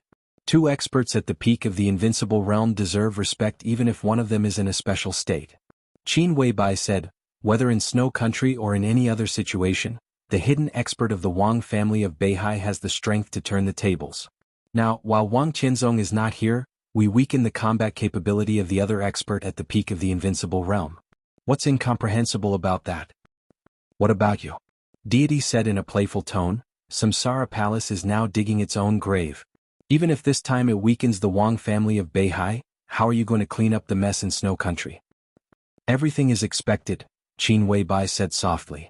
"We have our own way. Your Highness only needs to stop the Wang family of Beihai in Kunlun City." There was an imperceptible killing intent in Deity's twinkling eyes. He quietly turned his eyes to look out of the window, and the killing intent in his eyes became more and more obvious. From the beginning he did not fully believe in Samsara Palace's plot against Snow Country. In the past 3 years he saw every step of Samsara Palace, but he remained silent. He didn't care what Samsara Palace wanted, because it had nothing to do with him. According to the original agreement, the two sides cooperated. What the Purgatory of Heaven capital had to do was to stop the Wang family of Beihai in Kunlun City, so that Samsara Palace could get the foundation of Snow Country. The foundation of Snow Country was there. It didn't matter to deity whether Samsara Palace could get it or not. What he cared about was the benefits he got from this cooperation. For example, in the new Tianan province between Annan State and Zhongzhou State, the Purgatory of Heaven capital gradually occupied half of the territory, which would be an excellent springboard for the Purgatory of Heaven capital to enter Zhongzhou State in the future. Another example was that this time, when Wang Tianzong was not there, the Purgatory of Heaven capital and Samsara Palace sent experts to sneak into Mount Dibing to target the peak invincible realm expert of the Wang family of Beihai who had never appeared. Any weakening of the Wang family of Beihai was also beneficial to him. So in the past 3 years, although the situation was getting more and more chaotic, Samsara Palace and the Purgatory of Heaven capital had been cooperating. Deity was even happy to see the current situation. So deity didn't care what Samsara Palace did. As long as what Qin Weibai was doing was beneficial to the Purgatory of Heaven capital, he would not refuse. If they could really get the foundation of Samsara Palace, the Purgatory of Heaven capital would naturally continue to cooperate with Samsara Palace to attack the Wang family of Beihai. If Samsara Palace was digging its own grave, deity didn't mind taking action at the most critical time to send them off. He didn't like Samsara Palace or Qin Weibai. If they could disappear from this world, deity would be very happy. Deity also knew that Qin Weibai wouldn't like him and the Purgatory of Heaven capital. But because of Li Tianlan, he believed that Samsara Palace would never cheat him. After all, no matter what would happen in the future, at least for now, the existence of the Purgatory of Heaven capital was beneficial to Li Tianlan. Deity turned to look at the dark hall behind him, his eyes deep. The 10 thunder-shocking realm experts of the Purgatory of Heaven capital were still sitting, motionless. They and the 4 supermasters of Samsara were the main force to weaken the peak invincible realm expert on Mount Dibing. He didn't know how many of these people would come back alive. He just hoped that they could be as Qin Weibai said, that the sacrifice was worth it. Wang Qianzong went to Kunlun City. Next they may go to Lin, and right away. Qin Weibai suddenly said. Her voice was light, without any emotion. But the atmosphere in the hall suddenly changed. Deity became more and more silent. The breathing of the 10 thunder-shocking realm experts sitting in the hall, which had been calm all the time, suddenly stopped. There was a long silence. There seemed to be a gust of wind with gloomy killing intent in the hall. I'm going back to East Island.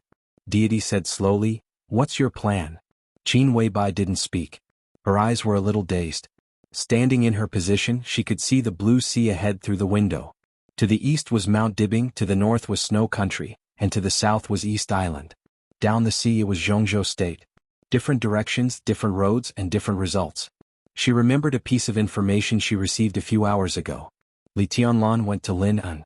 Qin Weibai's heart, which was as calm as stagnant water, began to palpitate for no reason. Her thoughts were surging like a tide, and in a flash they became huge waves.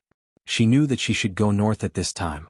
On Mount Dibing there would be a result after tonight. Next, Snow Country was the real top priority. And 3 years ago in Heaven Capital, she had sworn that she would never set foot on Zhongzhou State for the rest of her life. But now, looking at the sea in front of her, all her emotions suddenly fell into a state of almost losing control. That man was on the other side of the sea at this time. She would go north, because she could see the result of going north. But the endless thoughts were like a wild wolf all over, devouring all her reason. She wanted to cross the sea in front of her. Take a look at him. One last look. Qin Weibai bit her lip gently. Her perfect and delicate face was pale as if transparent.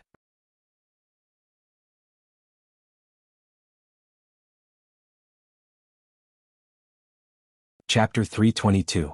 When Lin Fengting walked out of Huading International Airport, the rain over Huading had stopped, and the dark clouds were gone. The setting sun burned the last of its light, illuminating the horizon with a fiery red and gorgeous color. Lin Yuxian followed his father out of the airport in a hurry and said subconsciously, Dad, would you like to eat something first? No need. Lin Fengting shook his head. Perhaps because he came to Huading, his heart relaxed a little, and a smile appeared on his face. Let's go directly to Lin and, at that time, ask your grandpa Li to cook something delicious for you. His cooking skills are very good. When I was a child, my favorite food was the side dishes he made. When I was a child, Lin Yuxian muttered to himself and repeated the sentence. Lin Fengting's expression was a little complicated and he whispered, when I was a child, the Wang family of Beihai, the Li family and the Lin clan had a good relationship, and they had frequent contacts with each other. At that time I was about 16 or 17 years old. I, Tianzong and Kuang-ta learned swordsmanship with Senior Li for 2 years. Earlier, it was Senior Wang of the Wang family of Beihai who laid the foundation for the 4 of us. Later, the 4 of us were in Switzerland and taught by your grandfather for a few years. The martial arts of the Wang family of Beihai and the Lin clan are different. Even the 24 moves of sword of the Li family are different from those of the Lin clan. At that time, in addition to strengthening the feelings of our younger generation, the 3 old people's approach was to cultivate the strongest martial arts masters. His eyes were a little wandering and he seemed to think of something happy. He smiled and said, those years were the most relaxing days for me. For people? Lin Yuxian asked. He only heard his father mention 3 people. Lin Fengting's smile stiffened, and his face became a little ugly. But in the end he said nothing and just said slowly, let's go to Lin An. Huading was not far from Lin An, only 200 kilometers away. The father and son got in a taxi and told the driver the address. After the taxi got on the airport expressway, it went straight to Lin An. Lin Fengting looked out of the window. The scenery outside the window went back quickly. The splendid sunset glow had already dimmed. The night spread and seemed to cover everything. The lights on the roadside were on. The light shone on the window and Lin Fengting saw his face. It was a calm, almost indifferent face. Lin Fengting suddenly felt that this face was somewhat unfamiliar. He was surprised by his own calmness. He recalled the Li family and the Wang family of Beihai. He reminisced with a calmness that he had never experienced before. He recalled Wang Tianzong's involuntary actions, Wang Tianzong's clear conscience, the spectacular collapse of the Li family, and the silence and inaction of the Wang family of Beihai. Before, Lin Fengting had not understood why Wang Tianzong had abandoned the friendship between the Li family and the Wang family of Beihai so naturally, nor could he understand why the Wang family of Beihai and the Li family who supported each other had parted ways overnight. Therefore, for many years he had a deep prejudice against Wang Tianzong's actions and was even a little vigilant. He abandoned his friendship with the Li family. Naturally, he could abandon his friendship with the Lin clan like a pair of worn-out shoes. The Lin clan was outside the world. Therefore, it was hard for Lin Fengting to imagine how indifferent and cruel Wang Tianzong was when he made that series of decisions. However, it was not until this moment, looking at the strange face printed on the window, that Lin Fengting really understood that Wang Tianzong's heart was not indifferent and cruel at that time. The setting sun had completely disappeared. The night shrouded the world. Lin Fengting looked at his face in the window. The face flickered in the receding scenery outside the window. It was a little gloomy and a little brilliant. Only calmness remained unchanged as always. Lin Fengting felt that he saw Wang Tianzong. Many years ago, when he decided to stand by and do nothing about the Li family, his expression should be so calm. Only calmness. Those friendships still existed. Those times were still warm. The Li family did nothing wrong. Neither did the Wang family. The Lin clan had no reason to condemn anything. When the camaraderie that they had cultivated to protect their common interest was threatened by more important interests or even survival, betrayal, falling out, and standing idly by, everything seemed so natural and so calm. Lin Fengting's surname was Lin, Li Kuangtu's surname was Li, and Wang Tianzong's surname was Wang. Different surnames were the biggest mistake. Have I changed? He looked at his son sitting next to him and suddenly asked very seriously. Lin Yuxian froze for a moment and then smiled. Father hasn't changed. Lin Fengting nodded and said, I haven't changed. It turns out that I'm the same as them. He gradually lost his emotions and his whole person completely calmed down. At this moment he completely understood Wang Tianzong. But it could not change his choice. Just because he was the patriarch of the Lin clan. Lin Yuxian's cell phone rang. It was a short message. He took out his cell phone and looked at it. His face changed slightly. He hesitated and said, Dad, there is just news from Switzerland. My uncle's legs are not working. I'm afraid he will have to rely on a wheelchair in the future. Lin Fengting gently clenched his fist and nodded imperceptibly. Lin Su was blind and his hearing and language ability began to decline. Now he lost his legs again under the backfire of the secret of heaven. Lin Su's surname was Lin. For the Lin clan he could have no regrets. It was just like Lin Fengting's own choice. He said the cause and effect. Next, it was up to Lin Fengting to carry it out. The cause and effect was round. But the cause and effect in Lin Su's mouth was straight. He said everything clearly and straightforwardly, without the slightest twists and turns. That was why the backfire of the secret of heaven was so fierce and even tragic. If the Lin clan wanted to continue to prosper, it needed to keep Qin Weibai alive. The cause and effect between the Lin clan and Qin Weibai still originated from the Li family, or rather, from Li Tianlan. This was the most straightforward cause and effect. And the twists and turns in the middle were the mysterious destiny of heaven. Lin Fengting had no choice. He came to Zhongzhou State, which proved that he had made up his mind. He could not give up the opportunity to let the Lin clan continue to prosper. So he wanted to keep Qin Weibai alive, and at the same time he wanted to keep the root of the cause and effect. That was Li Tianlan. To protect Li Tianlan he had to protect Li Honghe. This was cause and effect. Lin Fengting knew what it meant. It meant that when protecting this cause and effect, no matter who he faced, even if he faced the Wang family of Beihai or Wang Tianzong, he had to take action. There was no righteousness. Just for the Lin clan. Just like Wang Tianzong let the Li family collapse for the Wang family.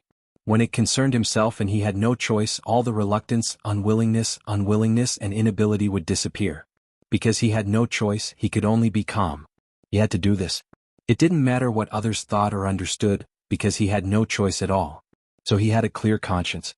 Wang Tianzong was like this back then. So was Lin Fengting today. How could there be right or wrong? Lin Fengting suddenly patted the driver's seat in the front row. All the sadness, helplessness, and self-mockery disappeared completely when his smile gradually spread, turning into the most basic indifference. He took out a handful of banknotes and threw them to the driver, saying blandly, "Sir, please drive faster. I'm in a hurry." It was cold in Kunlun. Wang Tianzong and Gu Xingyun were drinking. The wine was poured into a sparkling and translucent crystal cup, glowing with a light blue luster. Wang Tianzong picked up the glass in front of him and took a sip, whispering, "It's too strong. It's just right to have a drink before killing." Gu Xingyun's smile was elegant and mellow. In Kunlun City, which was extremely cold because of the whistling wind and snow, the god of war of Zhongzhou State was dressed in a cyan gown, elegant and unrestrained like a scholar who didn't care about the world. "That's right." Wang Tianzong nodded and drank up the wine in the glass. "Has His Majesty decided?" Gu Xingyun poured another glass of wine for Wang Tianzong and asked. He called His Majesty. And his tone was very natural. Not to mention the absolute strength symbolized by the Wang family of Beihai. Wang Tianzong alone was enough to win the respect of all invincible realm experts. "There's nothing to decide." Wang Tianzong said blandly, "This is something that must be done." He pointed to the TV on the wall beside him. Kunlun City was surrounded by wind and snow all year round, but the internal settings were extremely modern. Gu Xingyun's residence was extremely luxurious, and every detail was extremely meticulous. The huge TV, which occupied almost 1/3 of the wall, was playing a picture. On the picture were different states of Li Tianlan, moving or still as if he was right in front of them. No one knew how long the picture had been playing. The two of them were no longer in the mood to watch it. "He's a threat." Gu Xingyun glanced at the TV and said, "I can't rest easy if he doesn't die." "Then let him die." Wang Tianzong said blandly, "When we go to Lin, and this time I kill people and you restrain them." His tone was very calm, so calm that there was not the slightest ripple in it. Gu Xingyun paused. He looked up at Wang Tianzong's eyes and asked, "Do you want to kill him yourself?" Wang Tianzong just drank the wine in silence. He made his attitude clear and didn't want to talk nonsense. The light blue wine was extremely strong. When he poured it into his stomach, he felt hot all over and even his blood gradually boiled. There was a trace of killing intent in Wang Tianzong's eyes. It was very light, but it could obliterate everything. "Okay." Gu Xingyun laughed and said, "You kill Li Honghe and I kill Li Tianlan." Wang Tianzong nodded indifferently. Gu Xingyun simply put the wine jar beside Wang Tianzong. He thought about it and asked, "Are the three of us enough?" "3 people. Wang Tianzong, Gu Xingyun, Gu Qianchuan." The worst one was an ordinary invincible realm expert. This kind of power, considering only the strength of martial arts and nothing else, was enough to wipe out any force in Zhongzhou state, including the remaining Li family. Gu Xingyun was asking if the three of them were strong enough. What are you worried about? Wang Qianzong asked. Just in case. Gu Xingyun shook his head and said, I don't want any accidents. Wang Qianzong reached out and gently knocked on the famous sword of the Wang family of Beihai beside him. There will be no accidents. Under the Zhongzhou sword emperors listen to the sea, any accidents could be controlled. Gu Xingyun looked at the ancient sword under Wang Qianzong's hand. He was silent for a long time and suddenly said, There won't be a fourth person? Wang Qianzong's eyes suddenly flashed a trace of cold electricity. He looked at Gu Xingyun and said nothing. Is this why you hate Li Honghe? Gu Xingyun laughed. It was well known that the sword emperor of Zhongzhou state and the god of war of Zhongzhou state had little contact. After Kunlun city replaced the Li family, it basically had no contact with the Wang family of Beihai. Even if there were conflicts on weekdays, the two parties had never publicly expressed any attitude. In short, the two should not be familiar with each other. But obviously, the actual relationship between the two was not like that. Do you hate the Li family? Gu Xingyun said, I think it should be hatred. Otherwise you probably won't choose to do it in person just because of Li Tianlan. So, in the battle that year the injury of that person has not healed yet? This is the reason why you hate the Li family, so you want to kill Li Honghe in person. After the Li family's accident, an expert of the Jiang family who had just broken through the invincible realm entered Mount Dibbing at night. This matter has something to do with Kunlun city, right? If the word hate is used in everything, I also have a reason to hate Kunlun city. Wang Qianzong's tone was gloomy and cold. Gu Xingyun's expression did not change. He said with a smile, We are not friends, never. His words were simple. Kunlun city and the Wang family of Beihai were not friends. But at least in those days the Wang family of Beihai and the Li family were friends. Wang Qianzong and Li Guangtu were even friends. Don't talk nonsense. Wang Qianzong said blandly, Gu Qianchuan is too slow. We should set off. Gu Xingyun looked at his watch and suddenly said, What will you say after the Li family is completely destroyed? Destroy the Samsara Palace. Wang Qianzong said without hesitation. The Samsara Palace was now very close to the Purgatory of Heaven capital. To destroy the Samsara Palace they also needed to cooperate. And on the point of destroying the Samsara Palace, their position was still the same. Gu Xingyun nodded and said again, What about Sai City? Wang Qianzong paused while drinking. He was silent for a while, then glanced at Gu Xingyun and said, Let's wait and see. Gu Xingyun looked at Wang Qianzong. His eyes were a little cold. The atmosphere suddenly became a little quiet and depressed. The wine in the pot was poured into the cup and then into the stomach. The fragrance of the wine was overflowing. Did I do wrong back then? Wang Qianzong drank the wine and asked without warning. Back then. There were many years in his and Gu Xingyun's lives. But Gu Xingyun knew which one he was asking about. This question did not need to be answered. In other words, no matter who answered it, there would only be one answer. Gu Xingyun thought for a while and said with a smile, Did you have a choice back then? Wang Qianzong laughed at himself. No. Only when there was no choice would he cooperate with people who were not friends. For example, Gu Xingyun in front of him. When he made that decision he was really calm, so calm that there was no room for regret. At this time of night. To Linton. This was the second cooperation between the Wang family of Beihai and Kunlun city. Not long after the two sides cooperated for the first time. Then there was the collapse of the Li family and the treason case of Li Guangtu. Then there was the silence and inaction of the Wang family of Beihai, which made countless people in the southeast group embarrassed and still could not be relieved. At that time there was no Kunlun city in Zhongzhou state. But the first time Wang Qianzong and Gu Xingyun joined hands was also in the wind and snow. The wind and snow outside the window were whistling, as if through many years of quiet time, with a familiar chill. The beautifully decorated door was pushed open from the outside. Gu Qianchuan, the first elder of Kunlun city, appeared at the door. He looked at Wang Qianzong and Gu Xingyun and said gloomily, The helicopter is ready. We can go to Lin, and at any time. Wang Qianzong said yes, picked up the wine glass, looked at the elegant and gentle Gu Xingyun in front of him, and said the same words as more than 20 years ago. Cheers.